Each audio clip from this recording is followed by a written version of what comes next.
Good morning, everyone, and welcome to the Tuesday, July 20th, 2021 Monterey County Board of Supervisors. I'd like to call to order this meeting. Could you please call the roll? Good morning. Let the record reflect all supervisors are present, with Supervisors Alejo and Lopez appearing via video conference, and Supervisors Adams and Phillips appearing in person, and Supervisor Root Askew is absent today. Thank you. Are there any additions or corrections for closed session? There are none today, Chair. Thank you. So we will call for closed sessions on items number 1A through E.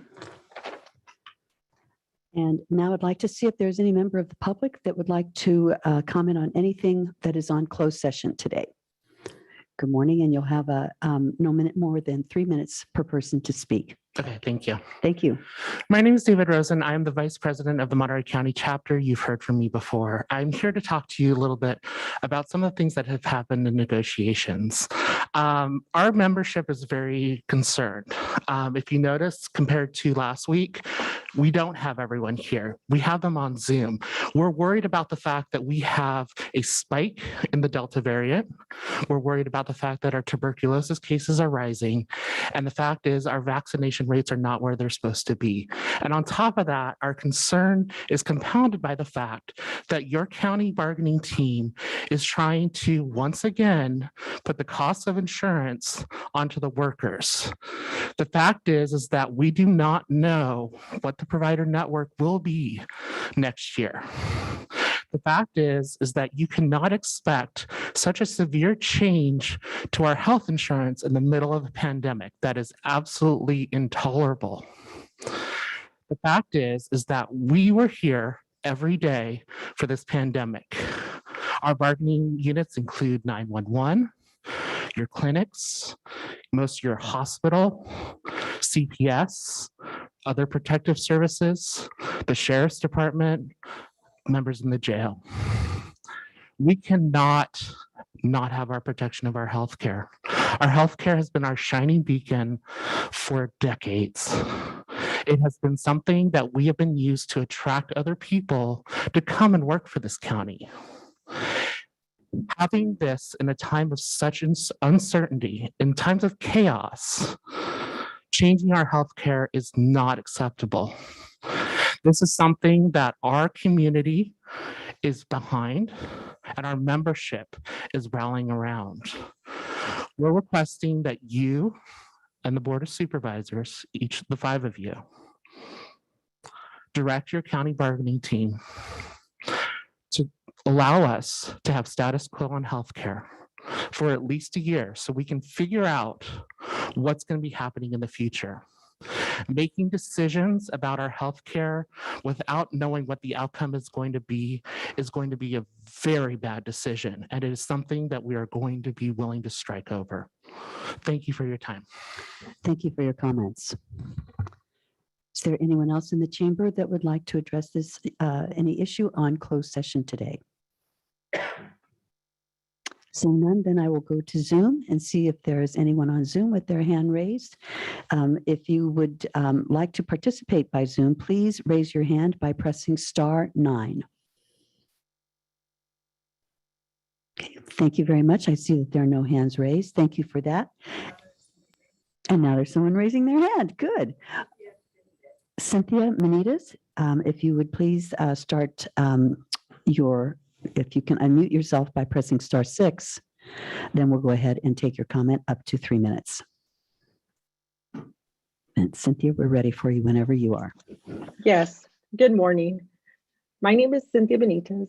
I work for Clinic Services. I am on the bargaining team for Unit J.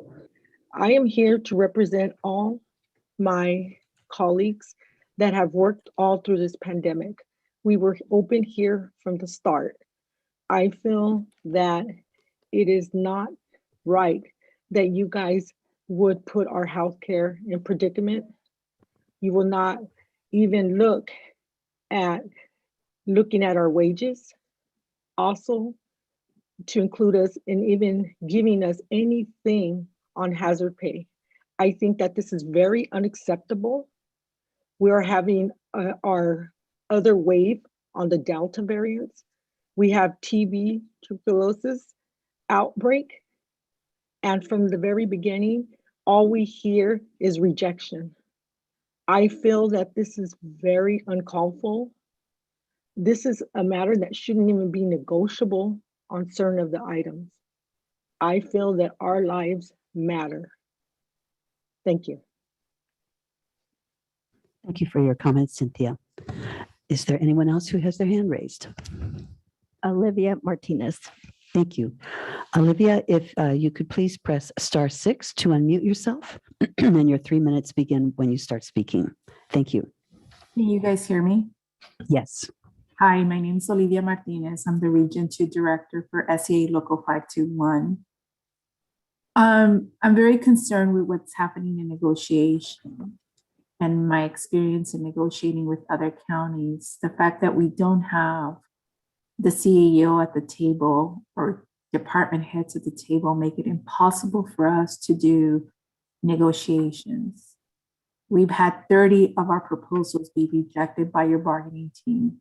We have been told that you are telling them to reject critical proposals to address with workload issues. Everything we propose has been basically rejected by your bargaining team. Last night, we had over 200 members participate in a Zoom meeting. And they were very sad to hear our experience with negotiations and to hear the fact that the board is directing their bargaining team to work with the largest bargaining unit, SEIU, in this manner, to reject most of all of our proposals without entertaining or having discussions on how to resolve issues is very, very disappointing. We have been told by your management team to wait until negotiations, and now that we're in negotiations, they don't want to address issues like workload standards, safety issues, right? That do not cost the county necessarily money, but address the working conditions of workers. To reject so many proposals, you have sent a message to your employees that their sacrifice during the pandemic did not matter, right? That their safety and their health and safety does not matter, especially as a tuberculosis outbreak and the rising of the Delta viruses continues to make such a change to their health insurance. Why they don't want to change, why they don't want to go to Purse Gold is because there's no doctors. How can an insurance cover people if there's no doctors? They need to make sure to have doctors. And the change that CalPERS make is going to take time. And so we're asking the board to ensure that our members have coverage and where there's doctors. You guys are elected positions, and our members heard that loudly yesterday. And they're very saddened that they have elected you and that this is the response that they're getting from you. Thank you. Thank you for your comments. Are there any other hands raised on Zoom? Okay, thank you. Are there any emails that you need to read into the record? Okay, thank you, Patricia. If you can please press *6 to unmute yourself. And we're ready to start your 3 minutes as soon as you do. Hi, can you hear me? Yes, we can hear you. Okay. So first of all, thank you for having this platform so we could share. Through the last year, I work as a clinical social worker and a crisis per diem at the ER. So just even hearing that the insurance might change, it really does scare me because I've seen what it does to people, what COVID has done to people. And to imagine not having coverage for myself or my family, especially when I'm being exposed daily to these conditions, it just really doesn't make sense. And it's almost, what's the worst? I feel like it's just disrespectful even in a way for our work.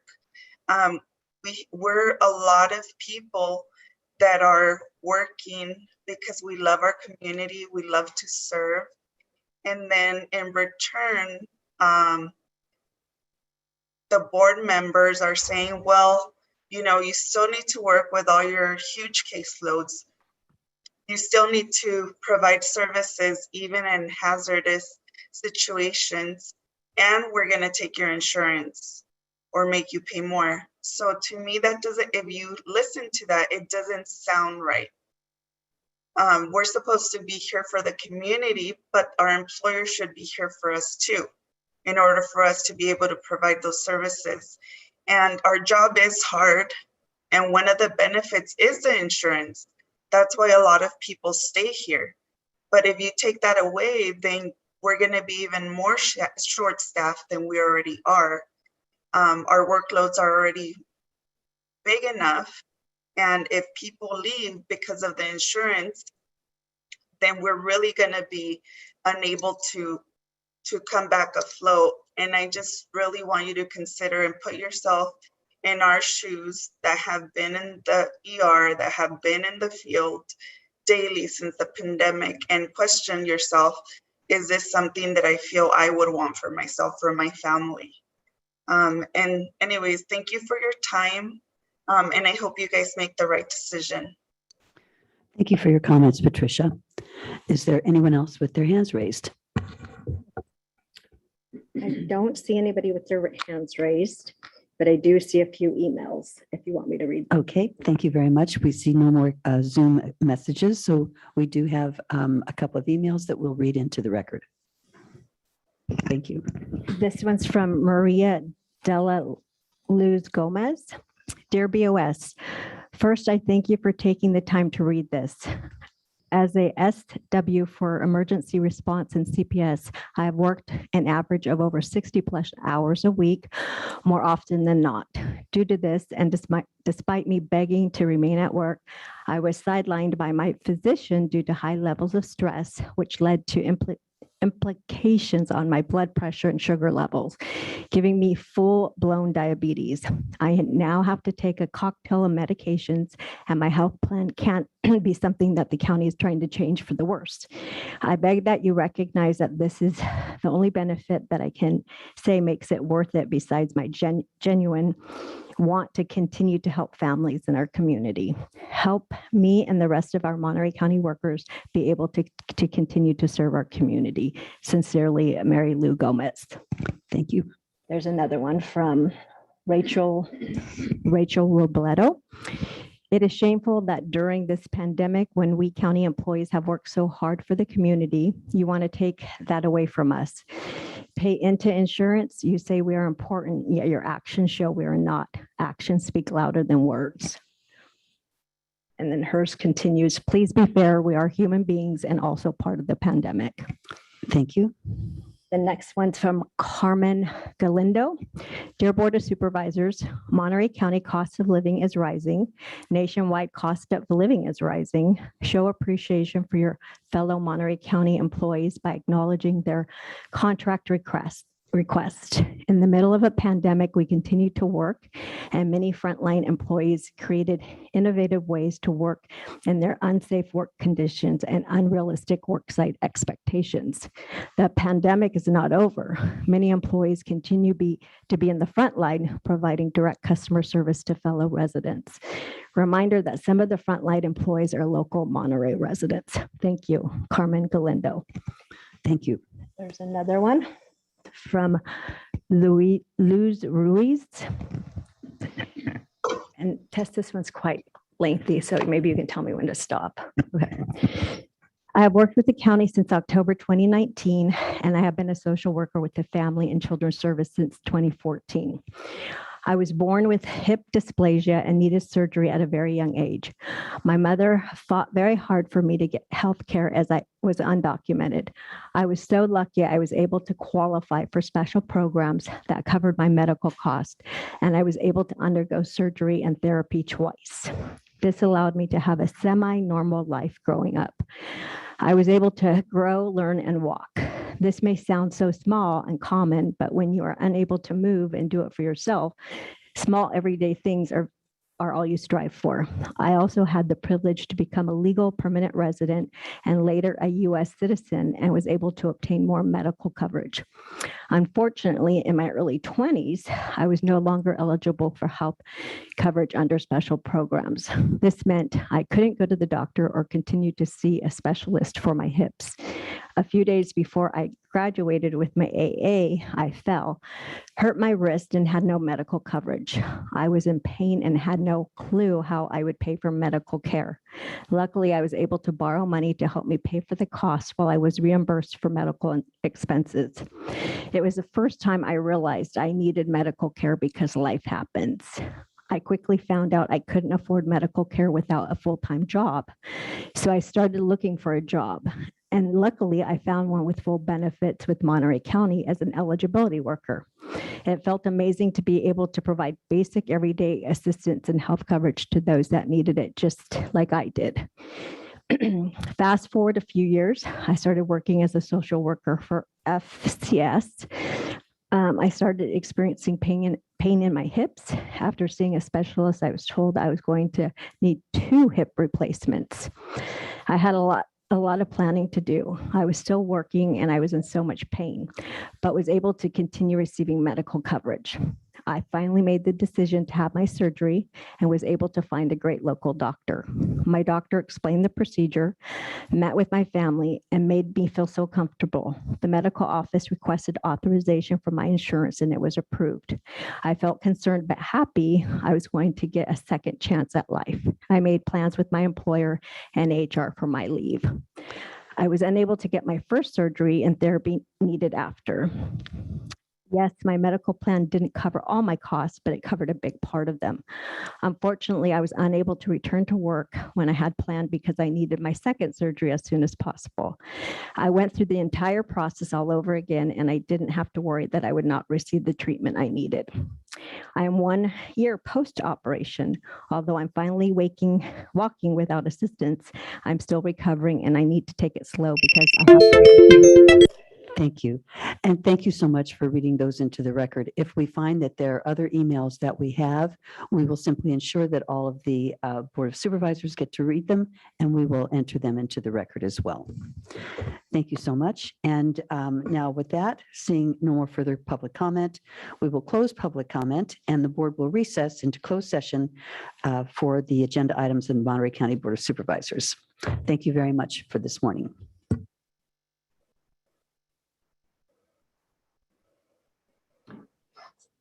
I'm going to ask Julian to forward all of these to. What's that? I'm gonna.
microphone on.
Morning, everyone.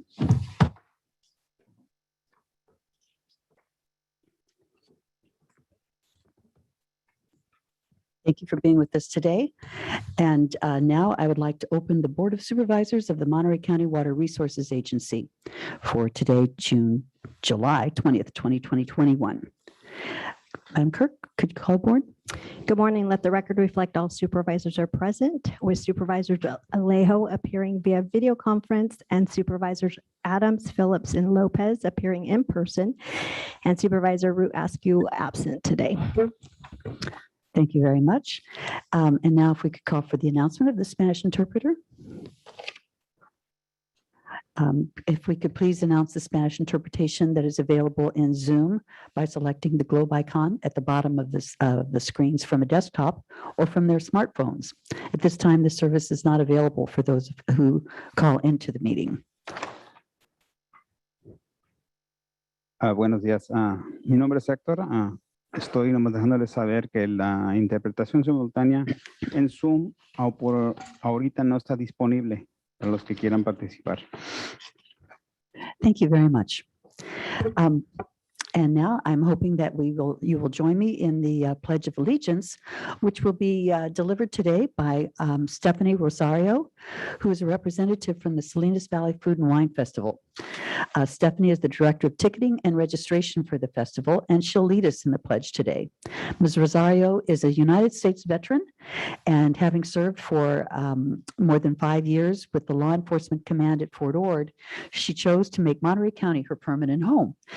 She's currently the Director of Ticketing and Registration and Live Entertainment for the wonderful Salinas Valley Food and Wine Festival. So Ms. Rosario, if you could please lead us in the Pledge of Allegiance.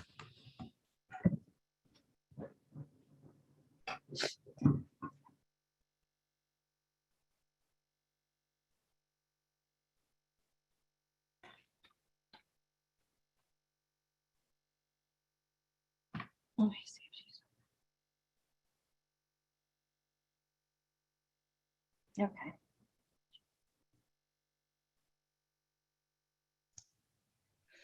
Good morning, Monterey County Board of Supervisors. Please join me in the Pledge of Allegiance.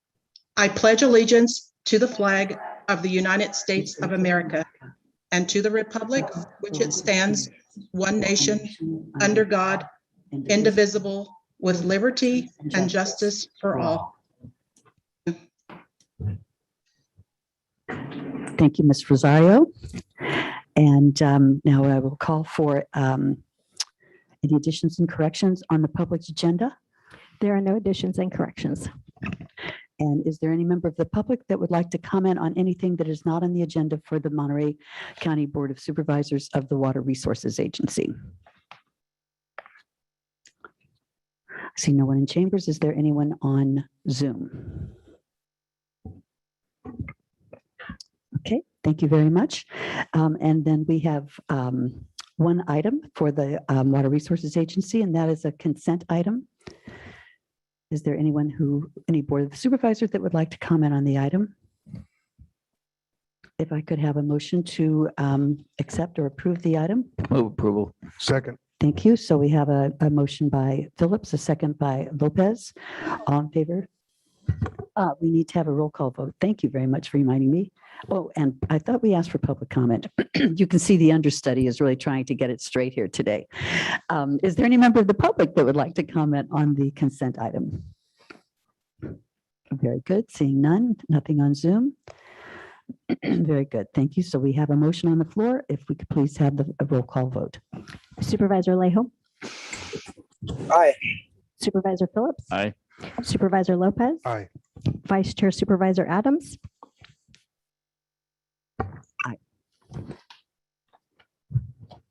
Thank you all very much. And now we are going to adjourn the Monterey County Water Resources Agency and reconvene the Monterey County Board of Supervisors meeting for July 20th, 2021. Now, Clerk, could you please call the roll? Good morning. Let the record reflect all supervisors are present, with Supervisors Alejo appearing via video conference and Supervisors Adams, Phillips, and Lopez appearing in person, with Supervisor Root Askew absent today. Thank you very much. Are there any additions or corrections to the public agenda items? There is one correction to the general government consent calendar, and that is for item number 33, which is in receipt of a revised board report. Thank you very much. And with that, I'm going to ask for a brief change in the order of the agenda today. One moment. Okay, so I'm following the directions of the director over here. The understudy is really trying to do this right. Okay, here we go. Okay, we are not going to have a change in the direction of things for today, and we are going to move on to the ceremonial resolutions. We have ceremonial resolutions numbers 2 through 7. And are there any members, any supervisors who wish to comment or question any items on the ceremonial resolutions today? Seeing none, then I would, any member of the public who would like to comment on the ceremonial resolutions today? Anyone on Zoom? Okay, very good. And then we are going to have two, let's see. My next job is to take a motion. I'll move approval, Madam Chair. Thank you very much. Thanks. I need all the help I can get. So we have a motion by Supervisor Lopez. Second. And a second by Supervisor Phillips. Could you please pull the roll? Supervisor Alejo, Aye. Supervisor Phillips, Aye. Supervisor Lopez, Aye. Vice Chair Supervisor Adams. Thank you. Aye. With that, the motion carries. So what we're going to do, we have two presentations scheduled for today, items 3 and 2. And I'm going to start actually with item 3, which I believe is going to be a presentation by Supervisor Alejo to commend Luz Venita Colorina from the Accountant Auditor's Office for her retirement after 26 years of dedicated public service to Monterey County. Supervisor Alejo. Yeah, thank you. Thank you, Madam Chair. I want to first say, Maraming salamat po. I want to thank and say a few words on the retirement of Ms. Luz Venita Colorina. She was born and grew up in the Philippines, where she studied and finished her college education. She has a bachelor's degree in business administration and accounting. She was a bank accountant for 13 years in the Philippines before moving into the U.S. in 1992, and has now lived in Salinas for 29 years and has worked for Monterey County for 26 out of those years. After retiring, she plans to stay in Salinas, continue her volunteer efforts, travel and visit her family in the Philippines more often. On behalf of the people of Monterey County, I want to thank Ms. Colorina for her lifetime of dedicated and exemplary public service to our county, and wish you the very best in your well-deserved retirement. Bina, Bati, Kita, and Mabuhay, Ms. Colorina. And I want to ask our Auditor Controller, Ms. Rupa Shah, to also share some words. And I think also Gary Gibney, her Section Chief, wants to add some words as well. Thank you, Madam Chair. Thank you, Supervisor Alejo. Thank you. Thank you, Supervisor Alejo, and thank you, board members. Good morning. I'm Rupa Shah, Auditor Controller. Today, I want to wish Luz the very best on her well-deserved retirement. It has been a great pleasure to work with Luz. She has been a loyal employee of Monterey County for last 26 years. And I want to thank and congratulate Luz for her dedicated public service. Before joining the Auditor Controller's Office in 1999, she worked with Health Department as well as Probation Department, and worked over 21 years with the Auditor Controller's Office, and worked in different sections and divisions of my office, also moving up the ranks from accounting technician to accountant auditor 3 position. And again, I wish her the very best and congratulate her. And her most recent work has been in our property tax division, where we calculate and distribute the property tax throughout the county. She has done important work in that division. And I will invite Mr. Gary Gibney, who is my disbursement division section chief, to share a few words.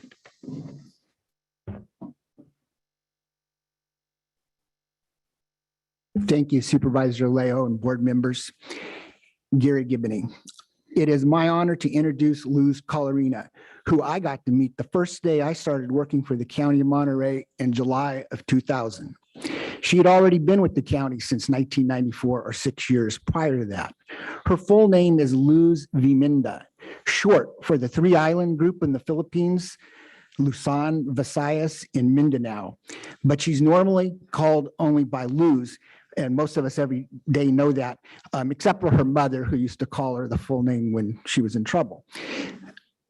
Luz Pride and Joy is here today to help her celebrate, and that's Emma Luz, her daughter, whom I've been able to watch grow up here at the county.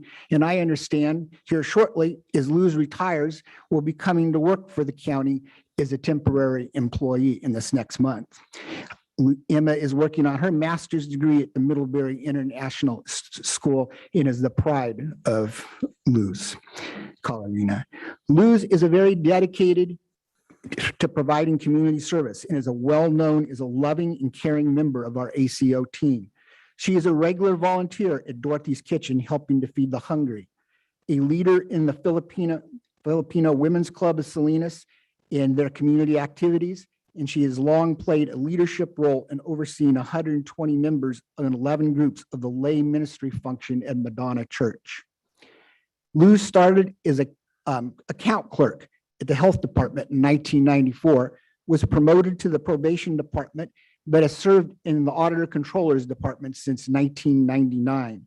She has moved through the sections of general accounting, payroll, and property tax, been promoted many times, several of those in my area.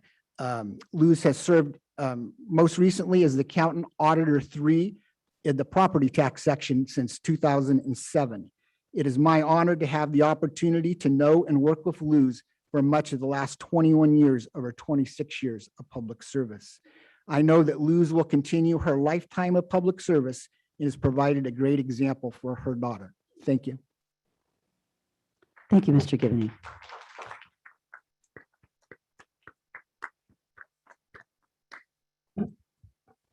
And would Luz like to make some comments, come forward and make some comments?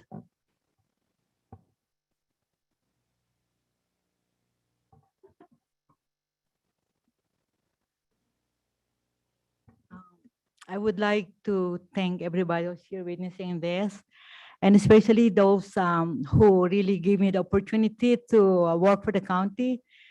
Some of them already retired, mostly Richard Bishop, the chief conservator of the mental health department, Mike Miller, the former auditor controller office, who really hired me to be with the auditor controller office, Julie Aguero, my former supervisor under property tax, and Gary Gibney, who really gave me the opportunity to move up the ranks in the auditor controller office for my 27.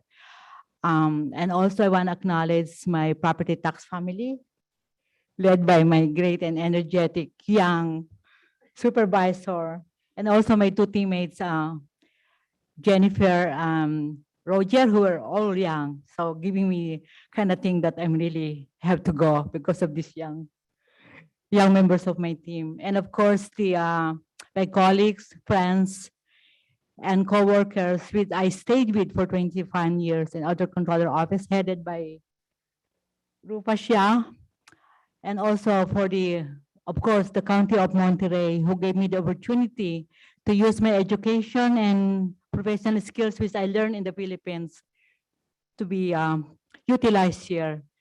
And to acknowledge that County of Monterey helped me realize the dream of being of a person like an immigrant who have that American dream. I realized all those things by working in Monterey County. Thank you very much.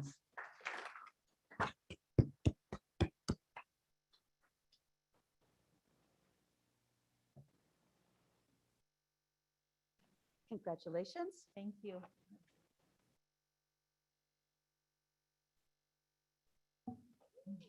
Thank you so much. Congratulations.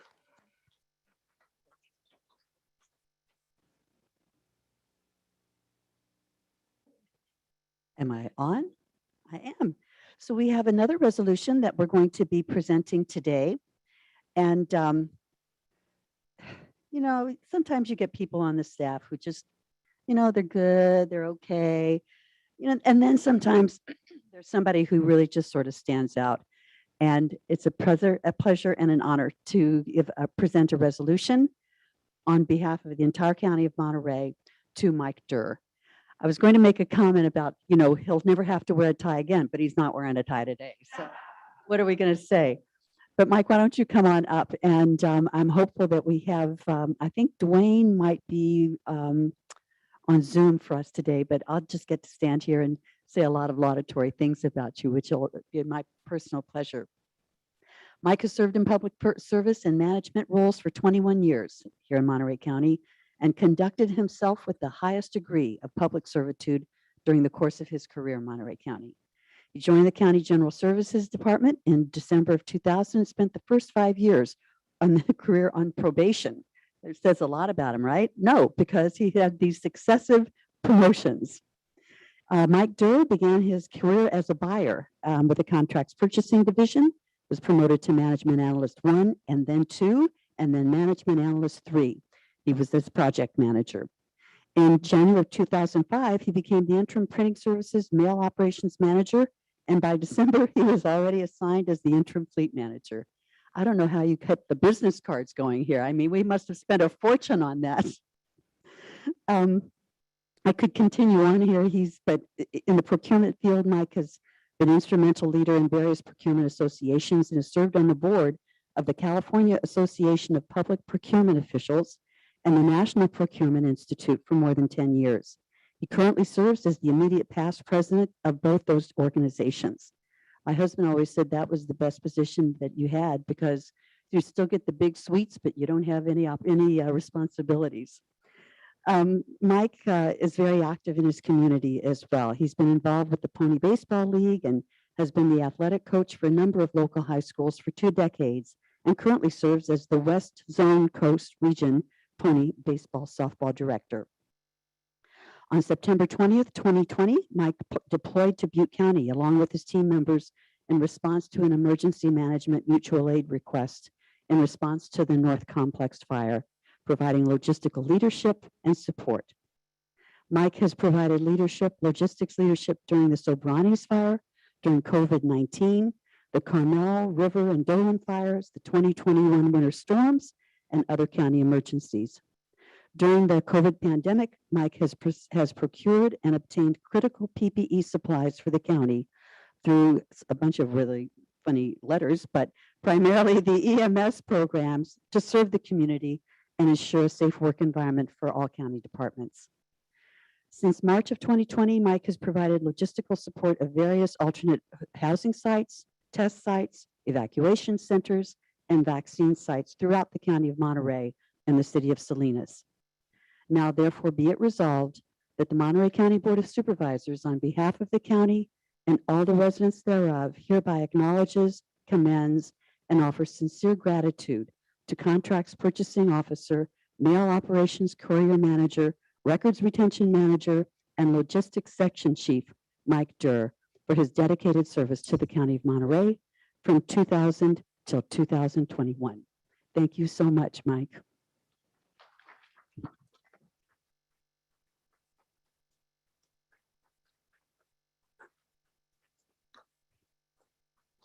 And Madam Chair, if I can make a few comments before Mike goes. I apologize, Mike, I wasn't able to make your retirement party, or maybe that was a good thing. I'm not sure. Maybe that was beneficial.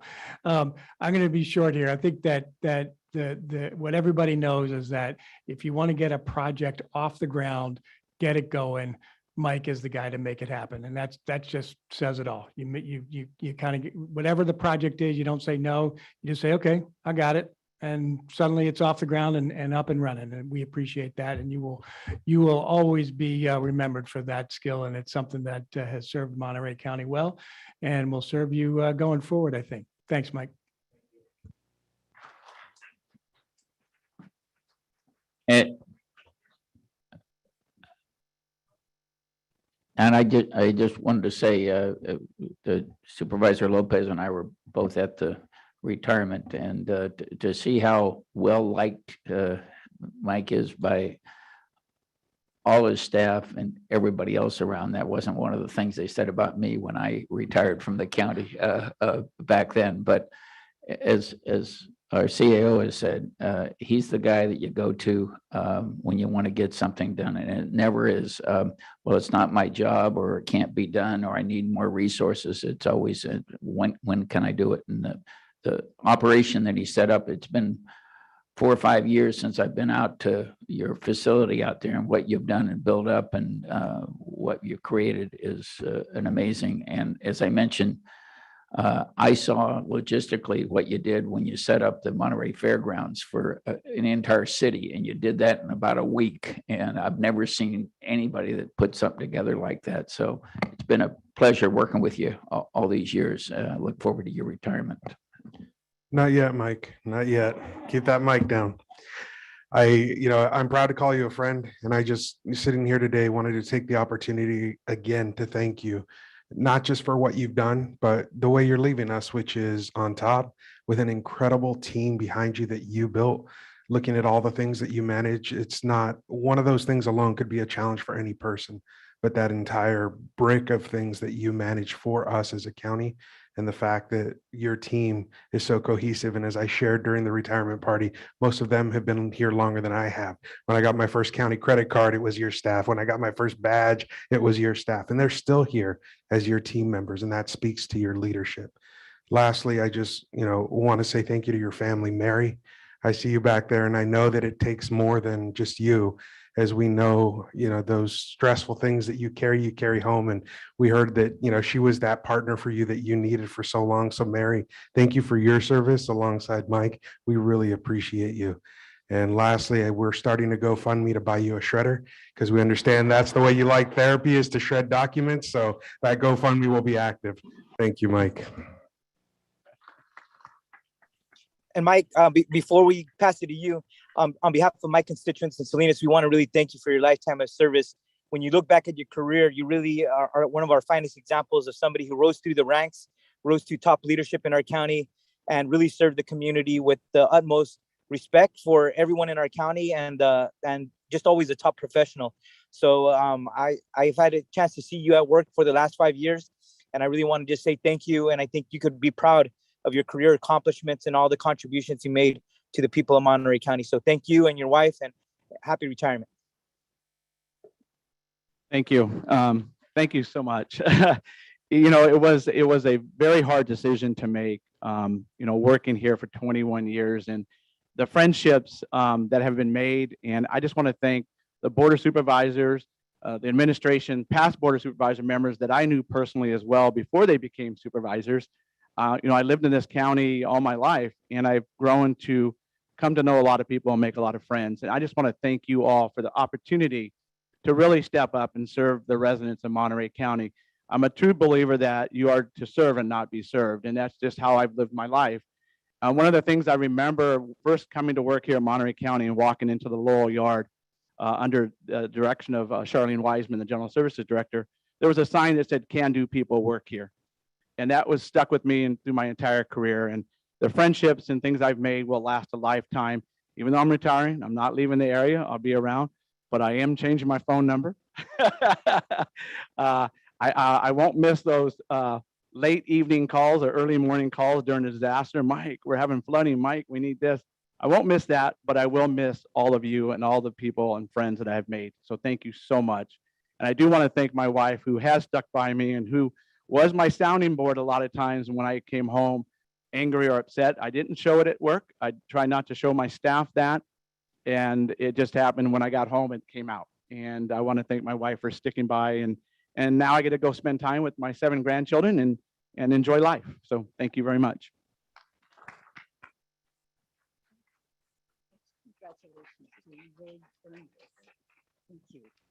Thank you so much, Mike. And I see we have one additional resolution, and I see there's someone in the audience who's here to accept it, if I'm not mistaken. And this is that we are going to resolve from the Monterey County Board of Supervisors, the County of Monterey, on behalf of all the county and all the residents thereof, hereby declare its salute to the Probation Department and its support of Probation Services Week, which is July 18th to the 24th. So with that, I would like to ask you if you'd like to say a couple of words, our Director of Probation, in honor of Probation Services Week. Thank you, Madam Chair. I just wanted to quickly thank the board for this resolution that coincides with the governor's statewide proclamation. It really highlights the important work that probation does throughout the community. And I'm very proud of the work our department does, especially over this past year. They really stepped up and covered, way beyond what probation normally would cover. But I also want to acknowledge all of our partner agencies and all the CBOs that we work with every day, because those collaborations are what allow us to make a positive impact on people's lives. So again, thank you. Thank you so much.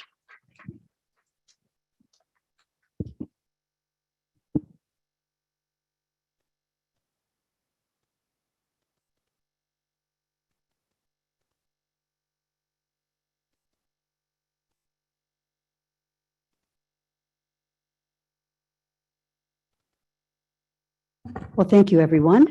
And now moving forward. Madam Chair, I see that there's a resolution from Elaine McLeaf, but I guess that's not going to be presented. But I just thought she spent 27 years in the district attorney's office, and she came into the county shortly after we created, or I basically created the Domestic Violence Council, and we started really focusing on domestic violence. And she came in and was the main person in the DA's office that prosecuted and really pursued the domestic violence cases. And usually people get burnt out in that assignment after they've been there a year and a half. She was there for the majority of her time, and probably did more about focusing the correct attention on domestic violence and making sure that the victims were protected than anybody. So I just thought after 27 years, we ought to recognize her for that. Thank you. Thank you very much for your thoughtful comments, Supervisor Phillips. So moving forward now, we'll go on to appointments. We have appointments 8 and 9. Is there any comment on the appointments? Any supervisors who wish to comment on the appointments? Any member of the public who wishes to comment? Thank you very much. We have a motion and a second by Phillips. So that would be a motion by Supervisor Alejo, seconded by Supervisor Phillips. Thank you very much. If you could please call, and is there any public comment on the appointments? Seeing none. Okay, thank you. And if we could please call the roll. Supervisor Alejo. Aye. Supervisor Phillips. Aye. Supervisor Lopez. Aye. Aye. Vice Chair Supervisor Adams. Aye. Okay, thank you very much for that. And now we will move on to the consent calendar. We have approval of the consent calendar items numbers 20 to 44. Looks like we have people who are interested in commenting on any item on the consent calendar, but first I'll see if there are any members of the Board of Supervisors who wish to pull any items from the consent calendar. 26 for comment, Madam Chair. Item 26, thank you for comment. And I'd like to pull 44 for comment. And I want to draw attention to the fact that we need a 4/5 vote for item 24 on the consent calendar. 28, I'm sorry, 28. We need a 4/5 vote. Thank you for that. Is there any member of the public that would like to pull any items from the consent calendar? Yes. Could you pull item 32? Item 32. Thank you. Is there anyone on Zoom who would like to pull anything from the consent calendar? I don't see any hands raised. Okay, thank you. So let's go to the items that have been, actually, we could have a motion to approve all of the other items on the consent calendar, except for items 26, 28, 32, and 44. We have a motion to approve the rest of the consent calendar. Well, some of those were just for comments, I thought. Okay, let's do it that way then. Thank you. I don't always get my lines right here. Okay, so let's go to item 26 first. Thank you, Chris. Thank you. I just want to thank the health department. We all know that we're coming out of a pandemic that's had severe impacts on our youth. And really, in conversations with our leadership in the Salinas Valley over the last couple of months in preparation for return to school, as well as looking at the needs of our children, it's contracts like these that focus on the mental health of our children through our schools to the places that they already are, which are critically important. And so I wanted to just call this out, thank the health department for their focus as we continue to move through what we are experiencing. We know that the needs of our children come first and foremost, and this is one way that the county is doing that with the help of the health department to focus on those therapeutic services. So I just wanted to thank the health department for their efforts. Thank you, Madam Chair. Thank you very much for that. Okay, and then we had item 32 that was pulled. I just want to direct the Board of Supervisors' attention to the fact that we are still bargaining in good faith with your bargaining team. And the fact that this item is up right now, is there a problem? Or, Please put the timer on. oh, the timer. It'll be quick. We're still bargaining in good faith, and the fact that this item is coming up is really incredibly infuriating. It undermines our position at this critical time. As you heard this morning, I, as well as several others, emailed you, made comments about the fact that our healthcare is very much critical to our position. It's a shame that you're going to make a decision that's going to impact thousands of workers while we're still at the negotiating table. We are absolutely opposed to any changes to defined healthcare contributions in the PPPR that have not been negotiated. We want the item pulled so we may address the item, these concern appropriately as we continue to bargain in good faith. Thank you for your comments. So, and then my own comments on item 44.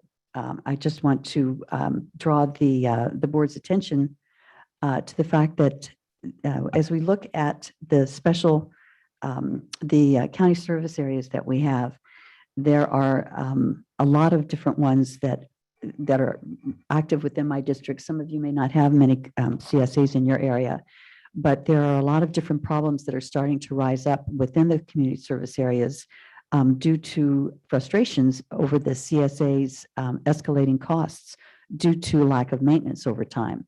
And engineering reports and Prop 218 process that are underway, for example, in our own CSA 25, the Quail Lodge, have some real sticker shock. And just recognizing that not all of my colleagues go through the CSA process, I felt like it was important for people to understand this, that this is a problem that we're going to start facing more and more as the CSA issues start to come before the full board later this year. That was just an comments that I wanted to make on that one. And so I'm going to have to look to my county council and ask if it would be appropriate to entertain a motion for everything except item 32, which was pulled for comments or for additional information. Or yes, okay. that would be appropriate. Good. Okay. So if I could please. I'd say that's up to the board if they want to do that, if they want to remove it from the agenda Yeah. for any direction to staff. That would be or if there are any questions for staff or from the board, but if you want to pull it for another day, that's your decision. I'd move consent, including 32, and not pull it. Can I ask a question on 32? I know that there were some time constraints for staff as were expressed to us. Do you still see those? And is this item necessary today? And so I'd ask our HR staff to come up and clarify if I get this wrong, but I would say that the time constraints are still there. I think it's August 1 that they have to have things completed. I would say that I don't want to negotiate here in public session, but the putting this forward today doesn't necessarily mandate anything at the bargaining table either. With that, I'll second the motion. And maybe Paulette wants to clarify anything I said and correct. I think August 1 is the date to get information up to PERS. Is that right? Thank you. So we have a motion and a second in front of us to approve the entire consent calendar, including item 32. And do I need to go to the public for additional comment? No, I think they have. You had public comment? Okay, thank you for that. Then I'll ask for the roll call vote. Supervisor Leho,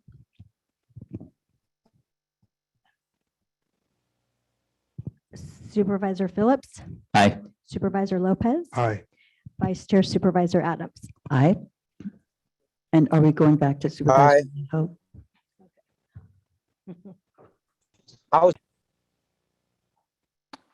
Was that an ow or an I?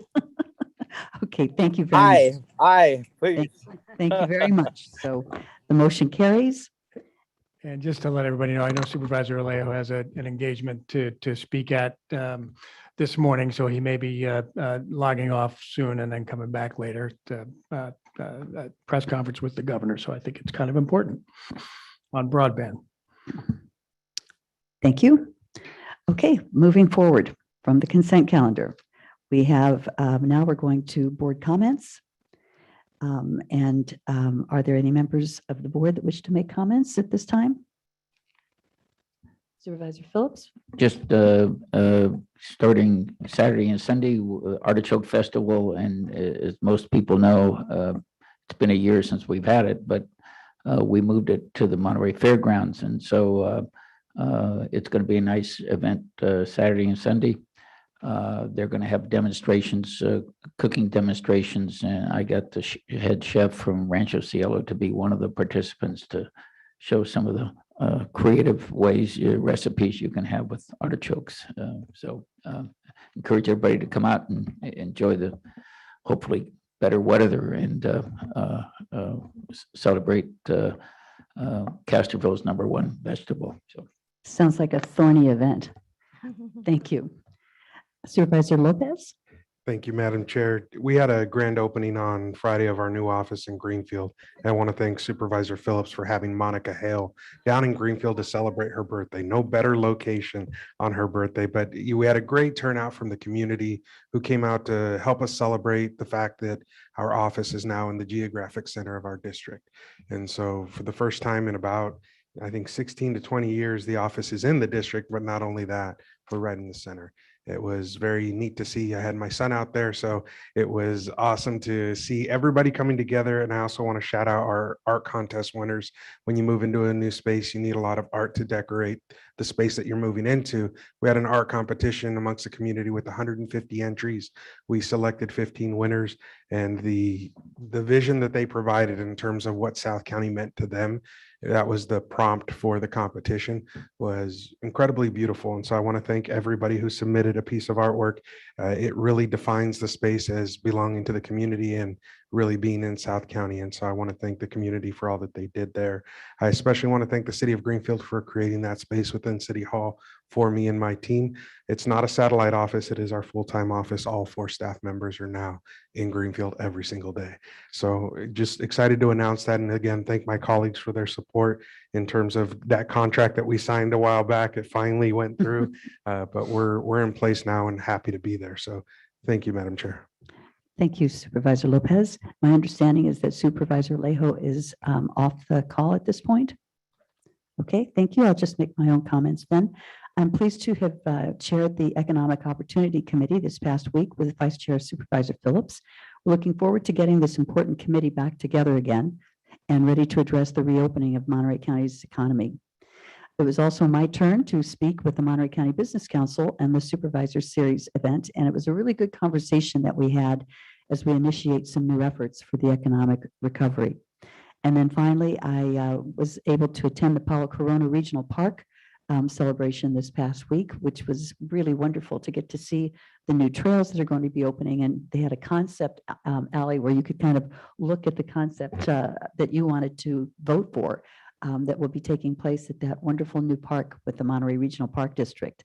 And of course, there's going to be a little dog playground there as well, where dogs can play off leash, and it's a pretty exciting thing. So I enjoy being able to attend that community event.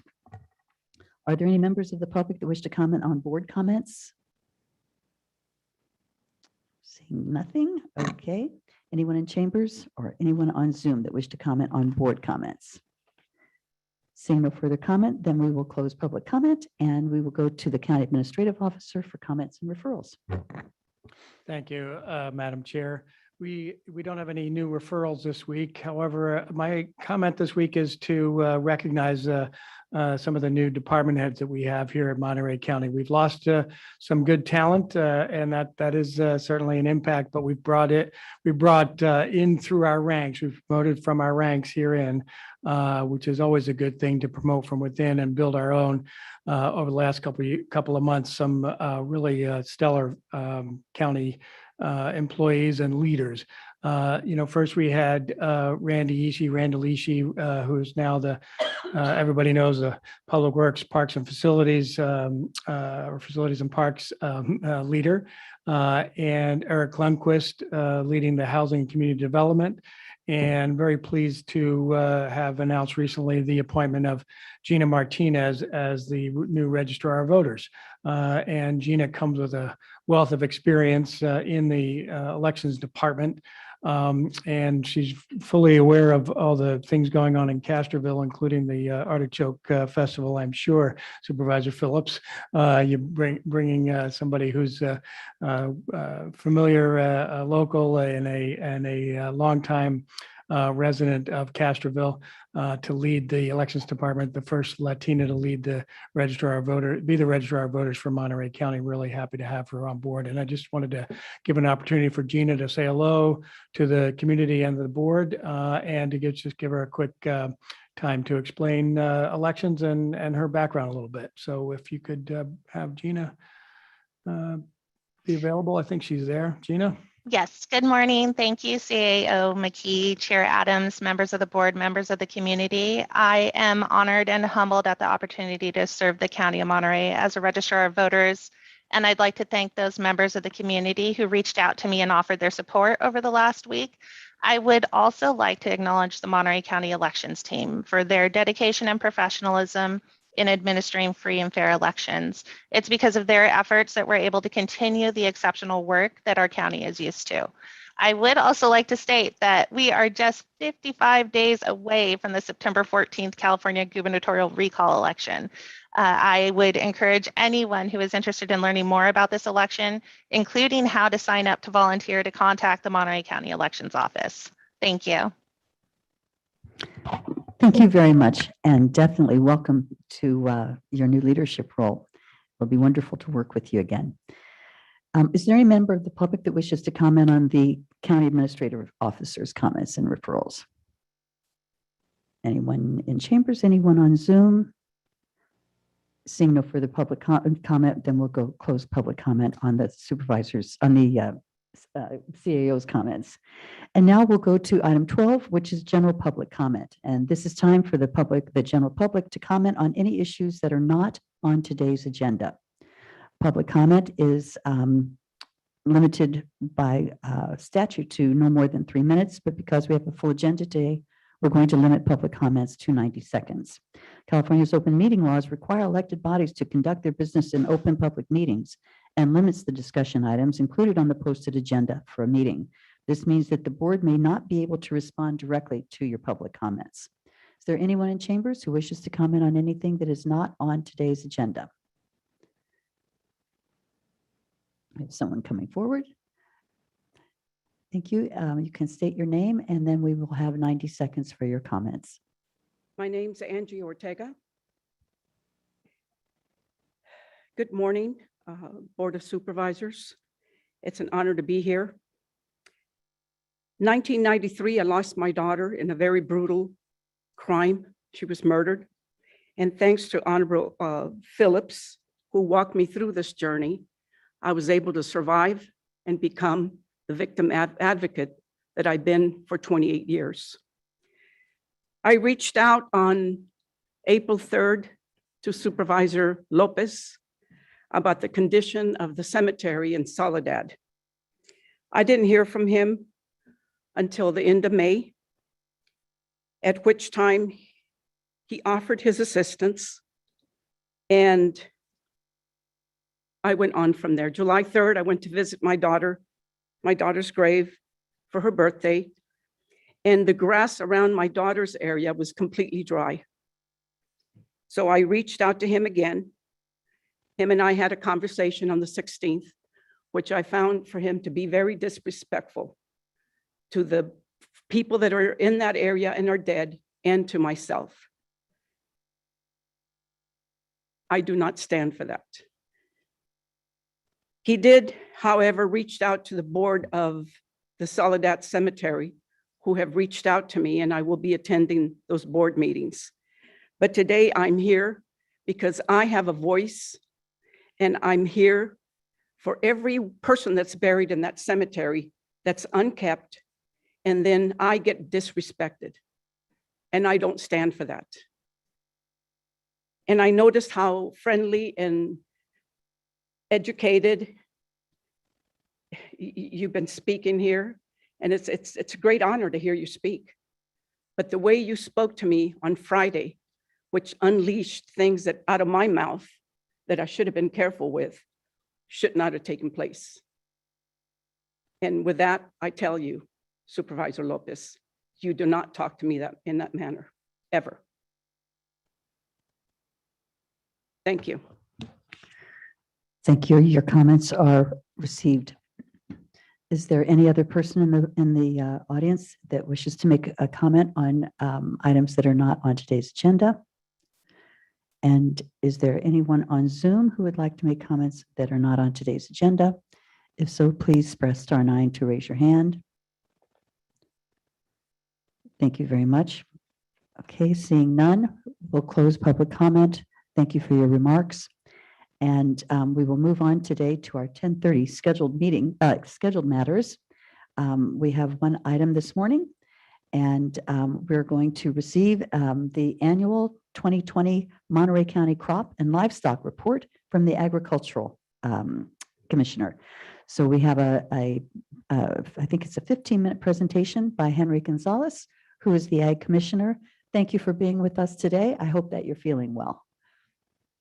Thank you, Supervisor, and today Chair Adams, members of the board, Mr. McKee.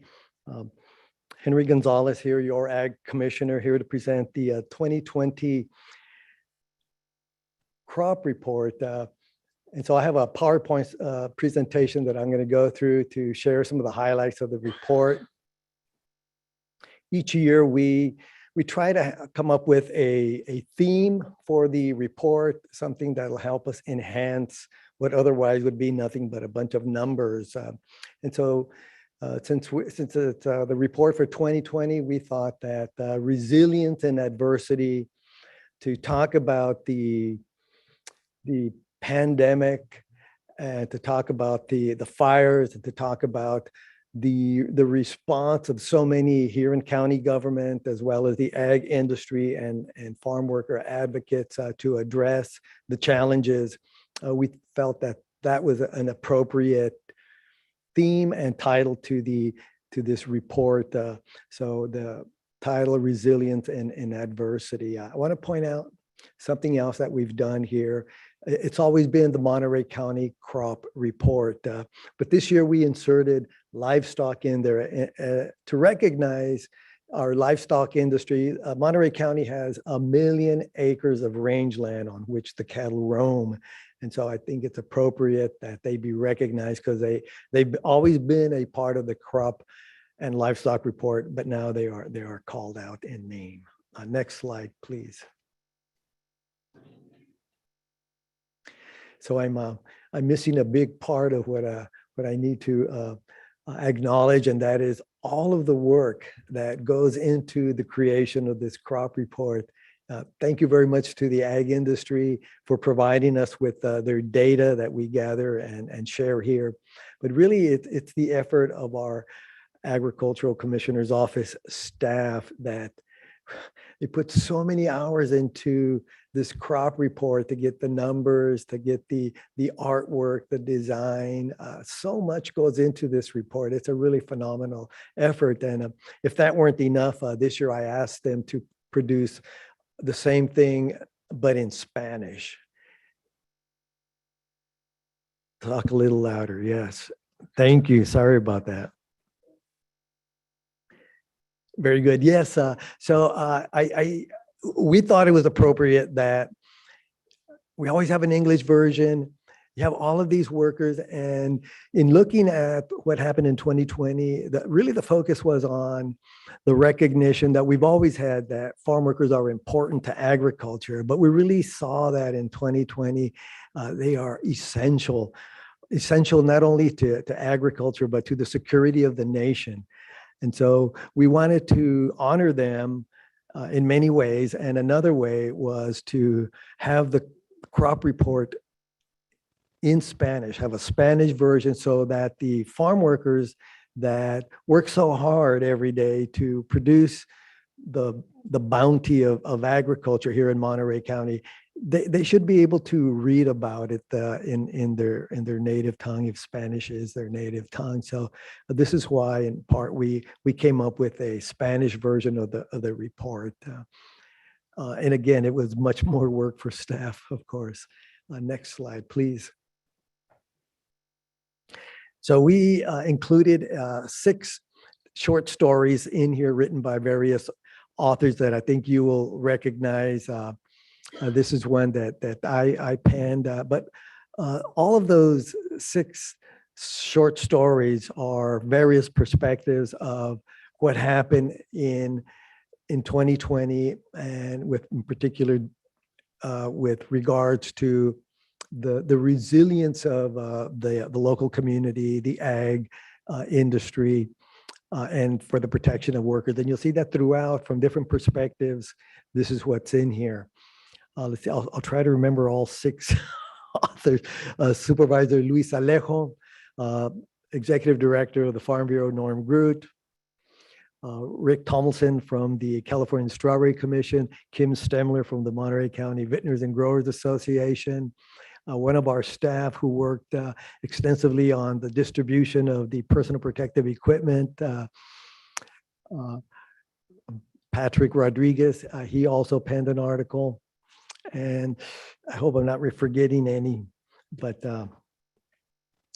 again, it's just a different perspective of what happened, and I think it really adds to the crop report. Next slide, please. So yeah, 2020 was quite the challenging year. Every year, every day, farmers have challenges. The tractor breaks down, the irrigation pump doesn't work. Every day there's something. Challenges are what farmers deal with every year. And every year there seems to be a disaster. Too many times it's drought, but seems to be a disaster every year. And farmers always put up their efforts and overcome this adversity. But in 2020, we had not only the COVID-19 pandemic, but we also had a number of wildfires to deal with. We conducted a survey of the losses from the fire. It came up with the figure of over $74.5 million loss, primarily to wine grapes and to strawberries.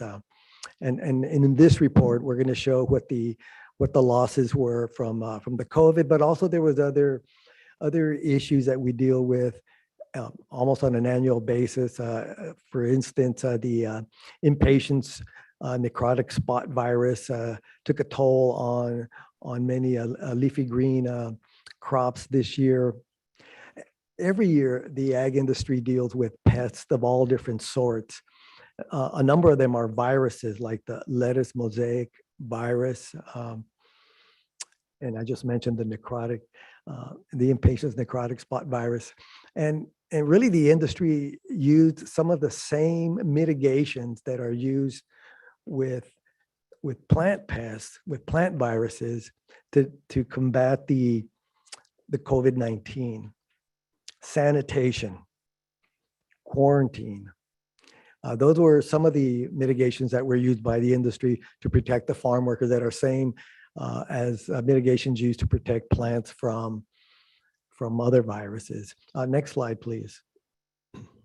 So here's the numbers. In 2020, the gross production value dropped like never before. We had an 11.3% drop in the overall production. It was not only the greatest drop in percentage, but it's also the greatest drop in dollar figures, almost $500 million drop overall in the industry. So this is a year like no other. I think we all know that.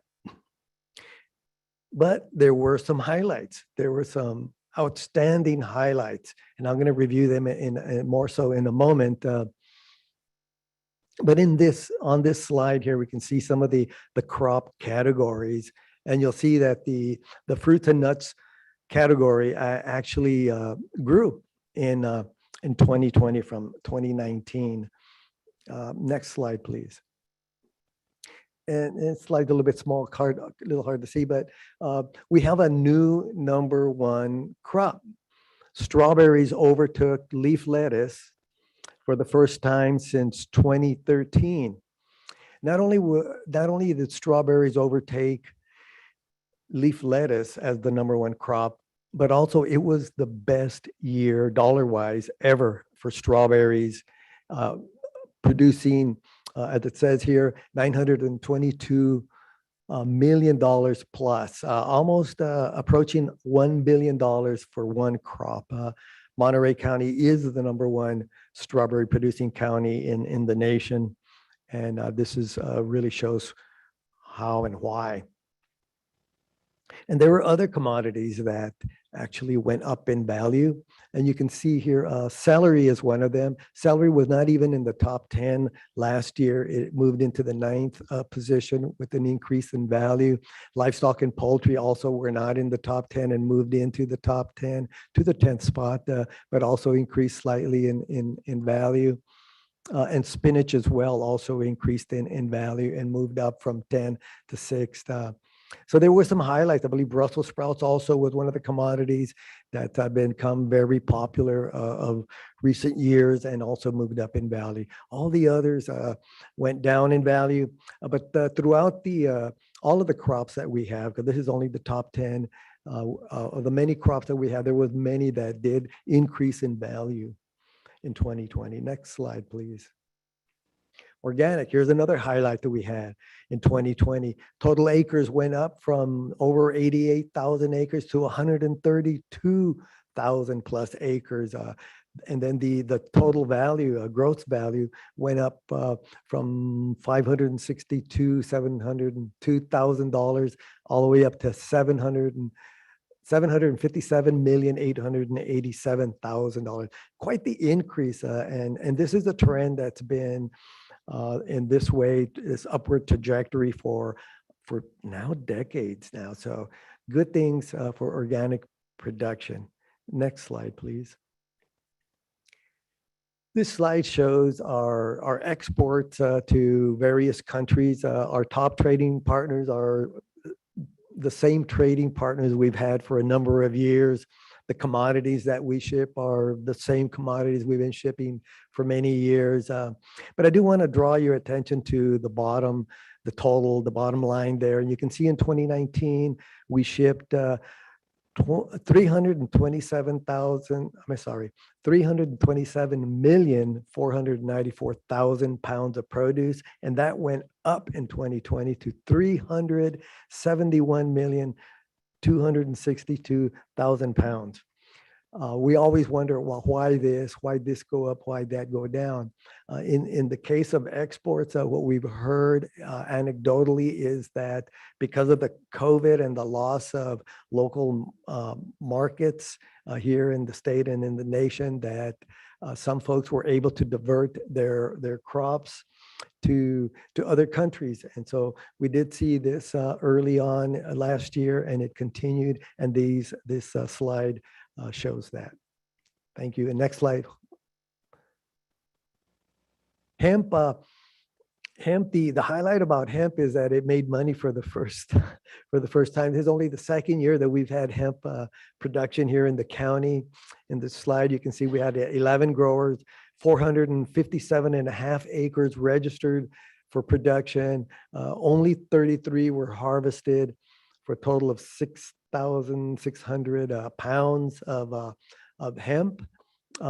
Came in like at $619,000. It's a good beginning. I really believe this is going to continue to go up in value.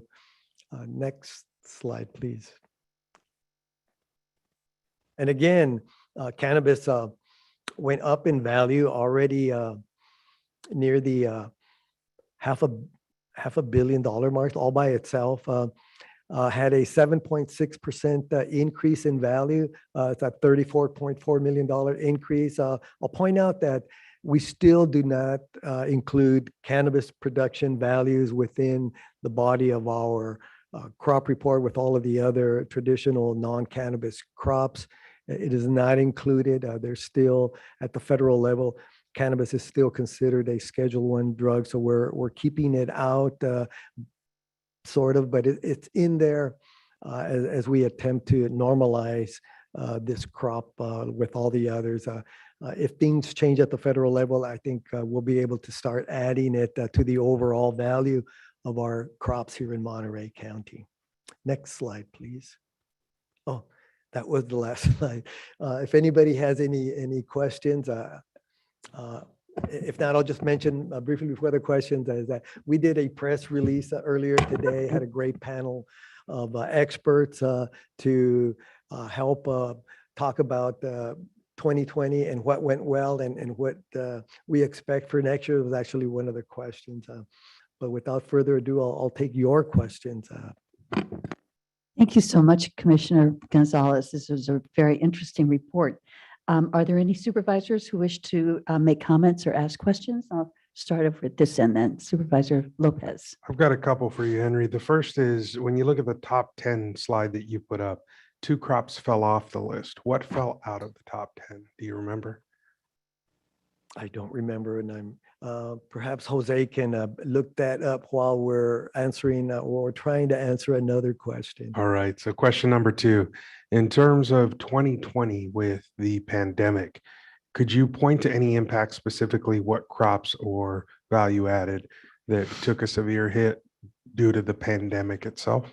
Yes, it was the crops that are traditionally prepared, what we slice and dice and bag, the value added crops, the leaf lettuces, the head lettuce, those commodities in particular were hit because of the loss of the food sector part of the market. And this was because of all the closures of large people gathering events like conferences, the closure of the schools and other places that where really those types of food service commodities go to those markets. Those were primarily hit in large part due to the pandemic. And so other crops that go into those bags as well, the vegetables, the leafy green vegetables and other vegetables were the ones that took the hit. You can see in our crop categories, the vegetable crops category was the one that dropped the most significantly. Thank you. I had a bet on maybe carrots with some folks. Carrots, I think kind of a pre-prepared thing that folks don't think to go grab first. So that's where my money was, but I was just curious. Thank you, Henry.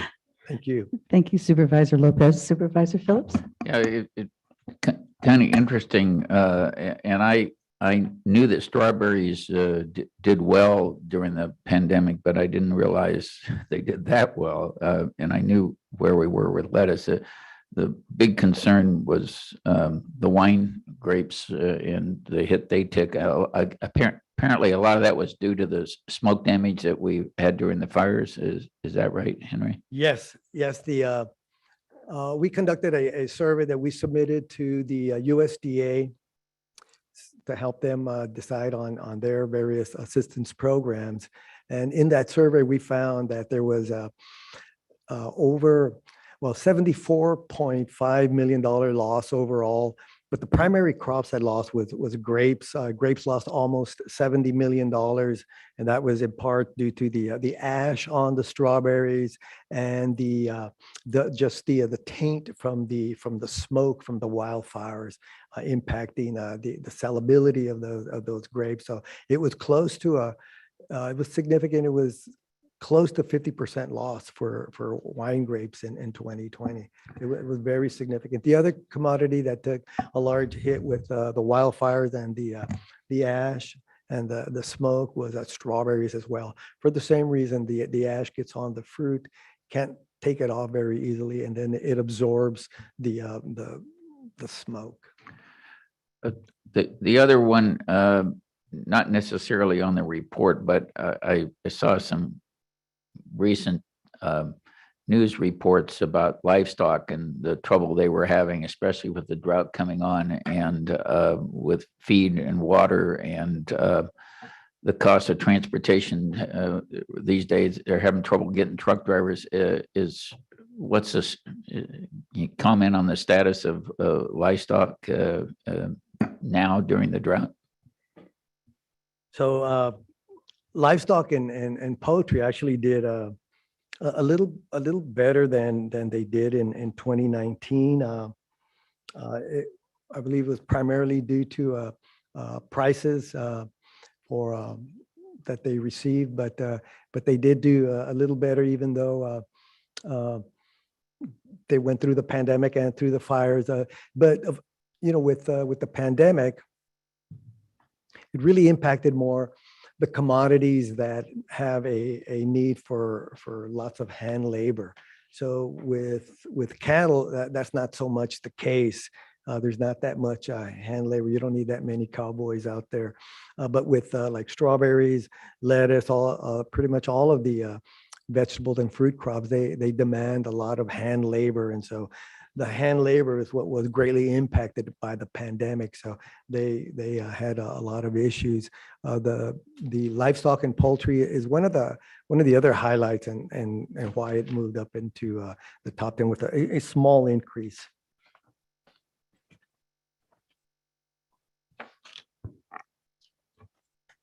I'm still trying to find the top 10 here.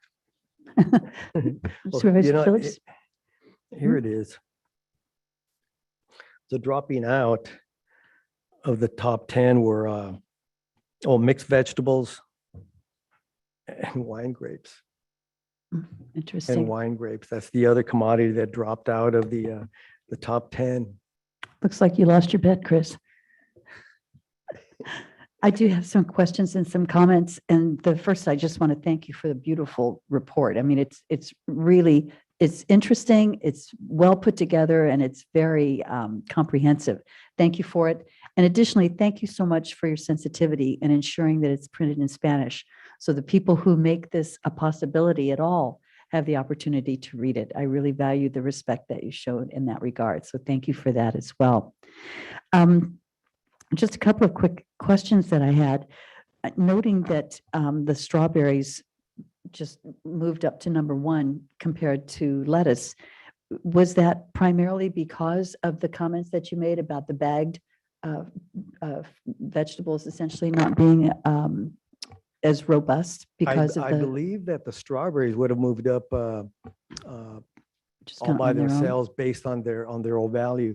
Having had a year like no ever, they went up and surpassed all of their previous marks with value. And what I understand is that they had good prices, and there was more acreage planted. A lot of for whatever reasons, good marketing, or maybe just because the strawberries are so delicious, but there was an increased consumer purchasing of strawberries in 2020.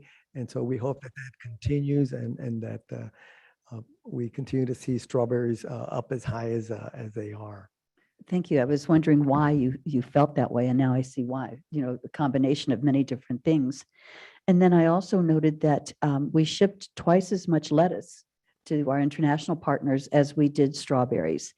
And kind of just wondering if there's clearly it shows that the strawberry market is based within the United States as far as since we're not shipping it internationally. Is there any other comment you could make to? Yes, we do ship internationally.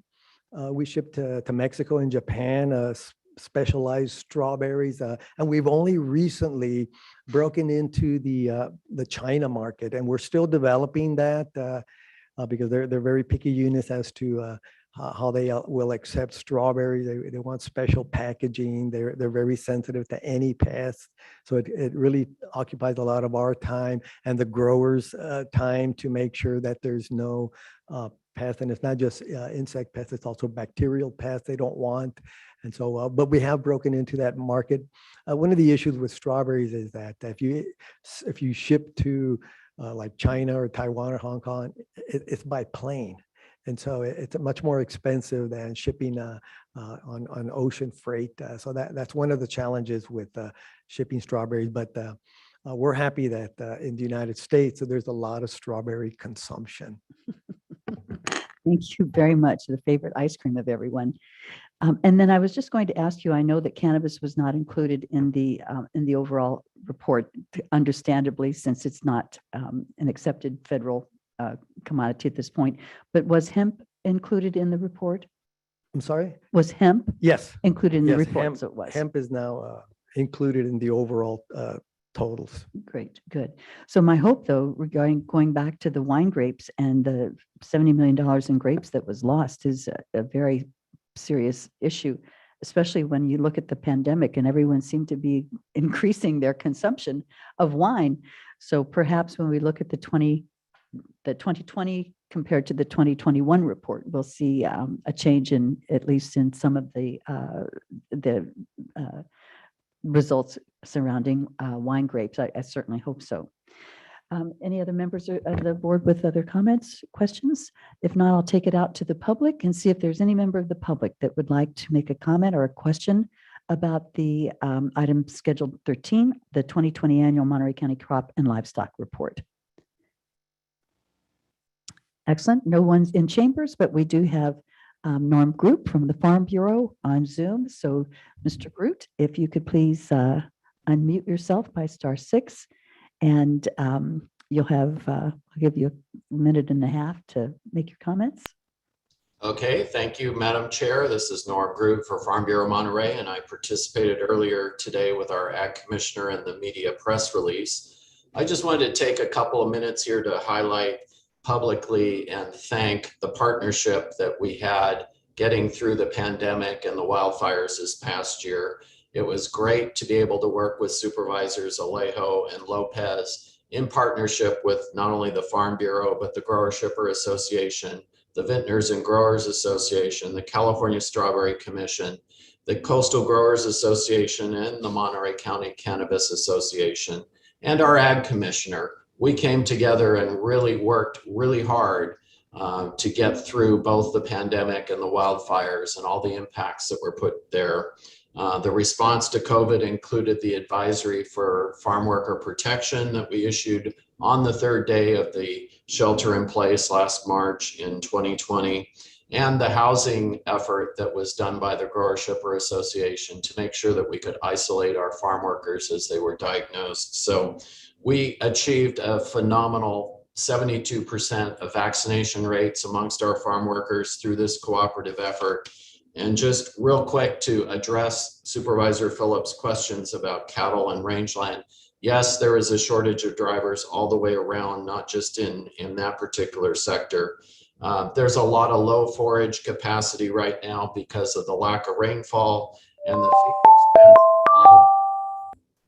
So there was an earlier sell-off of cattle this year, and we will probably see that reflected in next year's report. Thank you. I'm sorry I went over. Thank you so much for your comments, Norm. It's always a pleasure to get your input on things. Are there any other hands raised on Zoom for comments? I'll bring it back to the board. And if we would, no more questions or comments, then I'd like to accept a motion to accept the report. I'll move, Madam Chair, but I just want to highlight Norm's comments there about getting through the pandemic. It was a massive lift. I mean, I think there was something like 24 weekends I was away from home at clinics, and it's incredible to see what those numbers are reflected like now. But it was on everybody's backs, and everybody put in their shoulder and made it happen. I was there at a lot of the distributions that Henry's office put on, whether masks or sanitizer, and we did what we could, and the incredible numbers were shown in that Washington Post article that we all read, highlighting our region, and those efforts continue to be recognized. But I just really want to take this opportunity during this report to thank the industry, because there wasn't a lot of government or tax dollars that went into the housing, the alternative housing that became a model for the rest of the state, to put it that way, or the model for vaccinating farm workers. That was really burdened by industry. And I want to say thank you one more time, because it's put us where we are as a community, as a county, to be able to say that, we were or continue to be the top metro area based on new infection rates because of those efforts. And so I think that's the appropriate time. I wanted to call out those comments by Norm, but with that, I'll make the motion. Thank you. And I believe that was a second from Supervisor Phillips. I just want to make the comment that early on in the pandemic, when we were first looking, I remember in closed session, looking at the numbers, I remember making the comment to my colleagues that we needed to engage the ag industry, that we needed to work with the industry itself on addressing the issue. And the fact that the industry came forward in a way that was more robust than I think anyone could have imagined really put a stop to something that could have been so much worse in our community. And I'm very thankful for that. If I may, Chair Adams, I believe in that what we saw was this once in a century pandemic, and Monterey County government, industry, residents, farm worker advocate groups rise up to that challenge to meet that once in a century challenge.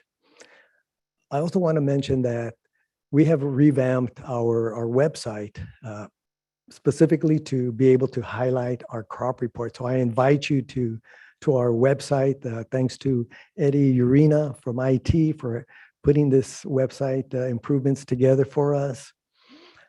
We have the crop report, and certain sections of it are highlighted in the scrolling banner. And then also the video that we created, is you can also view that video there or download the entire crop report if you like. Thank you. We have a motion on the floor and a second, and I'll call for the vote. For roll call vote, please. Supervisor Phillips, Aye. Supervisor Lopez, Aye. Vice Chair Supervisor Adams, Aye. and Supervisor Alejo. I'm not sure if he's back yet. That's fine. Thank you. And once again, Commissioner, thank you so very, very much. It was a wonderful report. And I think your title of it, Resilience, really speaks to the ag industry just completely from this past year. Thank you so much. Thank you. And with that, now we are going to recess the Monterey County Board of Supervisors to close session. And we will return at 1:30.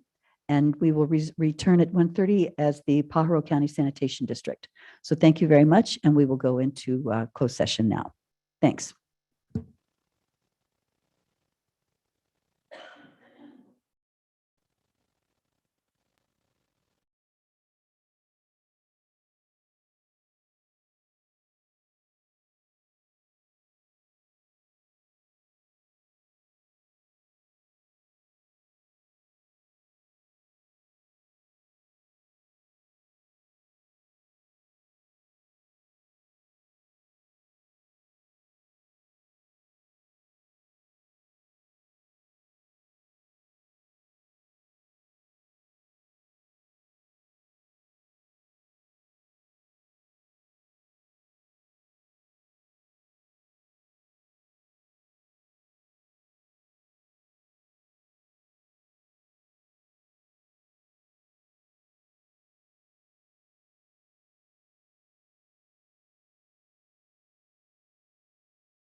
Good afternoon, everyone. And I see it is 1:32, so it is time to call to order the Pajaro County Sanitation District. Madam Chair, can you call the roll? Madam Chair, how about Madam Clerk? I understood. Good afternoon. Let the record reflect all directors are present, with directors Alejo appearing via video conference and directors Adams, Phillips, and Lopez appearing in person, with Director Root Askew absent today. Thank you. And now if the interpreter could please announce the Spanish interpretation being available in Zoom by selecting the globe icon at the bottom of their screens from a desktop or from their smartphones. At this time, the service is not available for those who call into the meeting. Este anuncio es para la gente que está participando vía Zoom. Interpretación simultánea en vía Zoom no es disponible ahorita. Y también para los que llamen, este servicio no está disponible tampoco. Thank you.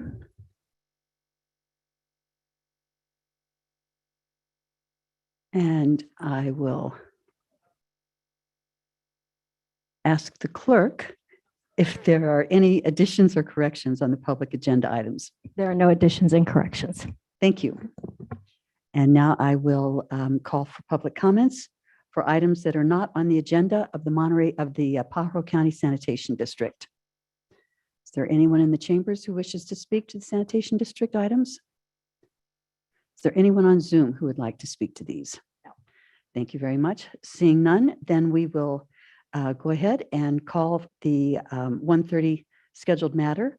And this is item number 1 for the Pajaro Sanitation District, where acting as the Board of Directors of the Pajaro County Sanitation District, we're going to conduct a public hearing. There will be a brief presentation by Lynette Redmond, the management analyst. Thank Ms. you, Madam Redmond. Chair, members of the board.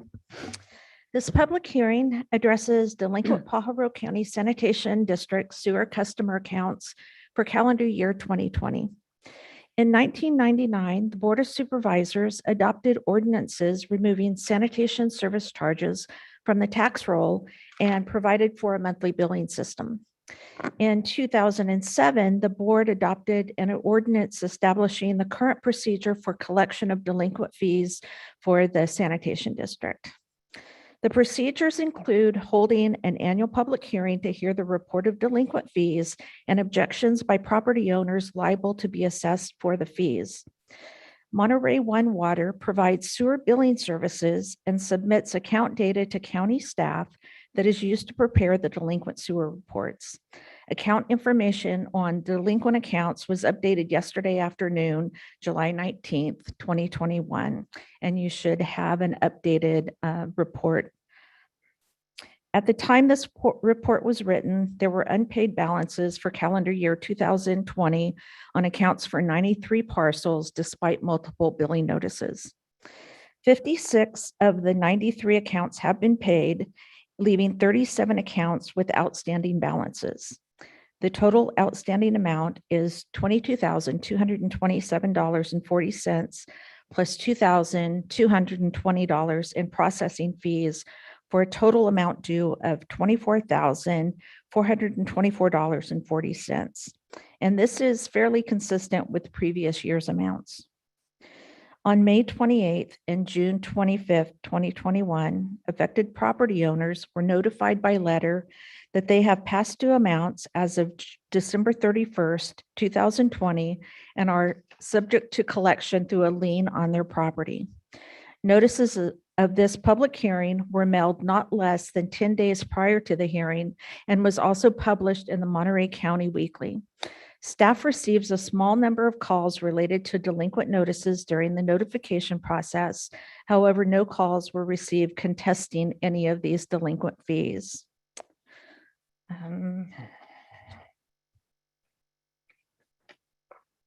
Just prior to the initial notification, county staff was informed of rental and utility assistance program provided by a collaboration with the County of Monterey and United Way Monterey County to provide financial assistance to eligible tenants for rent and utilities who were experiencing unemployment and loss of income due to the COVID-19 pandemic. Flyers printed in both English and Spanish with this information was included with the notifications of past due accounts that were mailed to the sewer customers.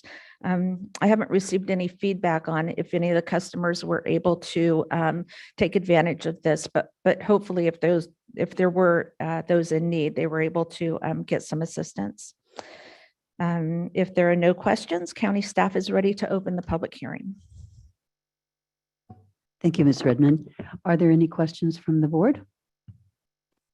Seeing none, let's open the public hearing then.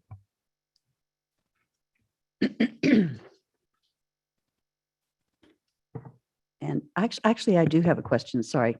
I just wanted to ask, thank you very much for telling me that we were able to notify the residents about the opportunity for the pandemic utility bill assistance. Was there any need to take an additional 60-day or whatever time amount would be appropriate to help them obtain the relief funds? So the delinquent accounts have to be submitted to the assessor's office on August 1st. And so typically we review to make sure there have been no paid outstanding payments made. So we always do a double check. And if and then we adjust the delinquent accounts accordingly. We have to get them into the assessors by that date, or they won't make the tax rolls. But we can certainly send an additional mailer out to those customers as a courtesy. That probably would be a really nice idea. Thank you. Is there anyone in the chambers that would like to speak to this item for the Pajaro County Sanitation District?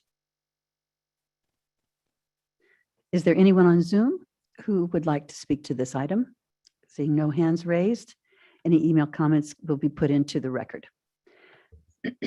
So seeing no further public comment, I would expect that we can have a I'll motion. move staff recommendation.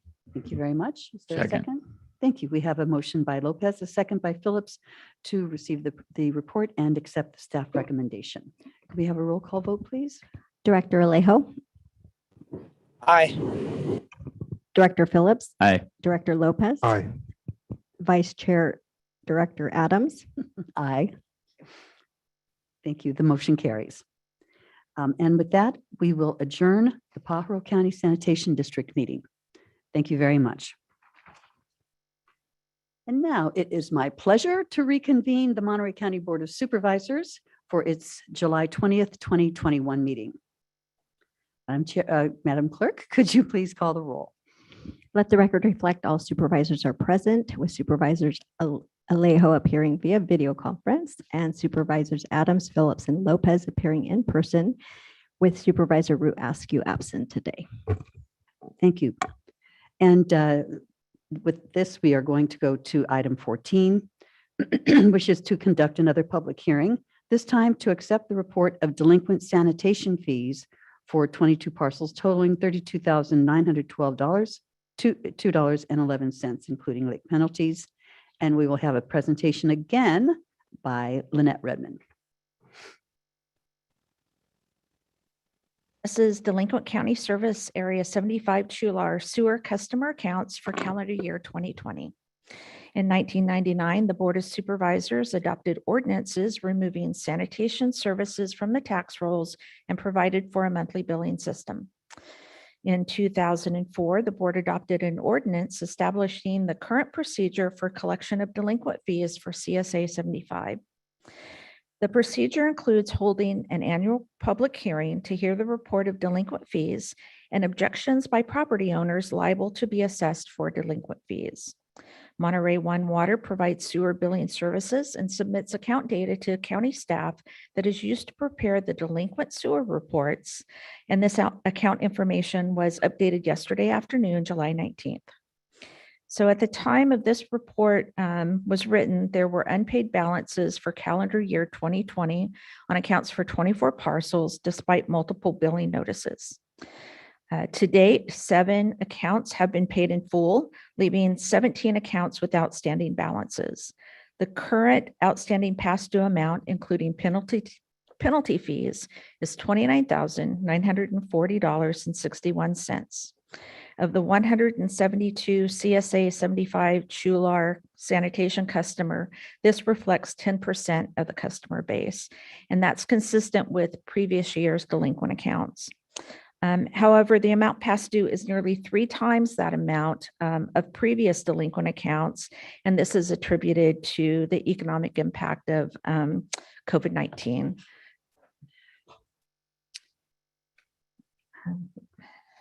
I got my pages all shuffled. On May 28th and June 25th, affected property owners were notified by letter that they have past due amounts as of December 31st, 2020, that are subject to collection through a lien on their property. Notices of this public hearing were mailed not less than 10 days prior to the hearing and was also published in the Monterey County Weekly. Staff receives a small number of calls related to delinquent notices during notifications. However, no calls were received contesting any of the delinquent fees.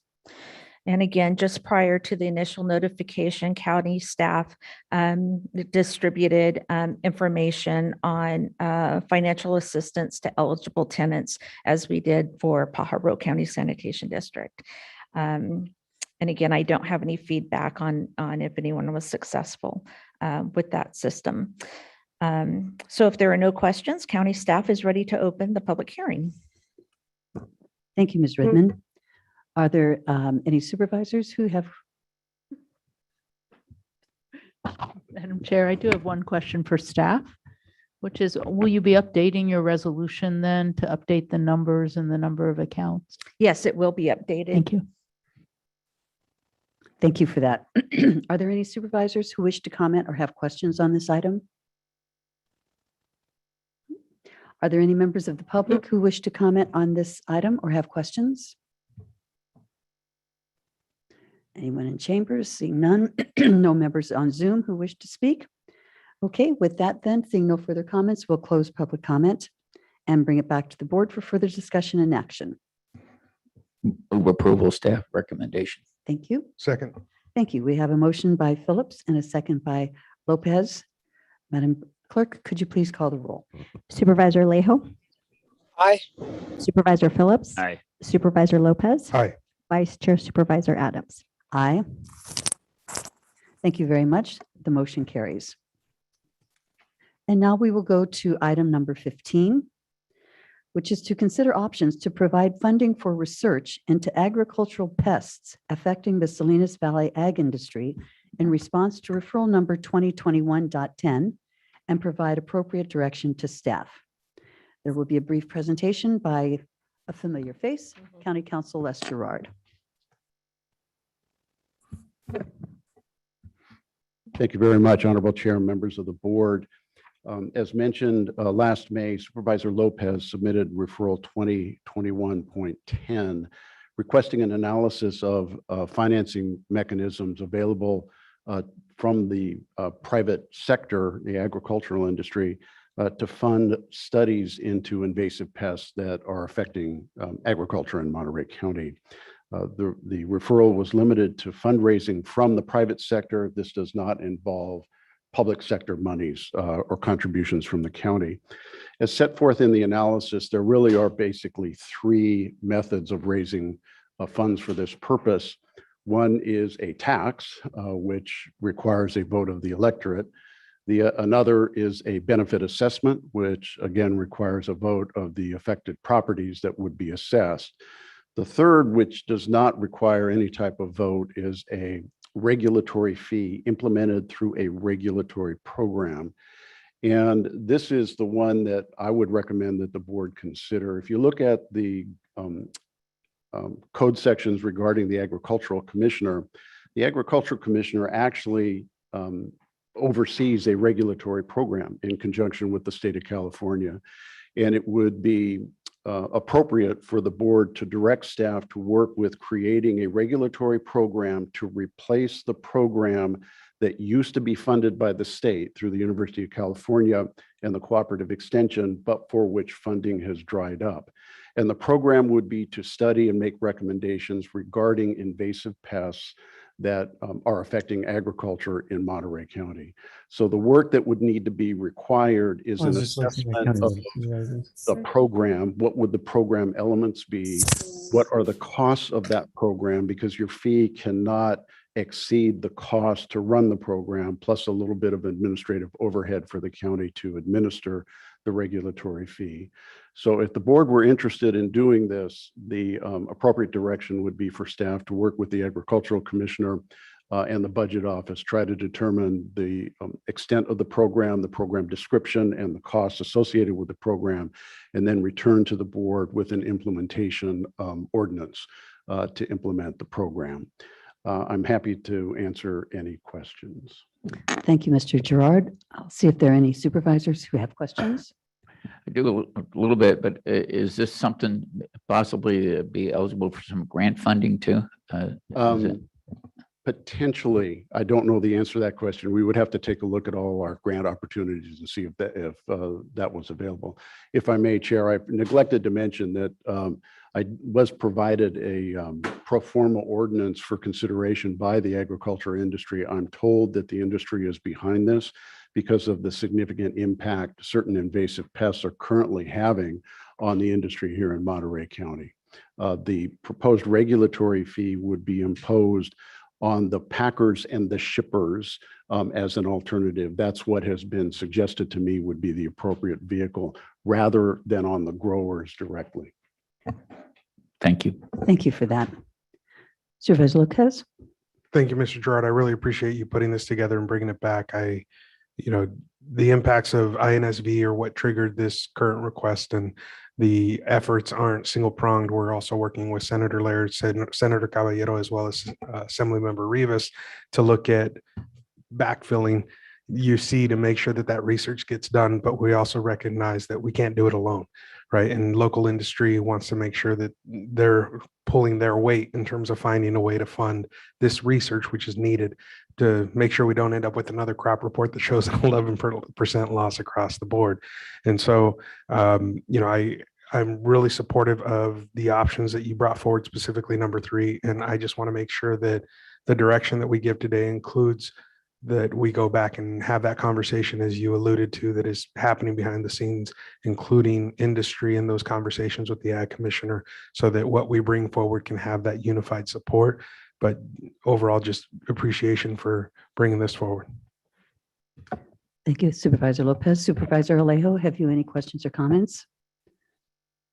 No, ma'am. Thank you. And I did have just a couple of questions. So reading through this, which department would oversee preparation of the engineer's report under option 2, the benefit assessment, and who would pay for that? That would be need to be determined who would have the oversight on the preparation of an engineer's report for a benefit assessment. Okay. I don't have an answer to that one today. Okay. And then you indicated that some agricultural groups have been consulted on this. I have discussed with a representative from the agricultural industry the concept of the regulatory fee, and that was Norm Groot from the Farm Bureau, and he indicated to me that the industry would be supportive of the regulatory fee in general, and provided me the pro forma ordinance that we could utilize sort of as a template. But there's a lot of work that needs to go into the creation of the regulatory program, really defining what it is, what are the positions that are necessary, and how much the costs are before we can implement. And is that something that the county council office of our county would be responsible for doing? Not responsible. We'd be happy to help out in consultation with the agricultural commissioner and probably the budget office with respect to appropriate costs. Thank you. And are there any other counties in California that have referenced, that we could reference, or who've been funding research programs like this? I am not aware of any, but frankly have not researched that. Okay, great. It's really always great to see UC program headquartered in our county, where higher education can support the ag industry. So my expectation is that this would be something supported by the Ag Commissioner without question. Good. Okay, thank you very much for that. Now, are there any members of the public who would like to comment on this item? Seeing none, I will go to Zoom. Seeing none there either. If there are any emails that we have, we will ensure that they get entered into the record. So seeing no further comment, we'll close the public comment at this point and bring it back to the board for further discussion and action. Madam Chair, I'd like to give direction in the form of a motion to staff to go back to work with the Ag Commissioner as well as with industry to determine which of the three options, while leaning towards three, would work with all parties and bring that back to us as soon as feasibly possible to get this funding mechanism in place. Thank you. Is there a second to that motion? I'll second it. It is a big issue. I know Supervisor Lopez has been out there. I've been out in the field and saw the results firsthand, and we got to move sooner than later on it. So I'm happy to issue a second. So rather than take staff recommendation of just going directly to the regulatory fee, your motion is to go back to the powers that be and look at all three options? Well, to have the discussion, just to make sure that it is supported by industry as a whole, just knowing that we've only spoken with one representative thus far, leaving all three on the table, but giving that direction to settle which one of the three works and bring it back for us. I do think it'll be number three, but again, I don't want to close any doors and leave that conversation open for the appropriate parties. And then I would go back and ask which department in our county would be responsible for doing this. I think it would be the agricultural commissioner in consultation with county council. We'd work jointly together to approach the industry and see what get the sense of the industry. Okay, all right. Thank you with that. So Madam Clerk, could you please call the roll? Supervisor Alejo? Aye. Supervisor Phillips? Aye. Supervisor Lopez? Aye. Vice Chair Supervisor Adams? Aye. Thank you. The motion carries. Thank you. And thank you very much for your presentation, Mr. Gerard. And continuing forward now, we will go to item number 16. And item 16 is to conduct a public hearing under the requirements of the Tax Equity and Financial Responsibility Act, affectionately called TEFRA, and the Internal Revenue Code of 1986 as amended. We will have a presentation by Juan Pablo, the Principal Administrative Analyst. Hi, good afternoon, Vice there you Chair are. Adams and Supervisors. I'm over here. Juan Pablo Lopez with the County Administrative Office. A Tax Equity and Financial Responsibility Act hearing, known as a TEFRA hearing, is mandated by the IRS to provide a reasonable opportunity for interested individuals to express their views on the issuance of tax-exempt financing and the nature of the improvements and projects for which the revenue bonds will be allocated. The issuance requires approval by the governing board of the jurisdiction in which the proposed project will be located. Your board is asked to do two things pertaining to the TEFRA item. The first one is conducting a public hearing under the requirements of TEFRA and the Internal Revenue Code. And second, adopt a resolution approving the issuance of revenue bonds in the aggregate principal amount not to exceed $450 million for the financing of acquisition, construction, improvement, and rehabilitation of the senior living facilities known as Camp Berry Woods. The revenue bonds are not the responsibility of the county or any other agency to repay other than Front Porch Communities and Services. And we have Diana Jameson from Front Porch today and her finance team for any questions on the project or its financing. Thank you.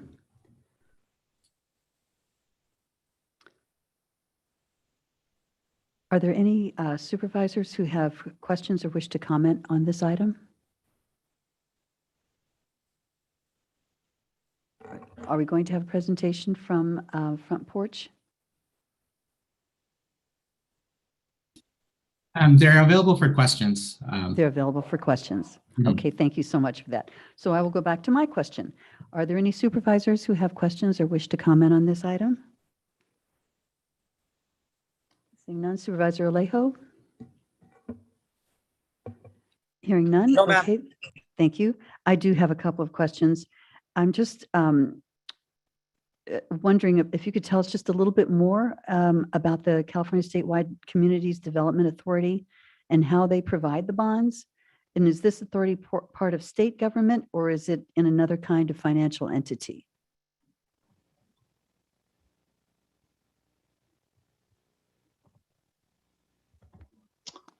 I find the silence deafening.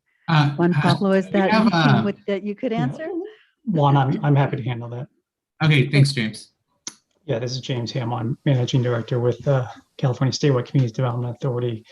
We are a statewide joint powers authority that was started by the California State Association of Counties and the League of California Cities. And we're made up of 530 cities and counties statewide and have been around for 33 years now, with multiple projects across the state of California.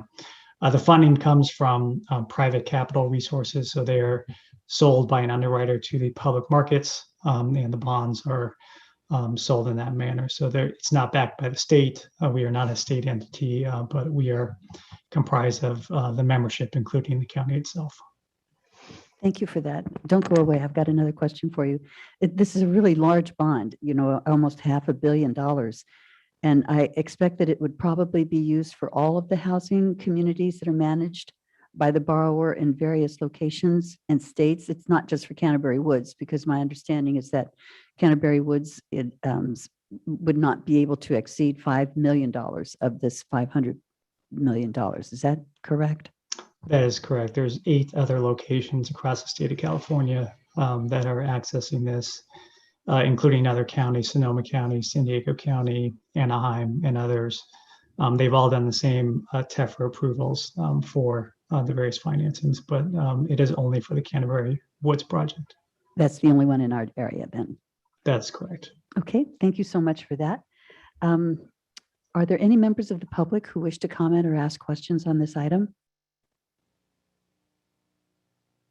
No one in chambers. Is there anyone on Zoom?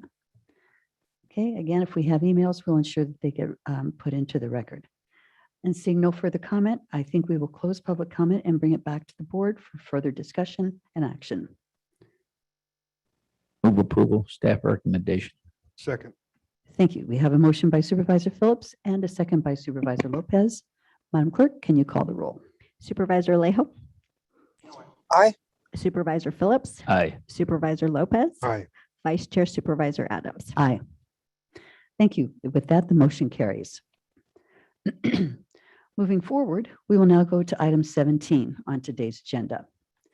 And item 17, we will consider the report outlined below in response to a board referral number 2021.08 to explore potential of creating a Monterey County Broadband Joint Powers Authority to facilitate regional governance, strategy, collaboration, and partnerships on expanding broadband access and closing the digital divide throughout Monterey County. And we will have a brief PowerPoint presentation from Alex Zhang, Division Manager, and Eric Chatham, our Director of IT. Good afternoon, Board of Supervisors, members of the public and staff. I'm Eric Chatham. I'm the Director of the IT Department here at the County of Monterey, and wanted to give an update on the Broadband JPA Referral 2021.08. And I do believe you can see my screen now. Yes, we can. Thank you. Thank you. So the referral was to explore the potential of creating a broadband JPA. We were looking for equitable geographic representation and priority for unserved, underserved, and disadvantaged communities. On June 8th, the board, we brought to the board several options that were looked at as a broadband board, a lightweight JPA, and a full JPA. And we discussed those and asked to come back today after we did some more review with some of the local representatives that would have interest in the broadband JPA. So we had discussions with the City of Salinas, the City of Gonzales, the Monterey County Office of Education, AT&T, and the Monterey Bay Economic Partnership and the Central Coast Broadband Consortium. We identified sustainable issues, or what we were looking for during our discussions, looking at community broadband operational models, and looking at lessons learned from previous regional efforts. What we found is that each of the partners that we'd be looking at, coming together and joining some type of JPA, is everyone had a very large varying broadband interests, some of them very local, some of them broader, and their areas of focus were sometimes around, whether it was around their city or around their business. There's a broadband workforce group that was being developed with the Salinas Valley Cities, Hartnell College, and the Office of Education, and we learned a little bit more about that. I think that's still ongoing. It would take approximately 30 hours of attorney hours to set up an initial JPA and draft that, and at least 6 to 12 months to pull one together. As we've been hearing across the state budget did approve a $6 billion broadband plan. 3.75 billion of that will be open access middle mile network, which will be managed by the state. And then there's 2 billion for last mile projects. And there's details that come out daily. So some of these have been updated since this report was filed. And I'll talk about those as we hit each one of those and as we get more updates. So what we found is that there was a lot of interest in putting together a task force versus actually putting the formal JPA, whether it was from previous experiences with JPAs. But the real primary reason is that getting a group of interested partners together to discuss what is the actual goal. And what we have is, because there's such a variety, both cities stay more local, the county's looking at the larger county, you've got Office of Education, more focused on how do we provide education. And what we looked at is there are overlaps, but there's also independent efforts going on in each of those areas. So what everyone was looking at was, let's put a task force together and try to define those and put those together. And part of that group the task force would include the ITD group, community partners such as the CCBC and NBEP, looking at interested cities and agencies, and the school districts are very interested as well. What we would like to ask the approval for the board is to move forward with setting up a task force, and so that we can collaborate on the regional broadband needs and identify coverage gaps. Each of us provide different services around different areas, and we would be able to overlap plans from each different partner and what work is being done with the Office of Education, what city work is being done separately, and what county work is being done, and overlay those onto a single plan so that we can look for areas that aren't being served specifically, or we can leverage funds together that potentially could solve problems that benefit multiple parties. We would be focused on creating a Monterey County strategic broadband plan, which takes all of the parties into consideration. We'd like to present at the City Select Committee and Tri-County Administrators meeting to gather additional interest from other cities and agencies that would like to join that task force, and agree and implement an appropriate type of governance body after we've outlined exactly what the goal is by that group and how it would operate together. And with that, that concludes the presentation on the JPA, and open to any questions or comments. Thank you very much. I'll go to my colleagues and see if there's any member of the board who would wish to ask questions or comments. I see someone's had his hand over here. Supervisor Lopez. I'd I'll want to start kick with it you. over to Supervisor Alejo. I know one of those slides said pending details, but I think he helped iron out some of those final details today. Supervisor Alejo. Yes, thank you, Madam Chair. First of all, I want to thank Eric for being one of our great county leaders on this. I think without him, a lot of the groundwork that he's doing now wouldn't have taken off. So I want to commend him and all the IT team for Monterey County for doing this outreach. And we know that to get to a point where we can form a JPA, the process is important. Conversations and some early planning and groundwork is going to be needed. And I think that's why I'm very supportive of this strategy to first start with the broadband task force, because I think there's some work that the task force could do before we even get to needing a more formal governance structure. And I think as we're reaching out to different cities and other local government entities and other community partners, there's an interest, but there's also it does take time and I added conversations to have people see the work that we're going to do, to see the regional benefit of doing it, rather than every city or every school district or every organization trying to do it on their own. I'm driving back here on the 99 from Tulare County. The governor just signed the $6 billion broadband bond. I was privileged that he asked me to speak and be here for the bill signing of that landmark record bill.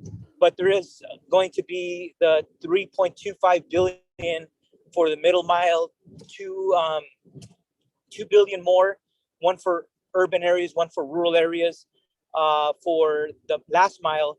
But there's $750 million that's going to be there to support local governments in the work that we're talking about. So we're having this conversation. We're perhaps going to form this task force and perhaps a GPA down the line at a historic time where there is record amount of funding that is coming to close the digital divide in California, the more out of any state.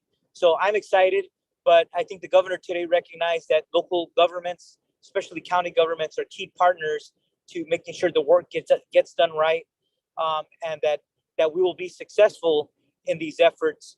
I know in the legislature, there's some other missing pieces that still need to be worked on up until September 10th, the last day of session. But nonetheless, I think we're in a very good position, and the majority of the work, 85% of the work that's going to be key for us to be successful at the local level has already been signed into law today. So we're excited. And again, I hope that we can move forward on this next step because there's going to be a lot more steps to do down the road. Today, I mentioned that the hard work, the implementation of the legislation and the budget trailer bill is still ahead. And so I think we conveyed today that Monterey County is a partner with the governor, with the state leaders, the speaker, and the president pro tem to make sure that we could be successful in our county, but also the state could be successful in its overall goals to close the digital divide for all students and families throughout California. Thank you. Thank you. Supervisor Lopez? Thank you, Madam Chair. Yeah, I just wanted to state that I'm supportive of this approach that staff's laid out. You know, that it's not our first sort of rodeo in this sense. We've built out middle mile before all the way down to Soledad using CPUC funding in the past. So we have a good track record. We have the partnerships. We've already started the conversations knowing that much like everything else that we deal with in government, there's no silver bullet. It takes a lot of small pieces that come together, whether it's middle mile, final mile, WISPs, wireless internet service providers. You got to piece together something that works to really reach the last 3% of Californians who don't have access to the internet. And so looking at the options laid out, looking at the funding coming down, I think this approach is appropriate. I think that the way that we move forward is really by targeting the communities that need it the most and engaging with every single partner that's willing to come to the table. I can share that in just the last month, I've had conversations with amazing partners like Cruise.io, as well as AT&T and Arroyo Seco Internet, small rural companies willing to step up and do their part. Everybody wants to be part of the solution for our kids, hoping that we never end up in a situation like the pandemic put us in last year, where access was not a possibility. And so for all those reasons, I'm supportive of the approach laid out by staff. Thank you, Madam Chair. Thank you, Supervisor Lopez. Supervisor Phillips? Yeah, I support it too. And I think it's important we focus on the areas. I know we had the photograph in Salinas of the kids and that helped take off, but the biggest problem isn't in Salinas, it's in South County and North County. South County because of distance so much. In North County, it's a part of our topography. So I really think I want to make sure that the task force is helping us focus in North County because I can drive down Mallory Canyon, Vieira Canyon, Berta Canyon, Pizzanti Canyon, and I'll lose cell service as soon as I get on any of those. Crazy Horse Canyon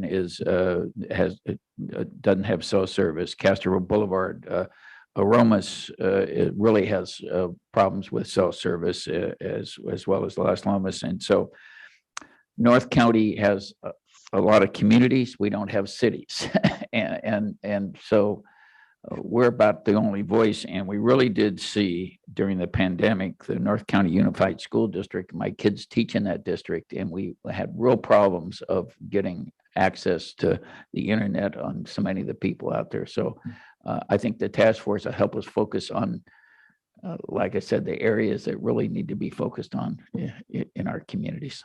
Thank you. Thank you, Supervisor Phillips. I'm really pleased to see this item coming forward and moving ahead. I'm especially pleased to see the incorporation of the Monterey Bay Economic Partnership and other leaders in the community on this collaborative approach to serve the entire region as a whole. And I thank Eric and the entire ITD team for your work on this project. I also want to reiterate how important broadband expansion is for the coast. While Supervisor Phillips has his canyons, we've got the coast. And if there is more cell reception capabilities, if Wi-Fi calling may be available as an emergency. Many of us are familiar with the tragic loss of a young man just a couple of years ago because there was no cell coverage where he was. His colleagues and friends weren't able to call for help, and the man's life was lost. As many of us know, millions of people travel through Big Sur every year, and the expansion of broadband will not only serve residents and businesses, but can help support visitors and ensure more reliable emergency communications. I personally would like to recommend to ITD, when forming the task force, to include leaders or organizations in the Big Sur and the Kashawa regions, and I'll add in and the North County Canyons, to provide input for and input from those organizations to be part of addressing the digital divide. And I'm just hoping, Eric, that you would be able to assure us that you would be mindful to include those communities in this effort as well. Yes, we will include as a broad cast of voices in this as we go out and look for where the areas are, and that's what our whole hope is. As and you'll see in the next referral update where we're trying to get additional information through some surveys so we can find out where the areas are that we need to focus on and address. And so we can start looking at models for how do we address the most and with the funding that becomes available, and how do we go get funding for areas that will be potentially more costly than what we have available today. So those are, but we will be casting that net broadly and making sure we cover the entire county in needed areas. Thank you so much for that. Now, are there any members of the public who wish to comment or have any questions on this item? Seeing no one coming forward in chambers, is there anyone on Zoom who would like to comment? Yep, Madam Chair. Thank you. Yes. I just wanted to add, and just to make this a key focal point of our work, it's not only the areas, and I know our efforts will do good work in all 5 supervisor districts because the need is in all 5, but it's not just putting in infrastructure. A key part of the governor's package was having open access infrastructure so that different providers could use the same infrastructure that is put in at some point, so that residents could have options and not have to be in a monopoly where there's only one internet service provider, and whatever they charge, you have no choice but to pay that cost. When there's competition, that's good for consumers. You help drive prices down and better options, better service to constituents. So I think that's going to be a key part of our work and the state's work as we try to move forward, because the issue of affordability will continue to be one. I know that there's a bill, and there will probably be another budget trailer bill just on the Lifeline program, so that we could have some, just like telephone, we have some subsidized internet for our lower income Californians in our state. So there's so many different aspects of the work that's going to get done that I'm looking forward to doing this. And lastly, I did bring a large photo of those 2 little girls from East Salinas, and the governor did sign it today, and he put those words, "Si se pudo," it could be done, because we wanted that story of those little girls in our county to be continue to be a motivation and a reason why we got the state leaders to act and to sign this landmark record bill today. Thank you. Thank you. Seeing no further comments, we'll close the public comment period and bring it back to the board for action. I'll move approval, Madam Chair, of the Thank staff's you. recommendation. I'll second staff recommendation. Thank you. Madam Clerk, if you could please call the roll. Supervisor Alejo, Aye. Supervisor Phillips, Aye. Supervisor Lopez, Aye. Vice Chair Supervisor Adams. Aye. Thank you very much. The motion passes. And now we will go to item 18. Let me just see if my wonderful clerk down here needs some water.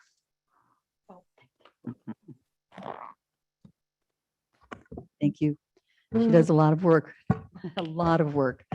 Okay, so now we're moving forward to item number 18, and this is to consider the report outlined below in response to board referral number 2020.25 to support collaborative efforts to address the digital divide in partnership with local school districts, cities, the County of Monterey, and community partners to address the digital divide for our local students and all other county residents, and to advocate for solutions at the state and federal level.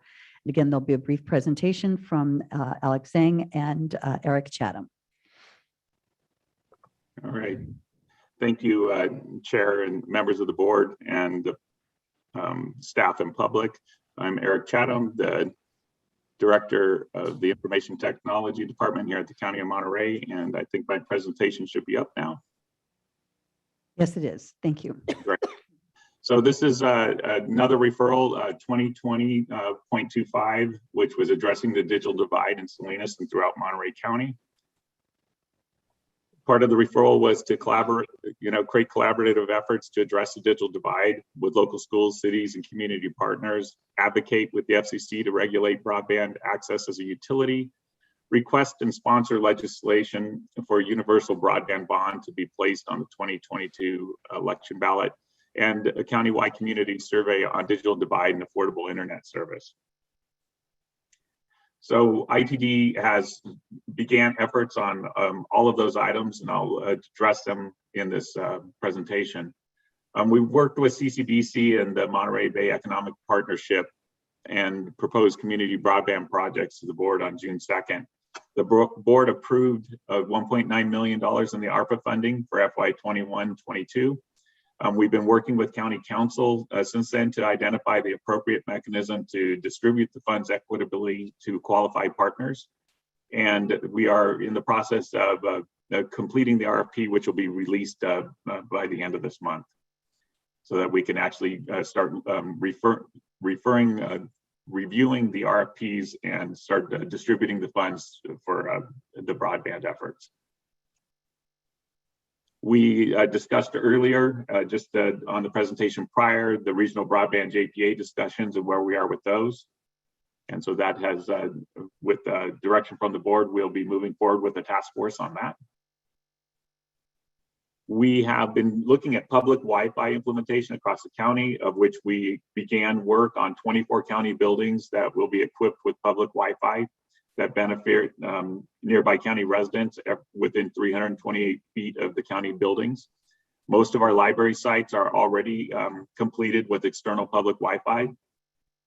We did exclude public safety sites for various reasons of not having folks around those areas. And we expect completion of all the buildings and external Wi-Fi by September of 2021. We introduced to the public the work around the emergency broadband benefit program. There was a media briefing on April 21st that I provided information on that. There was a board presentation on April 27th. And we've also put a how-to guide on our county website on all the various programs that are available for broadband benefits for qualifying households. We started conversations with Randy Ishii from the Public Works Department on the Big Once policy, modeling that after some of the other local agencies, including the City of Salinas and some municipal governments. Public Works is looking at whether an ordinance or resolution is the right direction to move forward. And we are continuing to work on looking the operational models and where the IT department would be involved in making sure that we understood where additional either cabling or conduit is set up in the Big Ones policy, and keeping records of that so that that can be consumed and utilized by individuals, so that when we do go and do any digging efforts or trenching efforts around roadways, that we put those in and we know where they're at, and we know is where we can allow people to consume those. We are looking at building a broadband strategic plan, which we've already started. And this was part of the RCRC grant application. Letter of support was submitted to them, and they received that. Since this was put out a couple of weeks ago, we have already gotten the MOU signed by RCRC, so we can start beginning looking at the work for getting the development grant on that. We did reach out to the efforts that are happening with some of our major service providers, Charter, AT&T, and Comcast in the area. We received updates from Charter Communications and AT&T. Charter Communications has completed their fiber and broadband upgrades in the Laguna Seca area as of November of 2020. And the Carmel Highlands upgrade is expected to be completed this month. We were just reaching out to them, trying to confirm if it's all been finished. We had one area where they were still working on at the time. And then AT&T, we did meet with them as well. We had an on-site meeting on June 24th. We did find that there is additional fiber moving to the Post Ranch area in Post Ranch in the Big Sur area. So we're looking at how that could possibly be leveraged for providing more services in those areas around there. And legislative updates. In November of 2019, we provided public comments with a letter of support to the California Broadband Council in support of the State Broadband Action Plan. The state budget, which we just discussed in our previous slides as well, in previous presentation, was the $6 billion of broadband improvement, $3.75 billion, which is going to be run and operated at the state level for open access middle mile, $2 billion for last mile projects. And as Supervisor Alejo said, there's $750 million in what's called a loan loss reserve program. There's more details to come out on that and some of the other funding. And we are watching that in conjunction with the legislative committee and my team, and Supervisor Alejo has been a great advocate of making sure we get any information that he receives because he's right in the middle of it. And the community broadband survey, there's CCBC and the Monterey Bay Economic Partnership forwarded a community broadband survey that was put out by the governor's office to members and agencies and community partners. We're still waiting the results from that survey. And when we get those, we'll report back out on those. So with this covering of this report, we'd request that the board consider this referral being completed and that we would combine any additional updates into our JPA, our broadband JPA referral, which we'll keep open and come back at a routine basis, whether it's 60, 90, whatever the board would like us to do, to give a report out on how the task force is doing, as well as any activities that are covered within the task force, which would be anything related to the, conquering the digital divide. And we'd be glad to combine those. So many of the items in here are overlapping. So we go over them twice, and we could put them into one presentation and keep it in that referral. That would be great, and close this referral out. So with that, I'd like to open it up for any comments and direction. Thank you so much, Eric. With that, I'll bring it back to the board. I know we've had quite a bit of conversation about this at any rate, but I'll go ahead and see if there are additional questions or comments. Just one additional comment. I just want to appreciate Supervisor Alejo's work, in terms of making sure that the legislative process kept moving in a way that was favorable to Monterey County. I know that for us, it set us up on the other seat that I take at RCRC and Golden State Finance Authority. I've been asked to serve on that board, but now we're talking about real numbers. We're talking about money we can go after to help rural communities. And so again, just sitting here today, it's an exciting day, and I think the timing couldn't have been better, given it being a Tuesday and all, and everything falling in place. And so I'm excited for what's going to happen for our rural communities, whether it's the coast, North Counties, valleys, and canyons. We're going to find a way to make sure that people get connected. And so I'm just excited, and thank Eric and his staff for being solution-minded, from San Gerardo all the way deep into deep South County and to the coast and up north. It's really cool to see all these opportunities coming to fruition. Thank you, Madam Chair. Thank you. I'll go next to Supervisor Phillips if there's any comments or questions. Thank you. No. And then I'll come back to Supervisor Alejo. Any final comments or questions? Yes, Madam Chair, I want to move a staff recommendation also on this, but I did want to just state that it's been great to work with CSAC on this because we've informed a task force early on, which I've served as the co-chair of CSAC, and CSAC was one of the, I think probably the first local government association to come out and really push for the broadband expansion. But I did want to recognize RCRC, the rural county representatives that Chris is a member of, and they had a representative here at the bill signing, but they are forming a statewide JPA that I think will facilitate a lot of work. And they are also trying to bring in dollars and help apply. They believe, they told me that Monterey County is included, to get some funding for a strategic plan for Monterey County so that we can know if we do get funding, if this plan will help us to really prioritize the needs, where infrastructure needs to go, so that when people ask us, what are going to be some of those first efforts that we can focus on? That's why that strategic plan is needed. So I look forward to working with RCRC and their experts over there. And I look forward to Chris, hopefully being the lead there so that we could really draw those resources to further the work that Eric and his team are working on. So with that, I do move staff recommendation. Thank you. Thank you. And when that is appropriate, we'll come to you for the motion. Are there any members of the public who wish to comment or have questions on this item? Seeing none in the chambers, are there any members on Zoom who would like to make comments? Nope, no members on Zoom either. Then I'll bring it back to the board. We have a motion on the floor from Supervisor Alejo. Is there a second? Second. Second by Supervisor Phillips. Madam Clerk, could you please call the roll? Supervisor Alejo? Aye. Supervisor Phillips? Aye. Supervisor Lopez? Aye. Vice Chair Supervisor Adams? Aye. And that's a very exciting vote. And I congratulate all who have put so much time and effort into this. It's a really, it's a big day for us here in Monterey County with our digital divide. So thank you. We'll accept that and move forward. The motion passes. And now we'd like to move on to item number 19. And as we begin, I first want to just thank all of you so much for your patience as we've gone through the other options and motions that we had to go through. I know many of you are here for this item, and it's a very important one. So we're about to take up item number 19, which is the Riverview at Las Palmas Assisted Living Senior Facility. We're going to hold a public hearing to consider an application for the Riverview at Las Palmas Assisted Living Senior Facility, which we will be forthcoming now. Excuse me.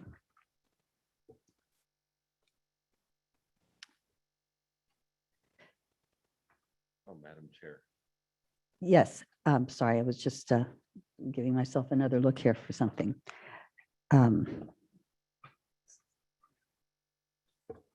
Yes. I'm sorry, please, we have staff here to do the presentation. And I was going to make a comment about the order in which we're going to handle the presentation so that the audience would understand where, how, and why we're going to be doing things in the order that we are. I'm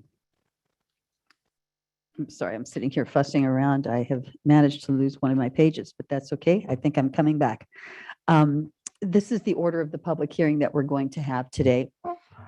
First, we're going to have a presentation from staff, Joe Cedar and excuse me, Mr. Spent. And then we are going to have questions from the board members. Next, we're going to have the applicant make a presentation, and we'll have 15 minutes total for the applicant in this presentation. And that would include whether it's the developer or attorney. We'll have a total amount of 15 minutes for the applicant. Next, because they have been organized so well, we'll next have a 15-minute presentation from the Homeowners Association. And we're going to allow them to make 15 minutes total for the Homeowners Association. And I have a list of participants already in hand. And so we will be going back to start with them. Then after the homeowners association, we'll go back out to the general public to hear from them, and members of the public will have 90 seconds, 1.5 minutes to make their comments as we move forward. County Council, I wanted to ensure that this seems like a fair approach to you. It was important to me to make sure that that we do this in a very fair way. So I think that that takes care of how we want to have this go. Again, after we have the homeowners association and the other public testimony, then we'll have a 5-minute response time from the applicant. We just thought, though it's not an appeal, we thought we would still give the applicant the opportunity for 5 minutes of response. Then we'll close the public hearing. We'll have staff response to any public testimony. And then we will have board deliberation, questions and comments. And then finally, we'll have the board decision. Yes, that So- sounds appropriate. Thank you very much. I always want to be appropriate. Madam Chair, one quick question. Yes. In terms of the expectation for the public and their public comment, is there a time frame you want to set now?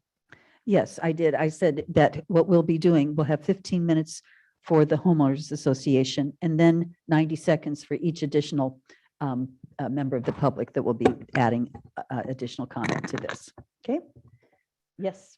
And thank you, Madam Chair. And just because we have needs for our IT staff and our staff in the back, at some point we'll need to take a 5-minute break also. We can do that now or after the staff presentation or sometime during this, but before we go too far down the road. So tell me if I'm correct in that we have a 4-hour window before we have to take the break. Yeah.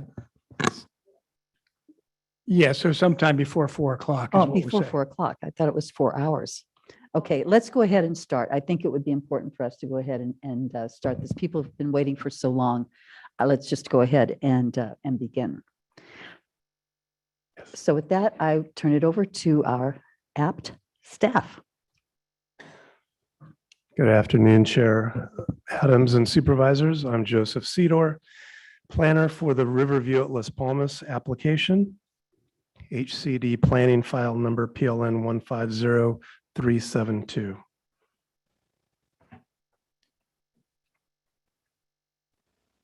Next. The approximately 16-acre undeveloped project site is located south of River Road and west of Country Park Road within the areas of the Las Palmas Ranch Specific Plan and Toro Area Plan. The parcel is zoned medium-density residential, 2.61 units per acre with a design control overlay. The subject parcel is also known and referred to as Parcel Q, and surrounding land uses include residential, agricultural cultivation, and open space. Next. The proposed project includes an amendment to the Las Palmas Ranch Specific Plan and a combined development permit consisting of a use permit and design approval to allow the construction and operation of an approximately 90,000 square foot assisted living facility consisting of multiple structures and associated site improvements, and a use permit to allow development on slopes exceeding 25%. As designed, the facility would provide a continuum of care and supervision to residents, and the entire facility would be licensed by the state of California as a residential care facility for the elderly. Next. The following draft amendment to the Las Palmas Ranch Specific Plan would provide clarity regarding the future use and development of the project site. The amendment would allow one rest home or similar facility and limit the number of such facilities to only one within Area A of the specific plan.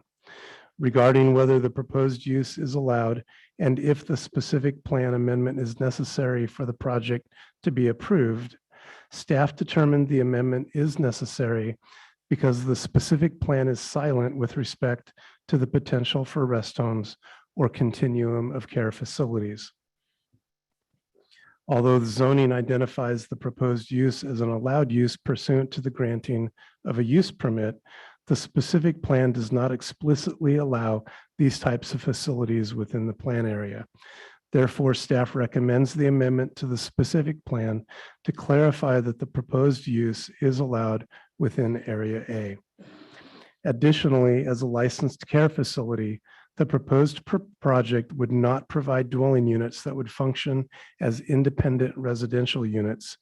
Therefore, staff's determination is that the specific plan residential unit limit of 1,031 units does not apply to this project. Next. The facility would be comprised of 3 levels of care and living accommodations based on individual needs: casitas, assisted care facility, and a memory care facility. Next. The 13 casita structures would provide 26 separate semi-independent living units and 42 beds. Individual units would range in size from approximately 890 to 1,300 square feet. And all 13 buildings would be single-story, approximately 18 feet in height, and cover a total of about 41,300 square feet. The casitas are designed specifically for seniors who may require varying levels of assistance in their basic living needs. Next. The assisted care facility would include 40 structured care living units ranging in size from 360 to 590 square feet, with a total of 52 beds. The 2-story building would be approximately 25 feet in height, include a combined total of 43,400 square feet, and cover a footprint of approximately 27,000 square feet. The assisted care facility is designed specifically for seniors who may need a full range of assistance to meet their living needs. Next. The memory care facility would include 39 units ranging in size from 310 to 450 square feet, with a total of 48 beds. The 3-story building would be approximately 30 feet in height, include a combined total of 38,700 square feet, and cover a footprint of about 21,600 square feet. The memory care facility is designed for residents with diminished mental capacity who require a full range of assistance. Next. Associated site development would include roads, driveways, and parking areas that would cover an additional 99,500 square feet. Total site coverage, including all structures and site improvements, would be approximately 190,000 square feet, or about 27.8% of the site. The project would also include the removal of approximately 80 non-native eucalyptus trees. And as part of the project mitigation, these trees would be replaced with landscaping designed to screen views of the project from neighboring properties and Highway 68. Next. Access to the project would follow the green line from the signalized intersection of River Road and Las Palmas Road to River Run Road, then Woodridge Court, which currently terminates at the project site boundary. River Road is a public road maintained by the County of Monterey. Las Palmas Road, River Run Road, and Woodridge Court are private roads maintained by the Las Palmas Homeowners Association. Pursuant to Monterey County Code Chapter 16.80, the applicant has provided a legally executed access easement to the site demonstrating proof of access, and nothing in the easement language would limit use of the subject property to only residential uses.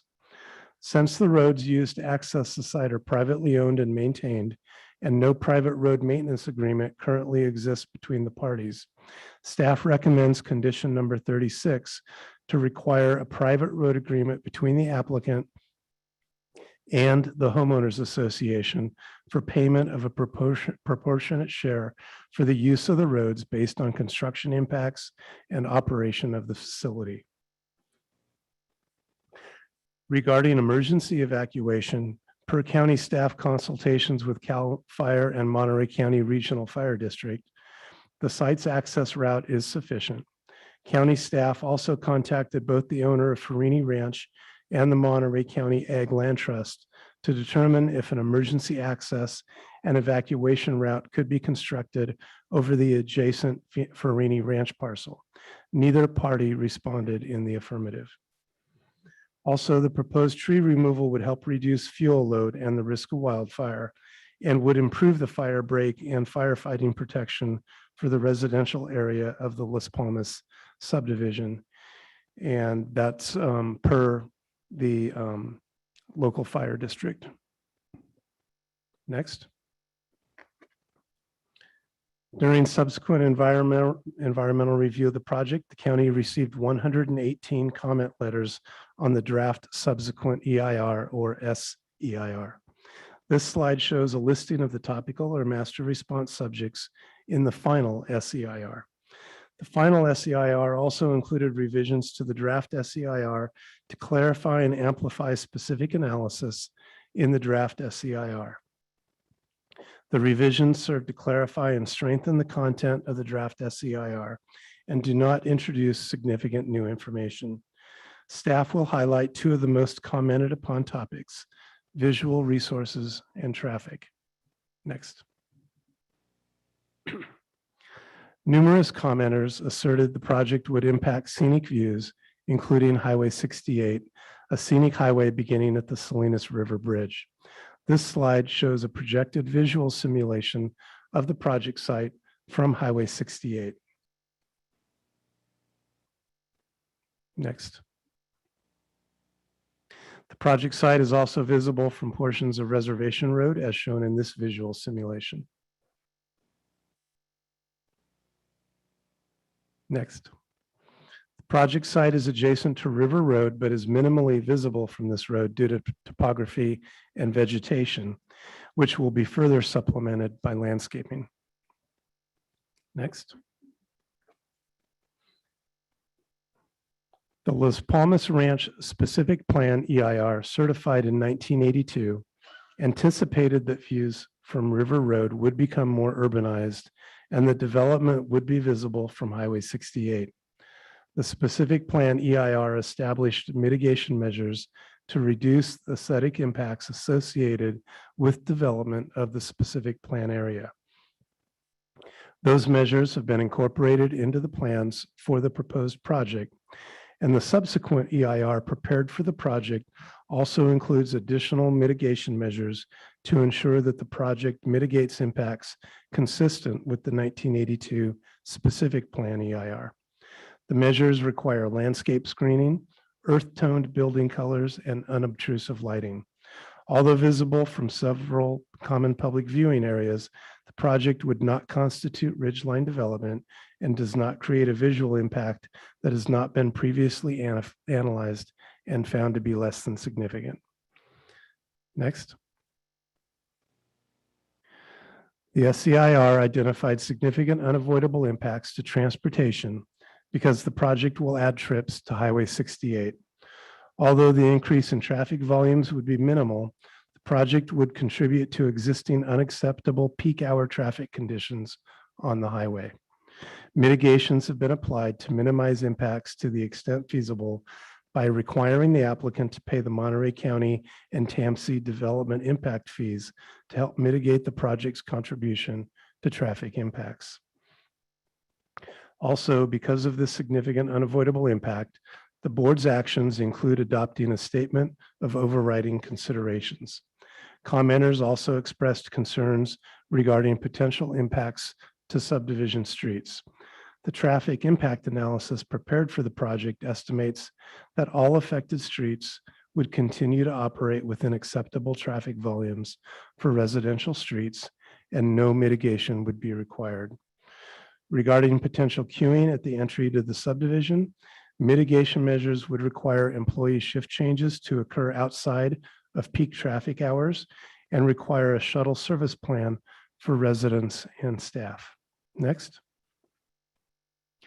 In conclusion, staff recommends the Board of Supervisors adopt a resolution to certify the final subsequent environmental impact report, adopt CEQA findings for project approval, and adopt a statement of overriding considerations, adopt a resolution to amend the text of the policies of the Las Palmas Ranch Specific Plan to add policy language clarifying that one assisted living facility is allowed within Area A of the specific plan, subject to approval of a use permit, and adopt a resolution to approve a combined development permit consisting of a use permit and design approval to allow construction and operation of an approximately 90,000 square foot assisted living facility, including associated infrastructure and roads and grading, and a use permit to allow development on slopes exceeding 25% and adopt a condition compliance and mitigation monitoring and reporting plan.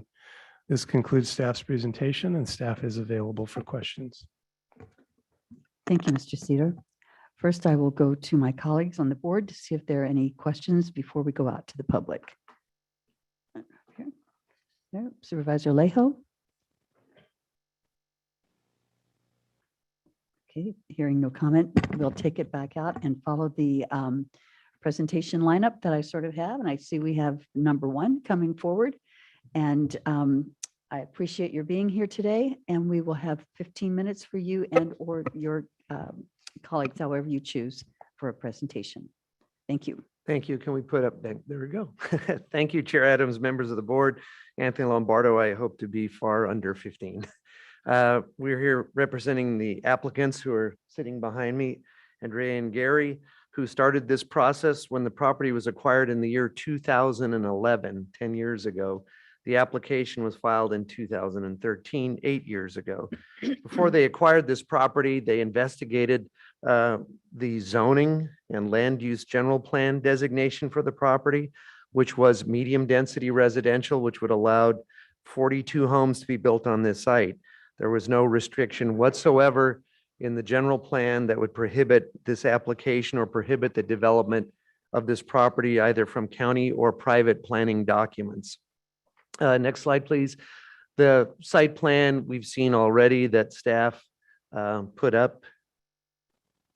That's the overall site plan. The casitas on the left, assisted living in the center, and memory care on the right. Next slide, please.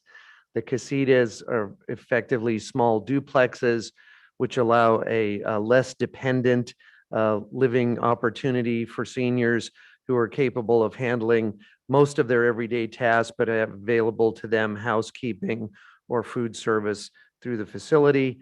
Next slide. The assisted living is a more comprehensive care where the resident has all of their housekeeping, bathing, dining needs provided in the facility.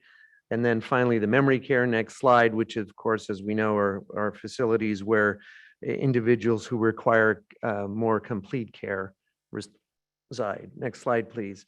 There was an article in the Herald over the weekend, and I don't know if this was the Herald's error or intentionally drawn or described this way, but you can see the individual in the foreground who doesn't feel that this type of housing is appropriate in this location is pointing to the top of a hill saying it looks like this is where the houses are going to be located.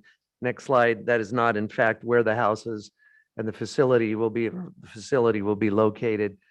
As staff pointed out, and this next slide shows more succinctly, the place that they're pointing to is on the far left hill. The location in the center, we can see the tops of the eucalyptus trees are where the facility is proposed. Next slide, please.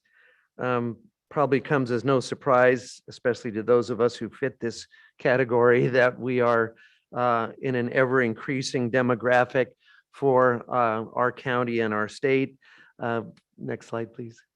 If we look at the material that was submitted during the application process, in the year 2010, there were 6 counties in the state of California that had over 20% of their population qualifying as senior residents. It didn't come up for some reason.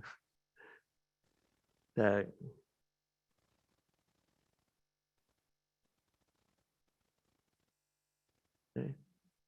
Time out. So I'll continue to speak while they're pulling it up. And by the year 2018, which was 3 years ago, the number of counties had increased over threefold, which had populations exceeding 20% seniors. And the California State Association of Counties in 2018 estimated that by the year 2035, that 41 counties would exceed 20% in senior population. And in 13 of those counties, Monterey County, I think being one of them, that percentage would exceed 30%. Overall in the state of California, the population over the age of 65 years will double in the next 20 years, according to the Stanford University from 4.3 million to 8.4 million. Bringing that a little closer to home, and we can get to the next. See, I still like the old slide machine. It works every time. Where's the Okay, overhead next, projector? you can skip to the next slide, please. So those were the statistics that I just gave you. And the next slide shows Monterey County. We went one too far, one back. In the year 2010, the county of Monterey had a population of roughly 63,000 people over the age of 60 and 6,800 people over the age of 80. By the year 2030, which is now only 9 years away, 8.5 years away, that population will increase to over 100,000 over the age of 60 and over 10,000 over the age of 80, which is an increase of over 4,000 people. And as you can see in the chart, over 60% increase in over 60 and almost 50% increase over 80. A large portion of that population will, of course, require some assistance in their living arrangements. Next slide shows the gross demographic of the state of California, of which Monterey is certainly in the leading edge. Monterey County is on the leading edge and shows the growth of the senior citizen population, which you can see as I mentioned previously, more or less doubles between now and 2038. So next slide, please. Obviously, the Riverview project will provide only a small portion, a minuscule portion of meeting the demand for that type of housing in Monterey County with 142 beds. This facility is designed to maintain the appropriate level of independence so people don't feel they're being warehoused, reduce the trauma that they experience leaving their independent living situation to a more dependent living situation, and then of course receive the appropriate level of care that they need for their personal conditions in this facility. Back to the planning aspect, if we could go to the next slide. As the staff mentioned, this property was part of the Las Palmas Ranch specific plan adopted by the County of Monterey in 1983, and for which a very thorough environmental impact report was done, which we of course updated with this application. This property was always designated for development. A parcel next to it was designated for a shopping center, is still zoned commercial for a shopping center, but was purchased to prevent it from being developed as a shopping center by the homeowners association. The zoning, next slide, please. Start to wrap it up for us. Sorry. I think if you could start to wrap it up for us. Sure. The zoning, I don't know if you stopped the clock while we were waiting for the slide to turn. So the zoning for the property in the 2020 general plan did not include the Las Palmas specific plan. It was not a part of the 2010 general plan, although the staff requested we file this amendment. The zoning and general plan designations are unequivocal. Medium density residential on the left for the zoning and medium density residential on the right for the general plan designation, which would allow the construction of 42 homes on this site. So I can just finish briefly. This project is not subject to the county's inclusionary housing ordinance, but the applicant has voluntarily agreed to provide 15 of its beds to persons that meet the HUD standards for low-income housing, which is at a cost of approximately $120,000 a year. There are no fire protection issues related to this project. The long-term water supply has been confirmed by the water purveyor, California Water Service, and the wastewater capacity has been confirmed by the state of California through the Regional Water Quality Control Board and the County Environmental Health Bureau. Traffic impacts, as Mr. Sedor stated, are far less than were analyzed for Las Palmas development. The EIR said there were to be 11,000 trips created by Las Palmas. Currently, there are 7,600 trips generated by Las Palmas, and this will generate another 383 trips, of which there are only 3 or 4 peak hour trips. The easement for access, as staff stated, is unequivocal and it contains no restriction whatsoever, and it does not in any way degrade the level of service on the internal roads. Finally, in closing, because of the fact that we are adding 2 trips to Highway 2 or 4 trips, depending on what time of day it is, to Highway 68, it will require the board to adopt a statement of overriding considerations. And we believe that statement is supported by the following facts that are contained in the staff report. This project will meet the need of a rapidly aging population. It provides 142 beds, and we've incorporated a voluntary low-income housing component. The project will cost $24 million to build. It will provide 93 full-time jobs with benefits, which will generate an annual salary of a total of $4.4 million. So we would respectfully request that the board support the staff and the Planning Commission's recommendation to approve the project so that we can construct this much needed housing opportunity for our senior citizens, of which now I'm sorry to say I now qualify. So thank you, and I'll reserve some time as you've provided for us in rebuttal. Thank you. Thank you very That's our much. presentation. Thank you, Mr. Navarro. Thank you. And now we will go to the Homeowners Association, which I understand is has been organized. And my hope and expectation, knowing that you've got 15 minutes, is that you all know the order in which you will be coming forward. So I'll start. I hope that I'm looking at Shelley Donati. You are. Thank Good you very afternoon. much. Just as a point of clarification before we begin, there were only a couple people, we were told we needed to have people cede time. So I'm assuming we don't need to do that. That's correct, Is as that long as correct? you stay within the 15 Okay, minutes. so there'll just be 4 of us, and then, so we'll change the order slightly. Can That's we? fine. I'll just call the next person. as Thank I you. Finish. Okay, thank you. Good afternoon, supervisors. Thank you for taking the time to hear us. As you've heard from the applicant today, there are many issues that we have taken with this project as residents. Number one, he's asking you to consider the Highway 68 scenic corridor and that this will harmoniously blend into that landscape. The reality is when you level the eucalyptus trees and redesign that hillside, this will be visible from the River Road Bridge. At the size of a 140 bed facility, really what you're going to see driving out of Highway 68 is something close to the size of beds of Natividad Medical Center sitting up on the hill. All of us here today absolutely support senior housing. This isn't a question of supporting senior housing.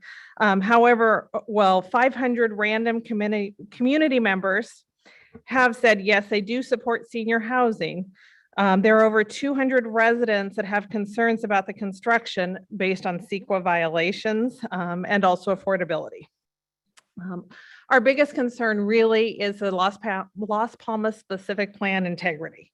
Much thought and consideration went into that, and over 1,000 families have bought into what we believe is a built-out plan. On top of that, we do have a very diverse community. There have been comments about it being a senior community and traffic not being of a significant impact. I live right at the mouth of the road going up to where this site would be built. There are 23 homes adjacent to me on this road.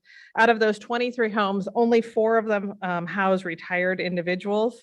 The other 19 are either young working families or active working families in the community without children.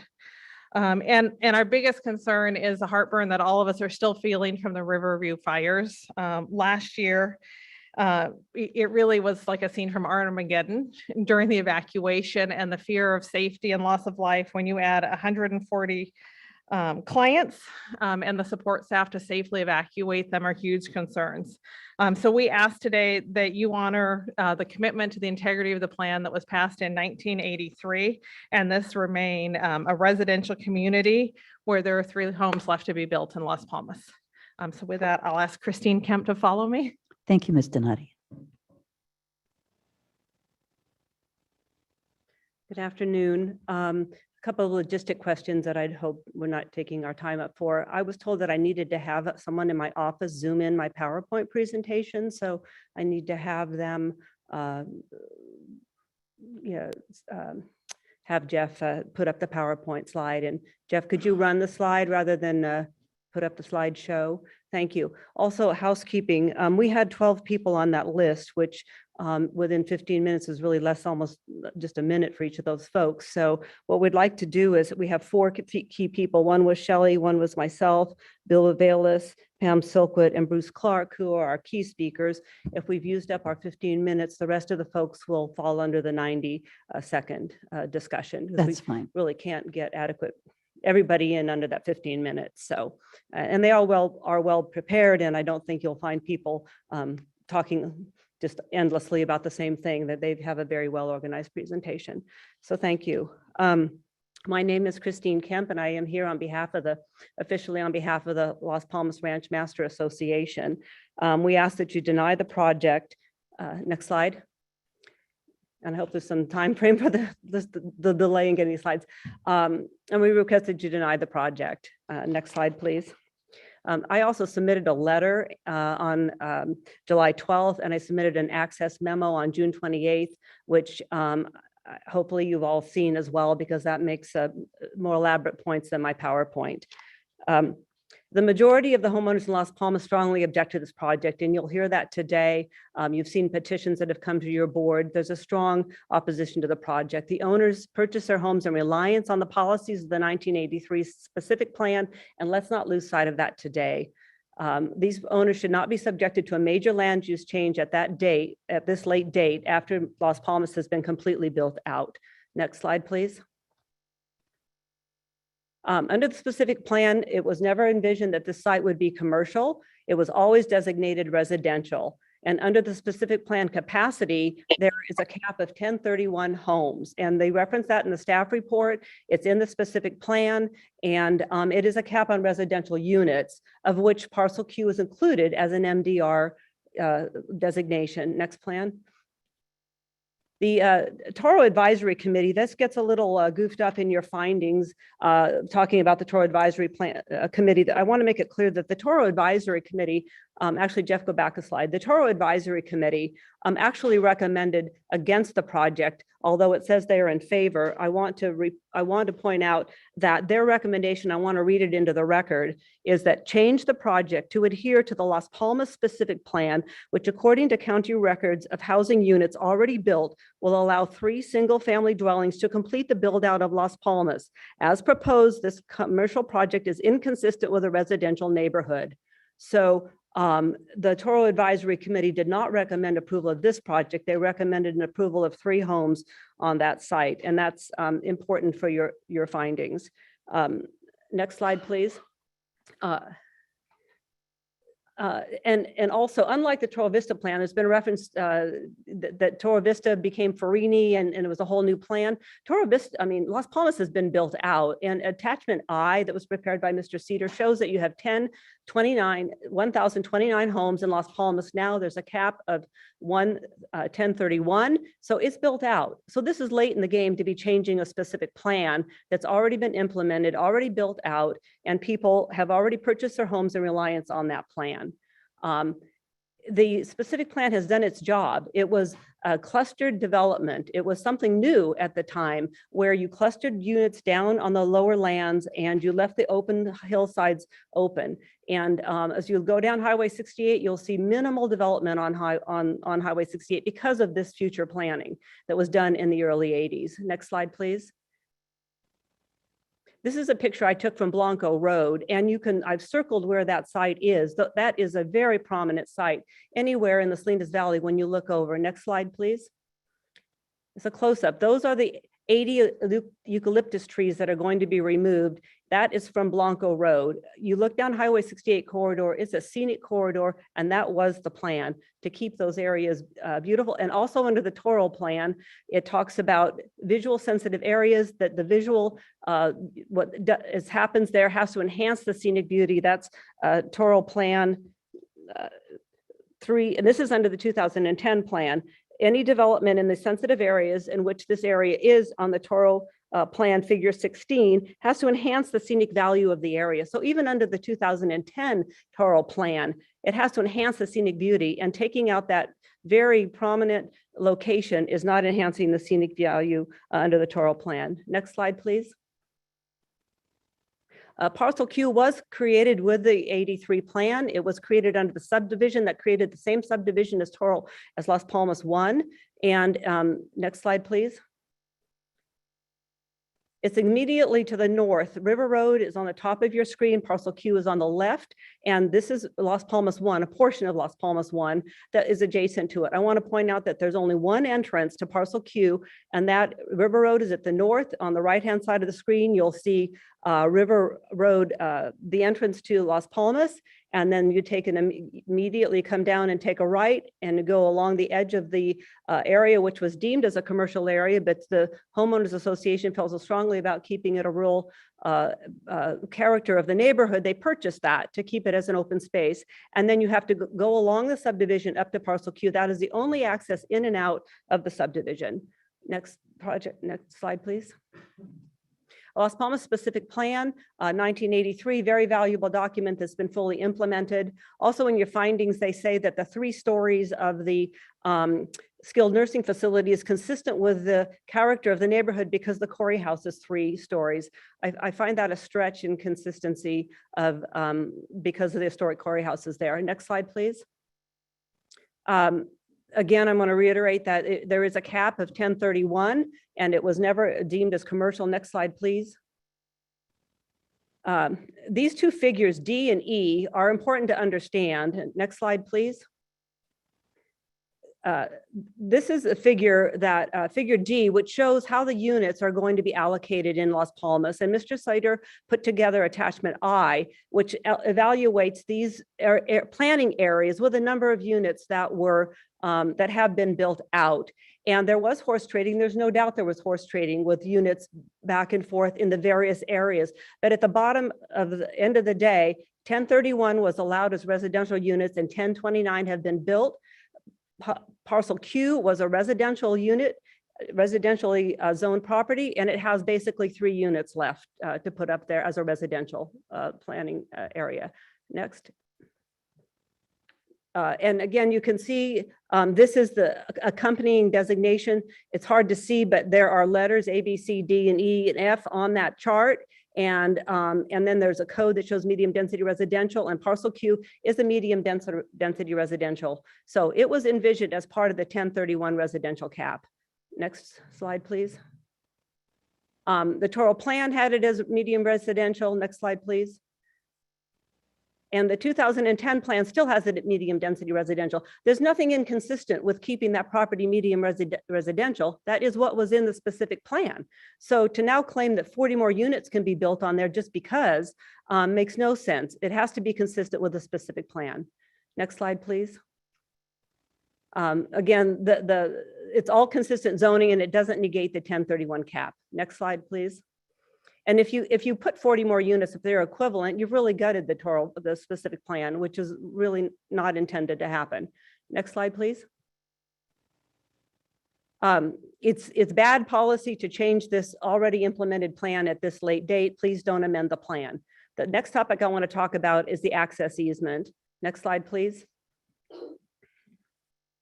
There's only one point of access, which you saw, and I've given you a detailed summary of why use for a commercial use is a surcharge on this access easement. Next slide, please. This easement was granted in 2000. It was granted by members of the Fletcher family. The Fletchers were the developers of Las Palmas. They understood the 1031 cap. They understood the zoning. And at the time it was granted, parcel Q was medium density residential. It was not commercial. So it's our position that any use of parcel Q for this type of a commercial facility is a surcharge on the easement that's been granted and is unlawful to intensify the use on that easement. Next slide, please. I won't take the time, but there were only 3 commercial sites. Parcel Q was not one of them. The homeowners have bought 2 of them, and one is the historic Corey House. There's nothing left there except 3 units that they can put on parcel Q. Next slide, please. Again, this goes to the easement. It's all in my memo that's in the record. Next slide, please. At best, the easement over Las Palmas is for 3 residential units, and any use of the easement beyond is a surcharge of the association's roads. Next slide, please. You'll hear it's going to bring traffic noise, glare, fire concerns, security concerns, visual impacts, and a host of other issues that I'm hoping everyone will have an opportunity to speak to. Next slide, please. We ask that you deny the project as inconsistent with a specific plan, which I think is very clear, that you deny an amendment, finding that the specific plan has already been built out and no amendment should be granted at this late date, and also deny the permit, finding that it to be detrimental to the health, safety, and welfare of the surrounding community. I haven't hit on the big topics of fire, safety, traffic that you'll hear from other folks. But we urge you to deny the project for numerous reasons you will hear.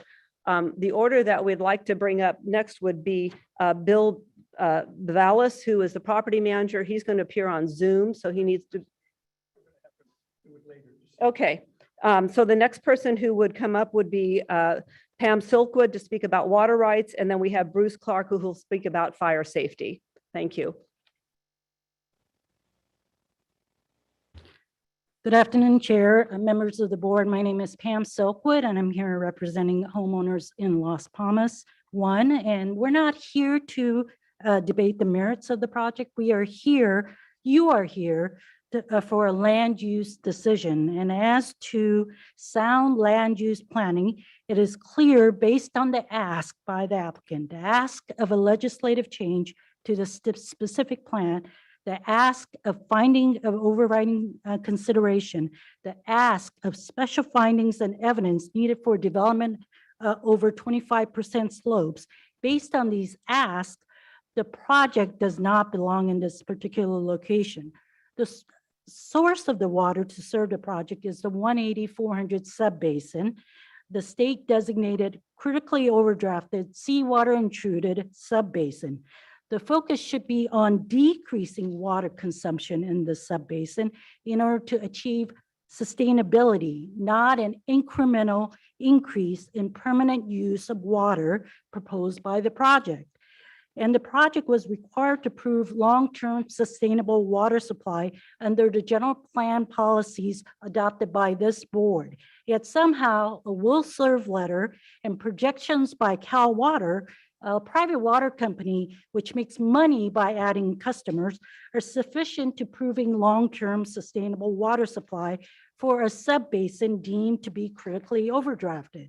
The land use decision to deny the project is easy because the finding and evidence are clear that you do not need to take legislative action to change the promises that were made to Las Palmas residents, that the reliance in the specific plan, EIR, decades old, there needed to be a new EIR, not a subsequent EIR, and that it is in violation of CEQA, that the construction of a 3-story structure, development on slopes of 25% with 80 eucalyptus trees removed and switchbacks with 8-foot turnouts as primary road leading to the project, scarring the hillside and viewed from the protected public view shed is inconsistent with the general plan, that there is no long-term sustainable water supply to serve the project because it proposes to permanently withdraw from a critically overdrafted basin,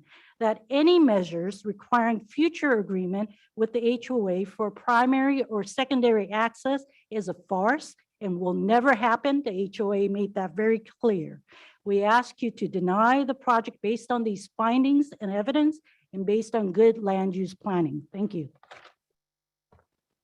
Thank you, Ms. Silkwood. So I think as we stand now, we have 21 seconds left on the 15 minutes. I'll be quick. But that's okay. Plus, you get your own 90 seconds. Madam Chair, fellow supervisors, my name is Bruce Clark. You may know me if you've been local. I was the fire chief of Central Fire District, Santa Cruz County, just north. I've been in the fire service for 38 years, recently retired, and I'm now a private consultant dealing with fire land use practices and disaster recovery, trying to help victims of fire, such as Paradise, the Reading fires, Santiago fire, and such. I was asked by the HOA to look at their fire protection situation. That's just the 17 minutes. Now he Oh, gets okay. 17 seconds. Now he gets 90 seconds. Look at their fire protection issues and the proposed plan. And first off, to the applicant, I'd like to commend you because just turning 68, I may be in one of these facilities sooner than later. And I think there's a need for that within the community. My concerns are, if I could slide one, please. This was talked to by Mr. Lombardo and your general staff. And that's the access road getting into the development being somewhere in the neighborhood of 25% grade. And if I can bring that first slide up, please. Yeah, I need the far right screen if you can enlarge that for us, please. You'll see the dirt road that goes up that slope. That is approximately a 25% grade. And without giving you a geology lesson, if you went out 100 feet, you'd be going up approximately 25 feet in height for access, egress. And that, in my interpretation, my years as a fire chief and consultant, that is not exactly needed, or not exacting in what you need to protect that community. Number two is a secondary means of egress. I talked to the fire warden in general about this project, and his stipulation was they would shelter in place. And number two, they had not seen a final set draft plan review for that, but this would not meet the state requirement to the best of my knowledge. Next slide, please. I would like to leave this slide with you. This is number two, please. The second one, please.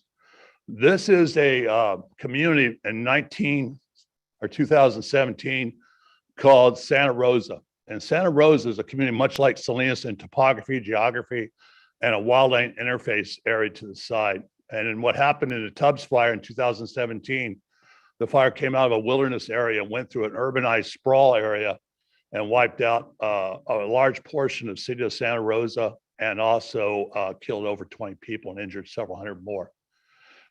You say, what is the consideration between that and this project? This project has limited access and egress into the site. It has a high access road in, which this site doesn't. If I can bring that map up. The fire I'm going to show you was of a Kaiser hospital in an urban setting of Santa Rosa. Can you blow that picture up, please? I'm sorry. And what you see before you right there is a picture of the occupants of the hospital, the medical staff evacuating a patient on about a 3 or 4% grade road. And the fire is actually burning into Kaiser Permanente Hospital in the city of Santa Rosa in 2017. You say, well, what that has to do with this project? If you have non-ambulatory or limited capacity dementia or Alzheimer's victims, thank you, then you're going to have problems getting them in and out of the access. You've got limited fire resources and abilities like you had in the river fire where it came into that area. And if you bring that picture back I'm up, so please, I sorry, appreciate it. but I'm afraid that you This is something I think you really need some extended your, strong concern. your Thank time, you. and I really appreciate your presentation today. And are there other members of the public who would like to speak today?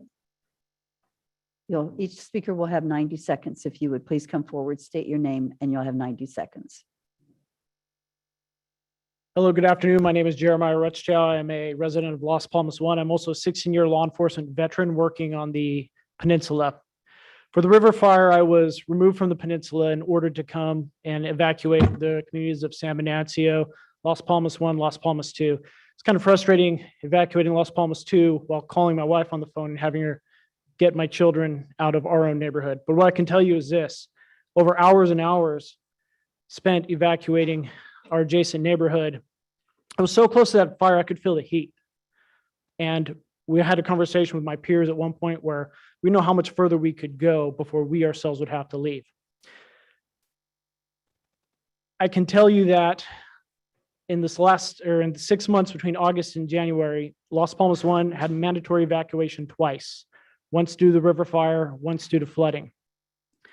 And there's no way you're getting 142 people with cognitive and physical disabilities out of that space. Even if you had more access roads, you don't have the personnel to do it, the appropriate level of vehicles. As Mr. Sitter pointed out, the other land did not have the ability to access through there. It's just impossible. And so I definitely recommend that, just for that, amongst many other reasons, that you do not approve this. Thank you. Thank you very much for your comments. Is there anyone else who would like to speak? You'll have 90 seconds. My name is Jeff Dietrich. I'm a resident of Las Palmas 1. There's been a lot of talk about mitigation. I would recommend that you consider the fact that none of this mitigation may ever occur. And if it doesn't occur, there is no way to enforce it. None. We can't sue. The county's not going to take care of that. It's the developer can ignore everything and we have no solution. So consider the project without the mitigation promises, and it looks like a lousy deal. Another thing is, there are literally thousands and thousands of acres of good flat land within this county where this could be built much safer than on a top of a hill. No one in his right mind builds a nursing home for Alzheimer's patients in a wildfire zone on top of a hill. Fire goes up. Along with it will be a bunch of unfortunate Alzheimer's patients. Thank you. Thank you, sir. The next speaker.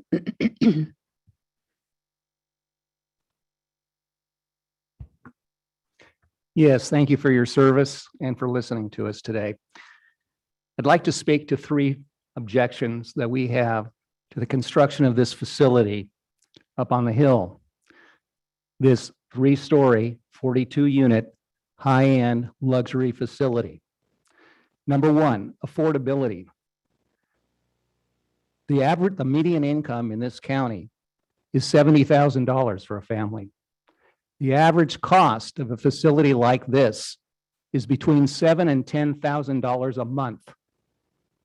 All but very few of your constituents are going to be able to afford such a facility. What they will do is what they've always done. They will take care of their elderly in their homes. What they need from you is more affordable housing, not less affordable housing. We already heard the last speaker talk about mitigations. What's the definition of a mitigation? It's an effort to reduce the severity of a problem.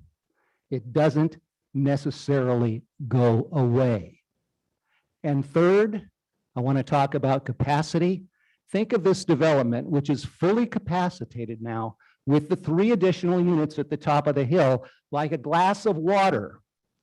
Now pour 42 more homes on top of that glass of water, and what do you get? Thank you. Thank you very much for your comments. If you could please identify yourself, and you'll have 90 seconds. Yes, thank you, Honorable Chairman and board members. My name is Rendell Ricchero. I'm a long-term resident at Las Palmas 1, and I live at the house that Mr. Lombardo's group used to take the picture of the view from River Road. I will be just clear, I agree with all the previous statements, especially Christine Kemp and Ms. Silkwood's statements about the issues that we're in opposition to. I came here today as a private citizen, not part of the homeowners association. This project will negatively impact our house, our living space. We bought into Las Palmas at a time when we believed we were in a fully developed project. So that was our expectation 20 years ago. We understood that there were only 3 houses available to be built on the parcel's queue, and we expected that to be permanent. We do not agree, and we oppose the project. I say we, my wife and I, who live at that corner where the access is, right at the traffic light. So we will see every single car, we will see every single traffic incident, and we will see all the people accessing the site throughout the day. And I can assure you it's going to be more than what the county is saying here. The staff were saying that these buildings are not, or these residents wouldn't be considered permanent. Thank you very much for the time. Thank you for your time, Mr. Ricaro.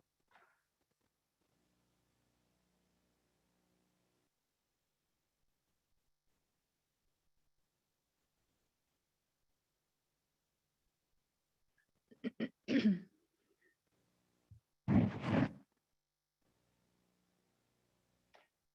afternoon. My name is Tom Mercurio, and I'm a resident of Las Palmas 1 and against this development. One of the arguments presented by the developer has been fulfilling the need for continuum of care facilities in our area due to an alleged shortage. Some members of the Planning Commission, two of which voted to move forward with this development, stated the reason for their yes vote was due to this supposed need. Upon my further research, I found that over 40 such facilities exist in our area. After contacting 20 of them, I found that 70% had current vacancies, of which a small number were attributed to the COVID-19 epidemic. Further, there's a facility scheduled to open in Seaside in the winter of this year with 144 beds. I propose it is to serve, Therefore, the question becomes why the urgent need to build another one? I propose it is to serve the financial objectives of the developer and not the stated idea that it will help create additional bed capacity. Thank you. Thank you for your comments, Mr. Mercurio.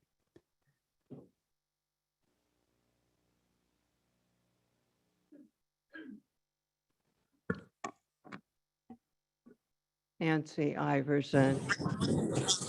From the onset, 2014, 2015, Riverview at Las Palmas Care Facility has been about construction to build that which is needed in all of Monterey County, 3-component senior housing.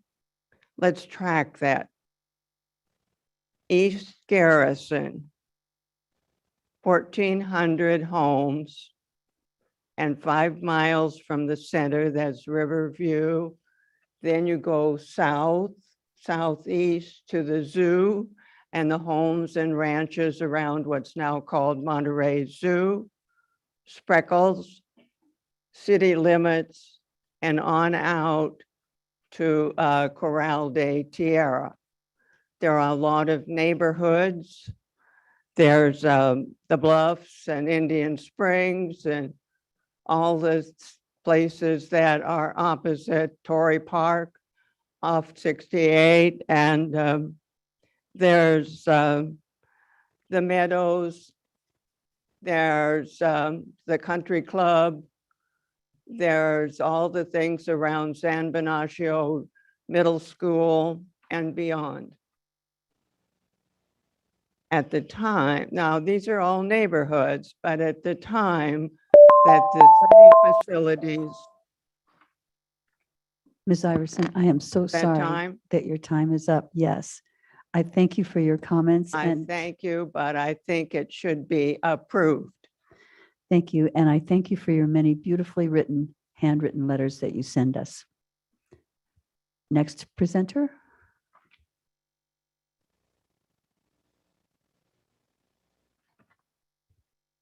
My name is Isabella Bernardo, and I do not approve of this project. I am a lifelong resident of Las Palmas 1, and I'd like to dedicate a bit of my time to discussing the context of the neighborhood. We are a very family-oriented community that is fairly diverse. We have people of all ages here, as well as different generations of families that have all made the sacrifice to live in Las Palmas 1. Our neighborhood emphasizes childhood development above all else. It creates an environment that allows children to be a little bit more independent from their parents, while also making child safety a priority. Whether we are aware of it or not, the context of this neighborhood, the family-friendly values that we live by, stem from the original specific plan of Las Palmas 1. And this is because the specific plan designates Las Palmas 1 as a residential area. This classification means that homeowners aren't expected to deal with commercial property adjacent matters. In this context, a significant traffic increase, along with an increased presence of unfamiliar strangers who could potentially present a safety risk, to this neighborhood and in particular to the children in this neighborhood. By allowing this proposed change to the specific plan, you would be fundamentally changing the context of this neighborhood and its intrinsic values by ensuring that this neighborhood is not the same family-friendly neighborhood we've all experienced. And this is largely due to the safety risks associated with the increased traffic flow and how that decreased amount of safety could lead to a less family-friendly neighborhood. Thank you. Thank you for your comment, right on time.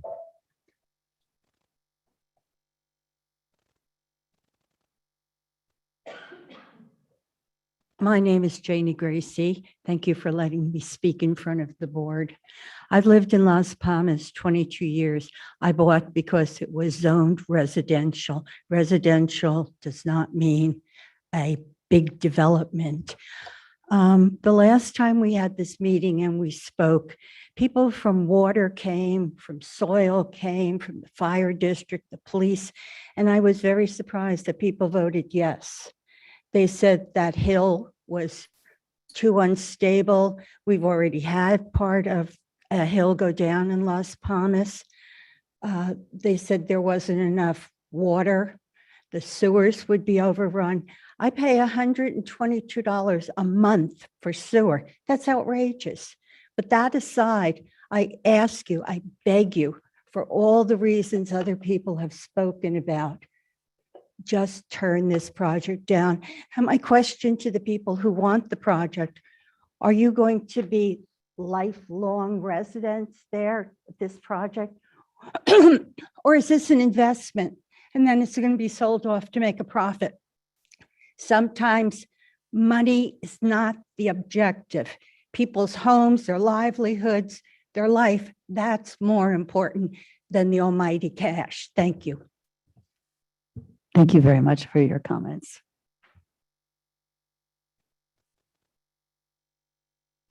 Ladies and gentlemen, members of the board, my name is Jerry Crawford.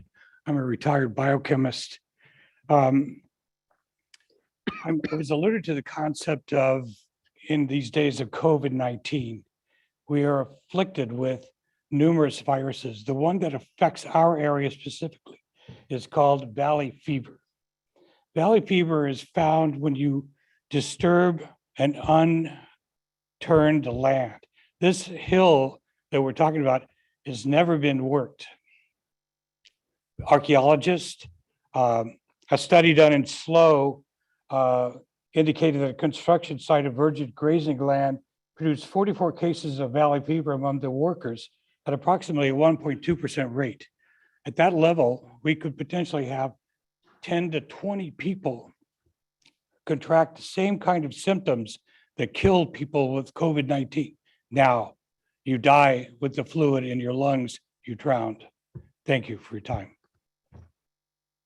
Thank you for your remarks, Mr. Crawford.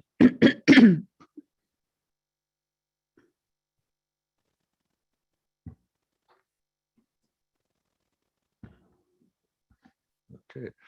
Good afternoon. My name is Stephen Hurst. I've lived in Las Palmas since 2007. I stand opposed to amending the Las Palmas Master Ranch plan. Let's be very clear about what this project is and what it is not. The developer is requesting a change to the Las Palmas Ranch specific plan so that he might sell a piece of land to a prospective buyer who, with all the entitlements necessary to maybe, repeat, maybe, build a so-called assisted living facility. There's no guarantee such a facility will ever be built if he can't find a buyer. If built, this would be, as stated, for a for-profit business, a retirement community for the most wealthy in our family, in our community. With an average annual income of less than $63,000, the average family in Monterey County will not be able to afford this in this place, to stay in this place. Last results of a study conducted by a member of the Monterey County Planning Commission found a facility such as this that planned for this land to be unnecessary. There are already many similar facilities in the area, all with vacancies at all levels of care. In closing, I just would state emphatically that this is a bad use of this land. It's a bad business decision for a developer. It's just simply not needed. Thank you very much. Thank you for your comments, Mr. Hurst.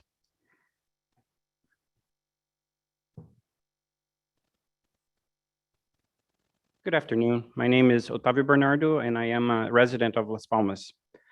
I just want to talk about the evacuations that we had to endure.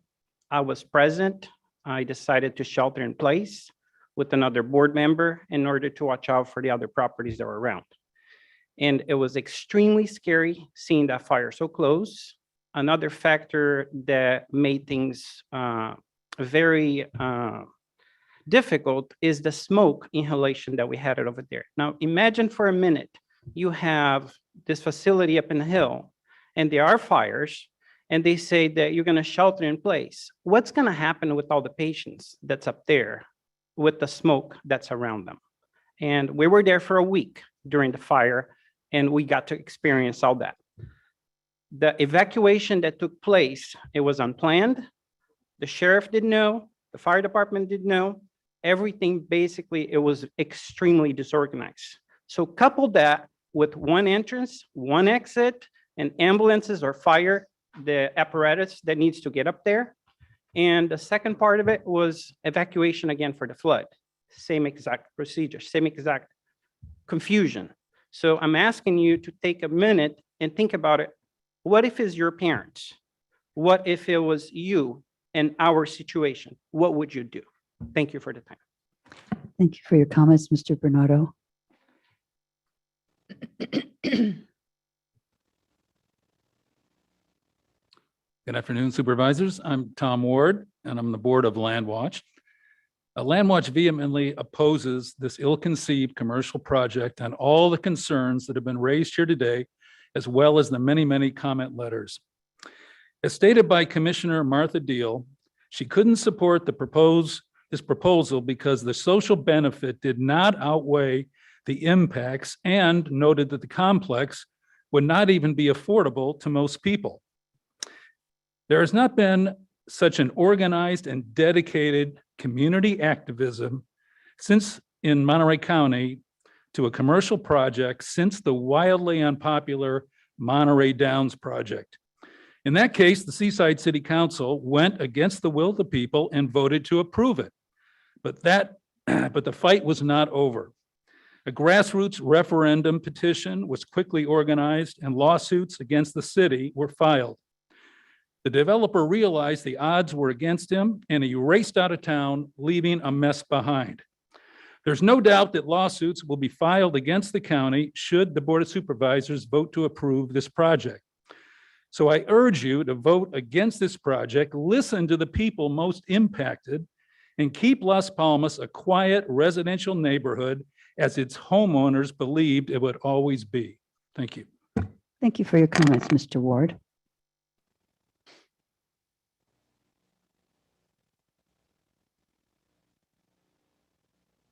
Hello, Madam Chair and Board. My name is Jocelyn Driscoll, and I also am a resident of Las Palmas Ranch.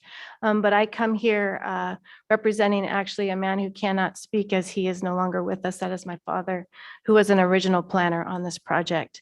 This project has been a part of my family's life since I was a kid. And I know my father's original intent for that plan. He was also an investor in Las Palmas and sold to the Fletcher Group. I would highly recommend that you stick to the original plan, specific plan that was created at the time. My father had a vision of creating those homes where it would be a residential development for families. I know the original area that parcel Q was called Shipnut Flats, and the original plan for that as well. It was a vision of my father to have just this beautiful place for families and not to be seen by any other area. That's why it was built so beautifully into the mountainside. And I can also tell you, he was also the project developer architect on the Bluffs, which is a very well established project up there. My dad, Alden Barstad, was an incredible architect here and had a huge vision. And I'm here to just to support his original vision. And what my mom, all of you were able to receive an email from my mother, Janet Barstad, and what her thoughts were about that, as she lives right at the front of that entrance. So thank you for your time and the denial of this project. Thank you so much for your remarks and your historical perspective. Are there any other members of the public who wish to speak today? Are there any people on Zoom who would like to speak? There are two people that we have on Zoom.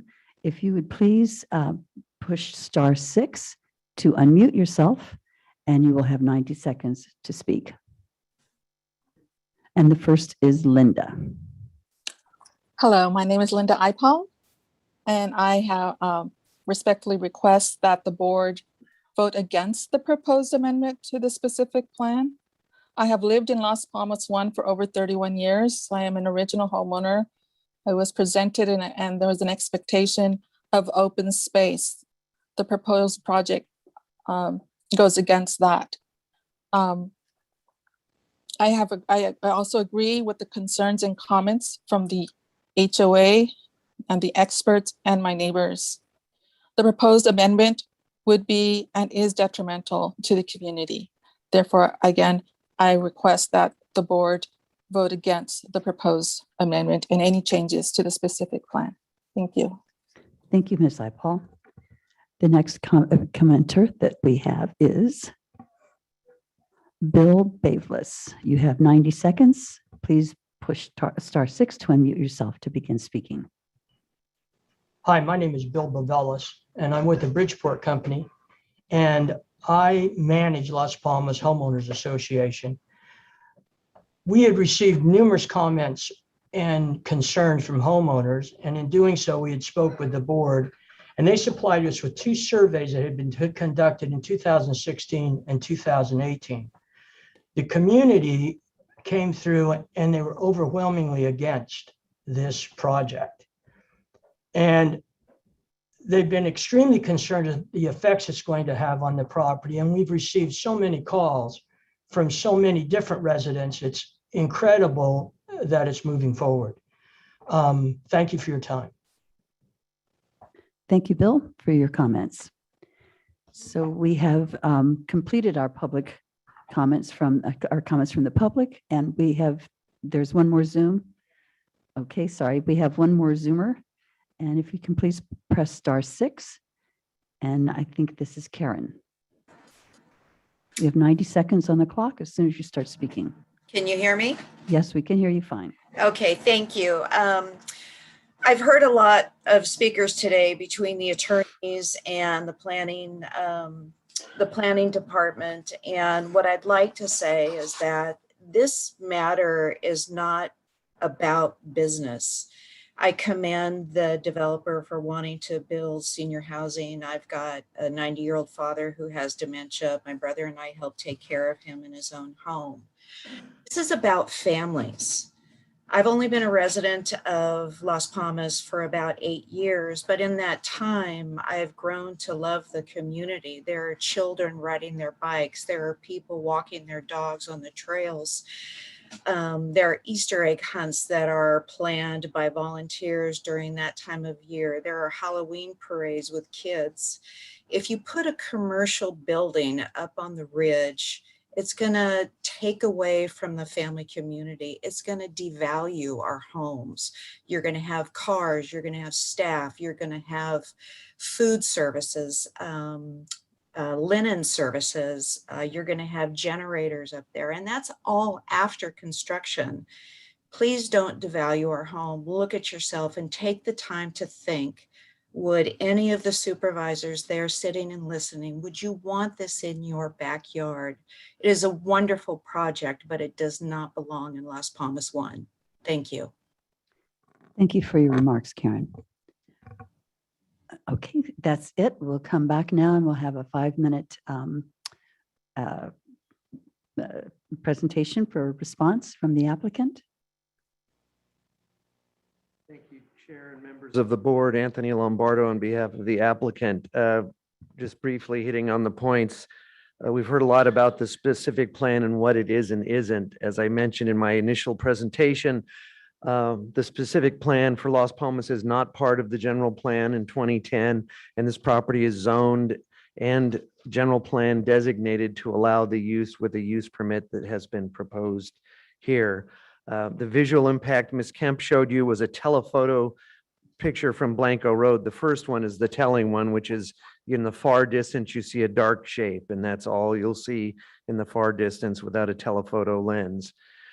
Keep in mind, this property was for sale on the market when my client purchased it. They investigated the zoning. It was not designated an open space. It was not zoned for a park. It was not designated for any use other than medium density residential, which allows the proposed project with a use permit. This is not a skilled nursing facility. Ms. Silkwood is concerned about the Salinas Valley Aquifer. This property is part of Zone 2C, and as you know, in your general plan, being a member or being a portion of Zone 2C means that you're presumed to have adequate water supply, and of course, they will pay whatever charges are part of Zone 2C for improved water supplies. Question was raised about access. The easement for this property has none, not whatsoever limitation on its use. It's described as a non-exclusive easement for ingress and egress, road and utilities. It doesn't say for a house, 3 houses, 25 houses. It just says it's an easement. And that does not mean that it's being surcharged.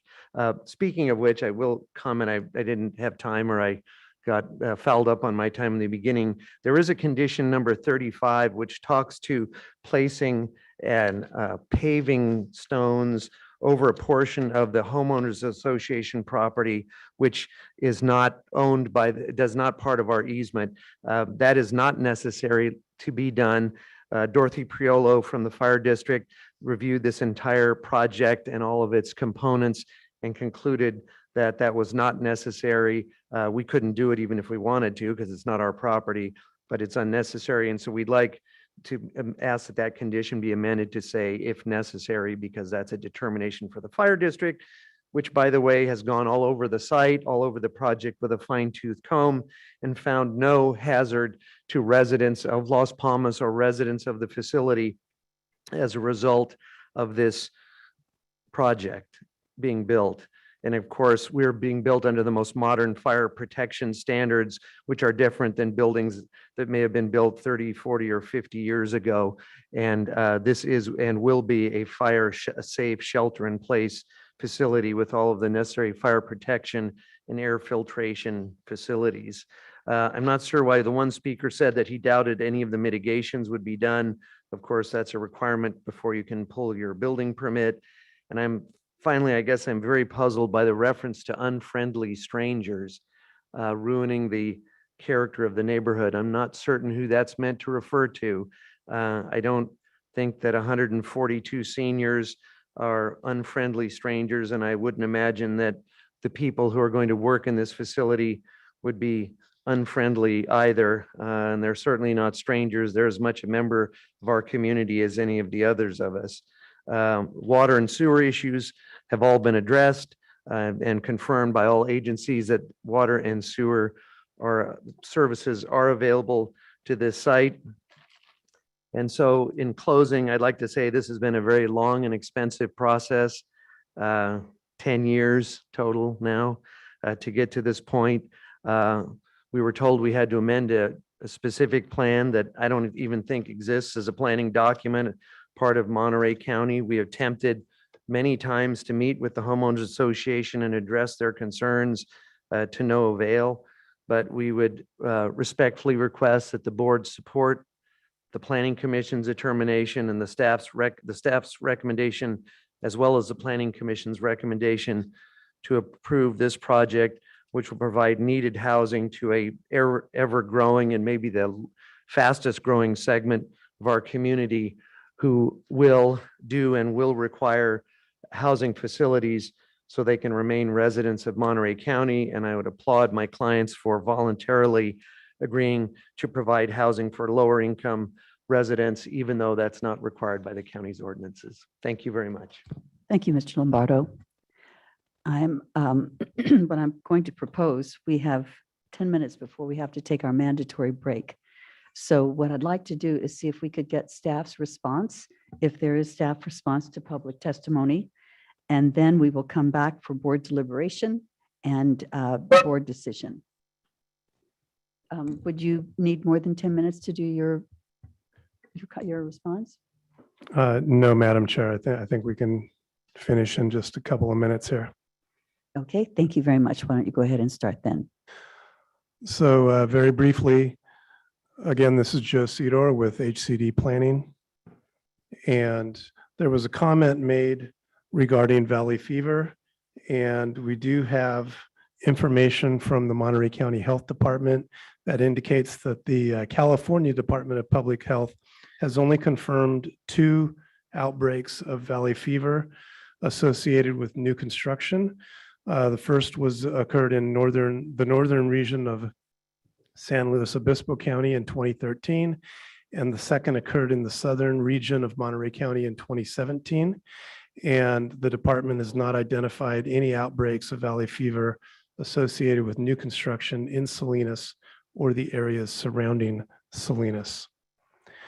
And then regarding access to the site, again, we do have confirmation from the Monterey County Regional Fire District, including verbal confirmation just this morning that the access for ingress and egress, including emergency evacuation from the site, is sufficient to meet the requirements of the state fire regulations.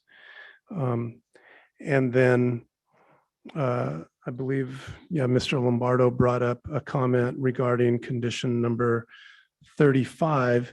And based on the comments from the Monterey County Regional Fire District, which were subsequent to the preparation of the final SEIR, we could modify condition number 35, which is mitigation measure TRA-3, as suggested by Mr. Lombardo, to include and if required by the local fire district. That way, it leaves in place the possibility of making those improvements, but then also conforms to the comments from the fire district if those improvements are not required. And this concludes staff's comments. Could I just ask for a quick clarification? Did you say that Monterey County Regional Fire told you today that there was no concern that they had at all about? Yes, Madam Chair. Madam Chair, Craig Spencer with Housing and Community Development.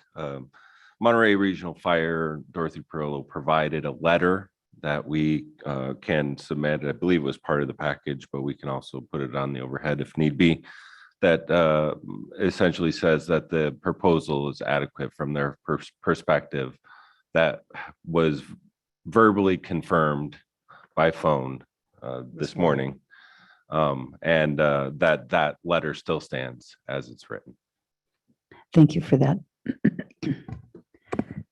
So with that, I would propose that we recess for about 8 minutes. Should that be sufficient time? 5 minutes? Okay. Let's see, what time does Siri tell me the actual time is? Siri tells me it's 3:55. We will report back here and I will start the meeting again at approximately 4:06.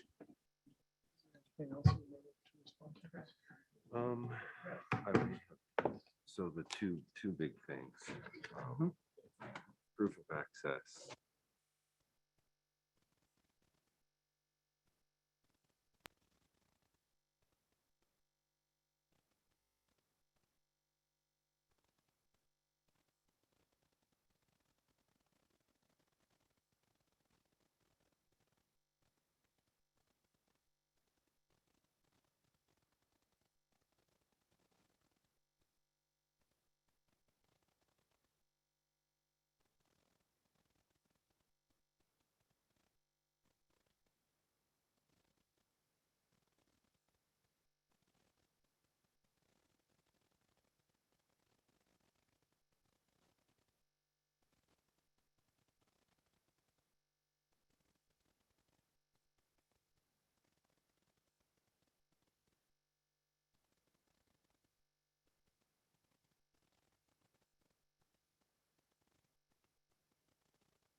Okay, if we can start to get ourselves organized.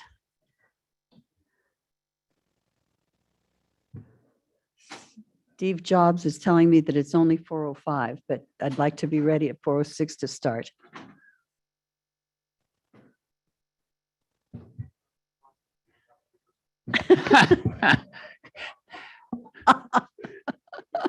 He's telling me buy stock, buy stock. Okay, thank you all so much for your patience, and I'm assuming that we have everything taken care of technically. Very good. And then I want to provide an apology to David Fry and Arthur Curtright, who raised their hands after, unfortunately, I had closed public comment. So I just want to acknowledge that I'm sorry that you weren't able to have your voices heard. Okay, so now we are at the point of board deliberation. I appreciate all of the comments that we've heard from the people in the audience and on Zoom as well. And so I think the next step would be for me to ask if there are any comments from supervisors at this point so that we can go ahead and move forward with our deliberation. I Let's had start a with Supervisor question, Madam Phillips. Yes. Chair. Mhm. One of the speakers alluded to it, and my officers look at is, does staff know, is the property parcel Q, is it for sale now?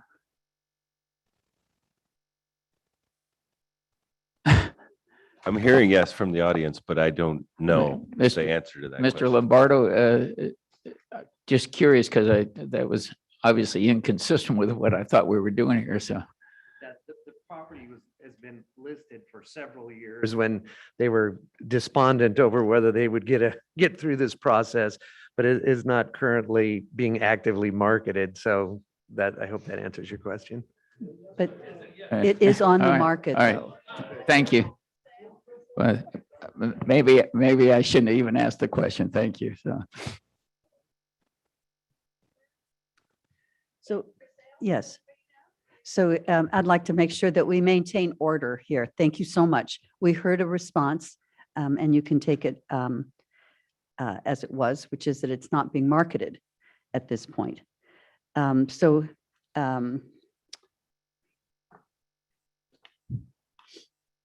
I would like now to see if there are other members of the board who would like to make comment or ask questions at this point. Okay. Supervisor Phillips, are you okay right now? I'm good. All right, thank you. And Supervisor Alejo, would you like to make some comments at this point? No questions. I'll have comments later. Okay. Well, we have had comments from the public and we have had staff report. So I think the only thing that we have left to do here is comments from the board. So I will make just a couple of comments and ask a few questions, and then we will move forward. This is not a small facility, and it will be a significant change for the residents adjacent to it in Las Palmas 1. I can understand why the neighbors have concerns about it, but I must say that there is a lot to be said about the benefits of this project. We have an aging population, and there's a need for places like Riverview where people can live as they grow older and transition into assisted living or into memory care. There's a lot about this project that is good and that is needed here in Monterey County. I have a number of concerns, however, even though some of them were addressed, I must admit that I still have concerns about them. And the first one is that I want to talk about water for a bit, because there was a very recent analysis for the Corral de Tierra management area of the Monterey subbasin, which has shown that the groundwater levels in this area have dropped more than 25 feet in the last 20 years. This area now has been identified as being about 1,000 acre-feet per year in overdraft. And even though the comment was that because of the zoning that it is presumed to have a water supply, I think all of us know what a presumption is, and it does not mean a guarantee. I just want to go on record, personally, specifically on record, here to say that I'm concerned about how the overdraft conditions in this subbasin will be addressed. If this recent information about the overdrafting of the subbasin had been considered in the EIR, I think that we would also need to have a statement of overriding considerations related to the water supply. That's just one of my concerns that I have.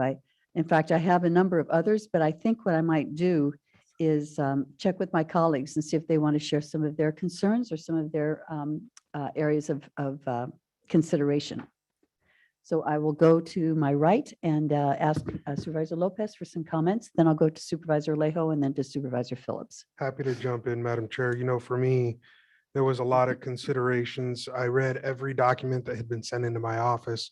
I did a lot of historical digging on the development of the property.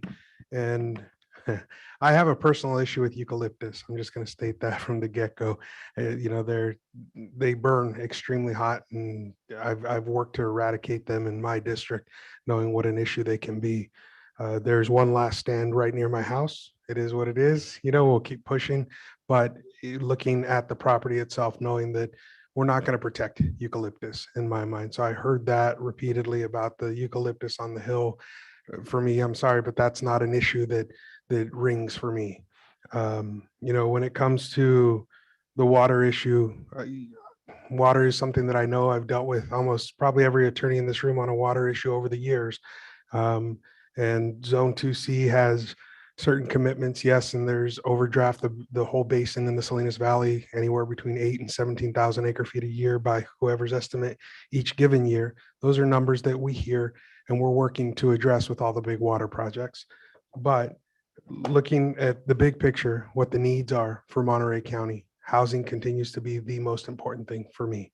And I know I shared that with some residents who had a meeting with me on Monday, and you know, it's hard. That for me is the key. When I look at my district and look at the challenges that we face and look at the lack of housing, we're not just looking at this project. For me, it's a bigger picture, right? I'm looking at the proposed growth of Gonzales, the proposed growth of Soledad, those pieces moving through LAFCO.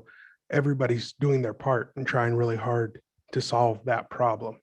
But when I see a project at this point that's ready to go with a good number for seniors, it's hard for me to turn my back on that and say, well, yeah, but I had a lot of folks tell me, yeah, put it in the city of Salinas. Well, you know, we have to be fair. We as the county in the unincorporated areas are trying to do our part as well. Those are the pieces that I'm balancing now. The key concern for me is fire, right? And I shared that with residents who called on Monday as well. That is my key concern looking at this particular location.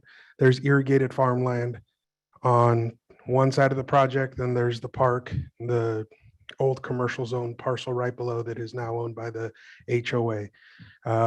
So looking at that, I wish there was a second exit, but I've dealt with those issues as well where neighbors don't want to play. They don't want an additional exit, an additional, you know, take on their property for a route. I get that.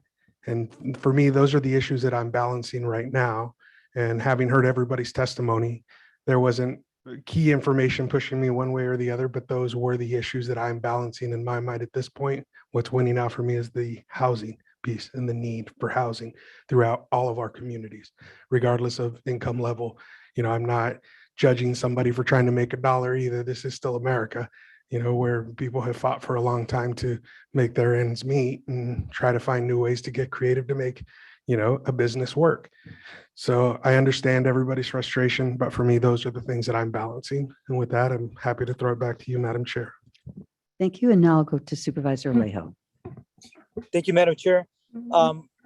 First of all, I wanted just to always thank the public for coming and speaking their opinions and raising their concerns with us. I think we certainly have an obligation to hear our points of view on an issue, and certainly the neighbors that live close by, I think their voices are heard, I think have been heard by all of us, and not just today, but I think I started meeting with residents about this potential project coming to the board, I don't know, a couple years ago, maybe 3 years ago, because it's been a long time being discussed. So it's not something that came out of nowhere. It's been known that this may come forward and get to this point, and it's gone through the Planning Commission, which approved it with a slight majority. I do hear the concerns regarding water, traffic, fire. All those are concerns for every project that come before the Board of Supervisors. They're the critical aspects of any project. And so I get it. I hear the concerns. And I think though that have been as they've been addressed as best as they could for this project. I know on the traffic side, there's still some concerns raised there, but overall, I think the project has been the concerns have been addressed as adequately, at least at this point in time.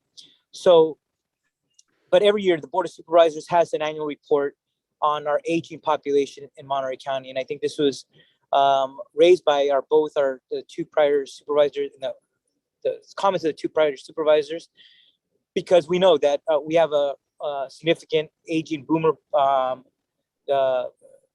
baby boomer generation that is getting older, and I think a significant portion we know that we have to meet the needs. We often talk about farm worker housing. We've talked a lot about family housing, affordable housing, but in that portfolio of housing stock that we need to address is also the housing needs of our aging residents, and that is significant. So I do, just like Supervisor Lopez, I do take that to heart. And having been in the legislature when we were facing the housing forfeiture crisis to now one of housing being so difficult to build, so it takes many years just to get it through the permitting and environmental review. It's exacerbated the crisis that is really contributing to our homelessness crisis. It's contributing to Californians not even being able to pay a mortgage on a home. So I know that in such a crisis, it requires some actions on the local level to advance and build and meet the needs of our residents. And so I know those needs are only going to get greater. They're not going to lessen. And to those who say we should build in Salinas, yes, we need some housing for our seniors, especially skilled nursing facilities in Salinas. We need them in South County, North County, along the peninsula as well. We need them in all parts of our county.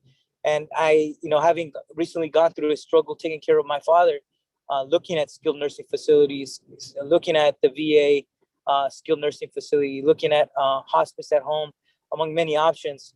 I've been through that. And when you think about those kind of services for somebody that you love and you care about and that you admire and you looked up to all your life, it's important to have places where you can go that will meet their needs and that they will be adequately addressed by the professional services of these skilled nursing facilities. So I just have a little bit more insight to those kind of necessities that families look to in certain parts of the lives of our aging parents and grandparents. So I know that it wasn't an easy thing to do. It took a lot of time and thought in trying to find what that right placement was for my father before he passed away. So with that, I think I'm going to be supportive of this today. But I do want to thank all the residents for expressing their concerns, and they're valid. They're important to be heard. But we weigh a lot of different factors and making a tough decision. It wasn't easy. And again, I remember those residents who reached out many years ago, just raising their concerns, and I heard them. But here the day has come to make a tough decision. But I think moving this forward is the right thing to do at this time. Thank you. Actually, before I go to Supervisor Phillips, I just want to make a comment here real quickly, if you'll forgive me. And that is that thinking about the boomers, of course, I am one. And I'm dealing with so many friends who have parents who are still alive. Sadly, I've lost my own parents, but I went through this with them before they did pass away. Senior housing is really important, but I'll tell you, affordable senior housing is a lot more important, because as you get older, there's just less money. Everybody always hopes that, the money outlasts the life.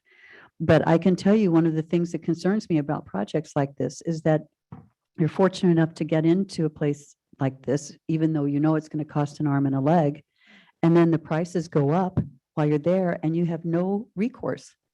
And that's what a lot of my friends are experiencing right now with their parents suddenly being without a place to stay because they simply cannot afford to continue to live in the place that they had chosen. So I applaud Supervisor Alejo for taking care of his dad at his own home, because that is what we all hope to be able to do for our parents and what I was able to do in my own family. But, that is also a luxury that that few people have as far as the time that you have to be able to do this. At any rate, I simply couldn't let it go by, Chris, when I think about housing. Yes, housing is critical, but housing that is going to be affordable for people is really what's important. And as a boomer who's, worked in the nonprofit sector all her life, there's no silver spoon here. So, I know what it's going to be like, and I'm, keeping my eye on things. So just a few comments before I turn it back over to Supervisor Phillips. Well, I guess you're not even a boomer, are you? I'm not sure what they call you. I'm not getting involved in this conversation. So, I think this is a good project, but I don't think it's the right project for this location. It's strongly opposed by the Los Palmas residents, and a lot of them think it's a good project, but not there. And I question whether any of us, this project, I'd love to see it in Spreckles or South Salinas or North Salinas, out my way, Prunedale. I think we could really use a project like this. But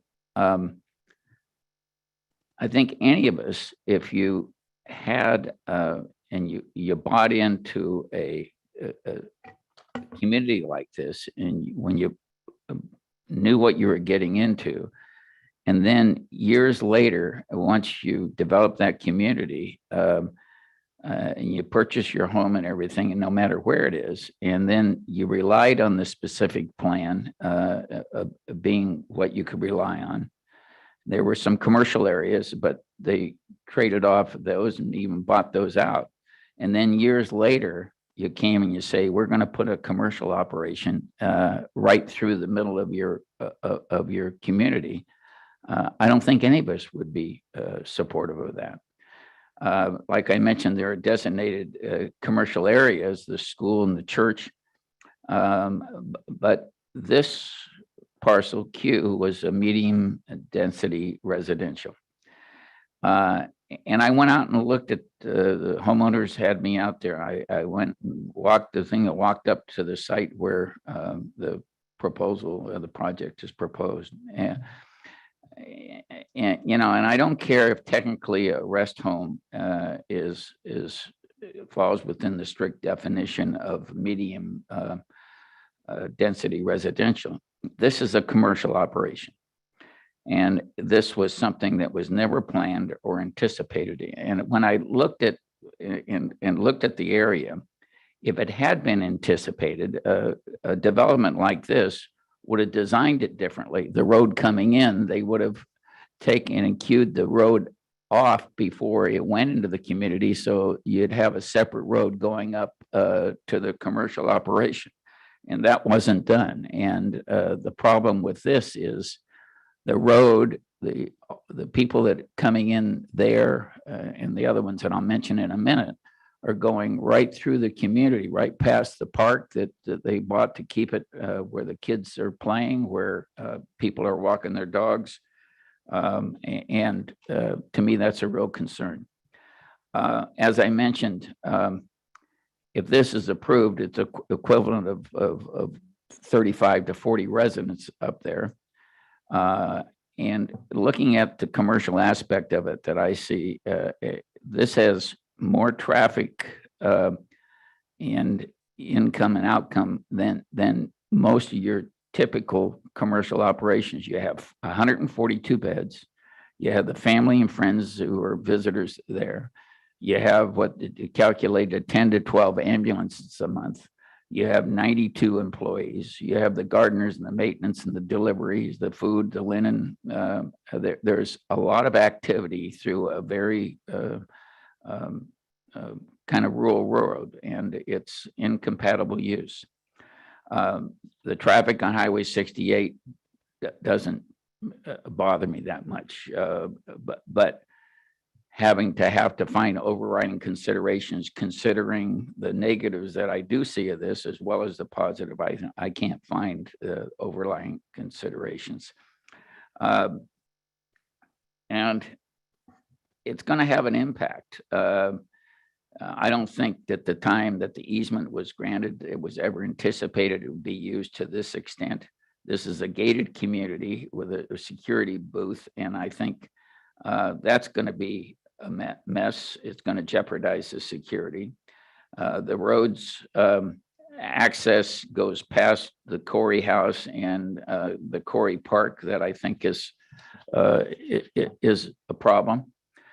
Traffic is a problem. I think noise will be a increased noise, but the other aspect that really bothers me, and the site thing that never, I think if you own a property on top of a hill, you got a right to construct something there, even though people may be able to see it. You drive through, so that's not a factor for me. But the fire response in a remote area like this, one road going in with vulnerable populations, especially with the memory unit there, and on slopes over 25%, I can't in good conscience support this project. So I will not vote to support it. Thank you. Thank you, Supervisor Phillips. I'll just say one last comment, and that was that Supervisor Phillips has taken all of my little notes. When people buy their homes, they have an expectation that things aren't going to change. And to have something like this happen to them is, I think, just really unconscionable. It's like bait and switch. It just doesn't feel right to me at all. The upset in the neighborhood, when the young woman was speaking about the security that kids have, playing, riding their bikes on the street, playing, because they know all of the neighbors. It's different when you have commercial people coming in and out. You don't know those people, who they are. You are going to be worried about your children. They aren't going to have the safety that they now have in their neighborhood. But the thing that really bothers me the most, I met with the applicants, I've met with just about everybody. I was concerned about something the applicants said to me when I met with them just last week. They indicated that Monterey Regional Fire had suggested this entire facility would be safe during a major fire and the residents could shelter in place. But based on last year's experience with the river fire, this facility would have to have evacuated just like the rest of Las Palmas. I was so concerned to hear the applicants say that they thought that the people could have sheltered in place. We don't need another paradise here. We really do not need a paradise here. So I cannot support this project. In addition to all of the concerns that we've heard from the residents today, I just do not feel that I can, in good conscience, support this project today. And I implore my colleagues to really reconsider what we're talking about here, as far as what it's going to do to all of these people, the children that they have, the safety that we're talking about with fire. You know what it's like. We've been through the fire and then the mudslides. I think we're simply asking too much, not just from the residents, but from the people who could potentially live there, if in fact this property is not sold to someone who has a completely different idea. So with that, I will go back and see if there are any other comments from my colleagues. If not, then I would like to make a motion to deny the application. Second. Madam Chair, would that be a motion of intent to deny? And that way staff would return on a date certain with findings and evidence for denial. That's exactly what I was thinking. There you go. Thank you. Exactly what my second was. Thank you. So we have a motion and a second, and we will now take a roll call vote. Madam Chair, Madam Clerk, if you could please call the roll. Supervisor Alejo, No. Supervisor Phillips, Aye. Supervisor Lopez, No. Vice Chair Supervisor Adams, Aye.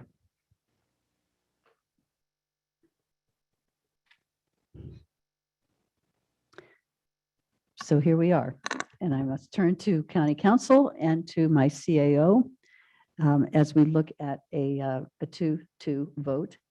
And the question on whether or not there's any hope that we could have to defer, so we have an opportunity for Supervisor Askew to weigh in on this subject. Yeah, if you wanted to go down that road, I think there's an option for you to do that.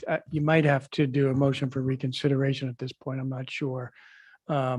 Otherwise, I think you just do a motion to continue the hearing to a date when Supervisor Askew is here, and she would have to review them, hear from council. She'd have to review the recordings and be able to vote on it at that point. That's right. Madam Chair, a tie vote is basically the motion doesn't pass. And so at this point, the motion of intent to deny has not been approved, but neither has a motion to approve been approved. So I think the board certainly could have discretion to just continue the hearing to a date certain, when you would have 5 supervisors. Supervisor Askew, as long as she listens or watches the videotape and watches the hearing, she would be able to participate. So, did you? Can I have a, Madam Chair, I have a question, please. Yes. Just a question for County Council about procedure. If we reset this, I think it's important, when it's a split vote, to have our 5th supervisor come be the potential tiebreaker. But could other mitigation measures be addressed by the applicant at that time? Whether, for example, if it might make project, if there was another road or point of access into the project, questions like that, could they be addressed by the applicant at the next hearing, just to see if there's some other mitigation that could be done about this project that might make any of the supervisors feel better about it? The short answer is yes, in that this is a de novo hearing and it isn't over until it's over. And so, there could be changes to the project. If the applicant were to propose changes to the project, staff would have to determine if that required additional environmental review, for example. And the public would certainly have an opportunity to comment on anything that's new. But the short answer would be yes. Thank you. My concern about that is we're going to start it over again. And we've already been through all this. And I think it's a much simpler process to simply set it to a certain date and have our colleague weigh in on what she says. But if we open it up and have both sides to throw out any other additional things, I think we're just going to have another afternoon like this. Yeah, I agree with you. I think what we should do is go ahead and set it for a date certain and have Supervisor Askew review the information.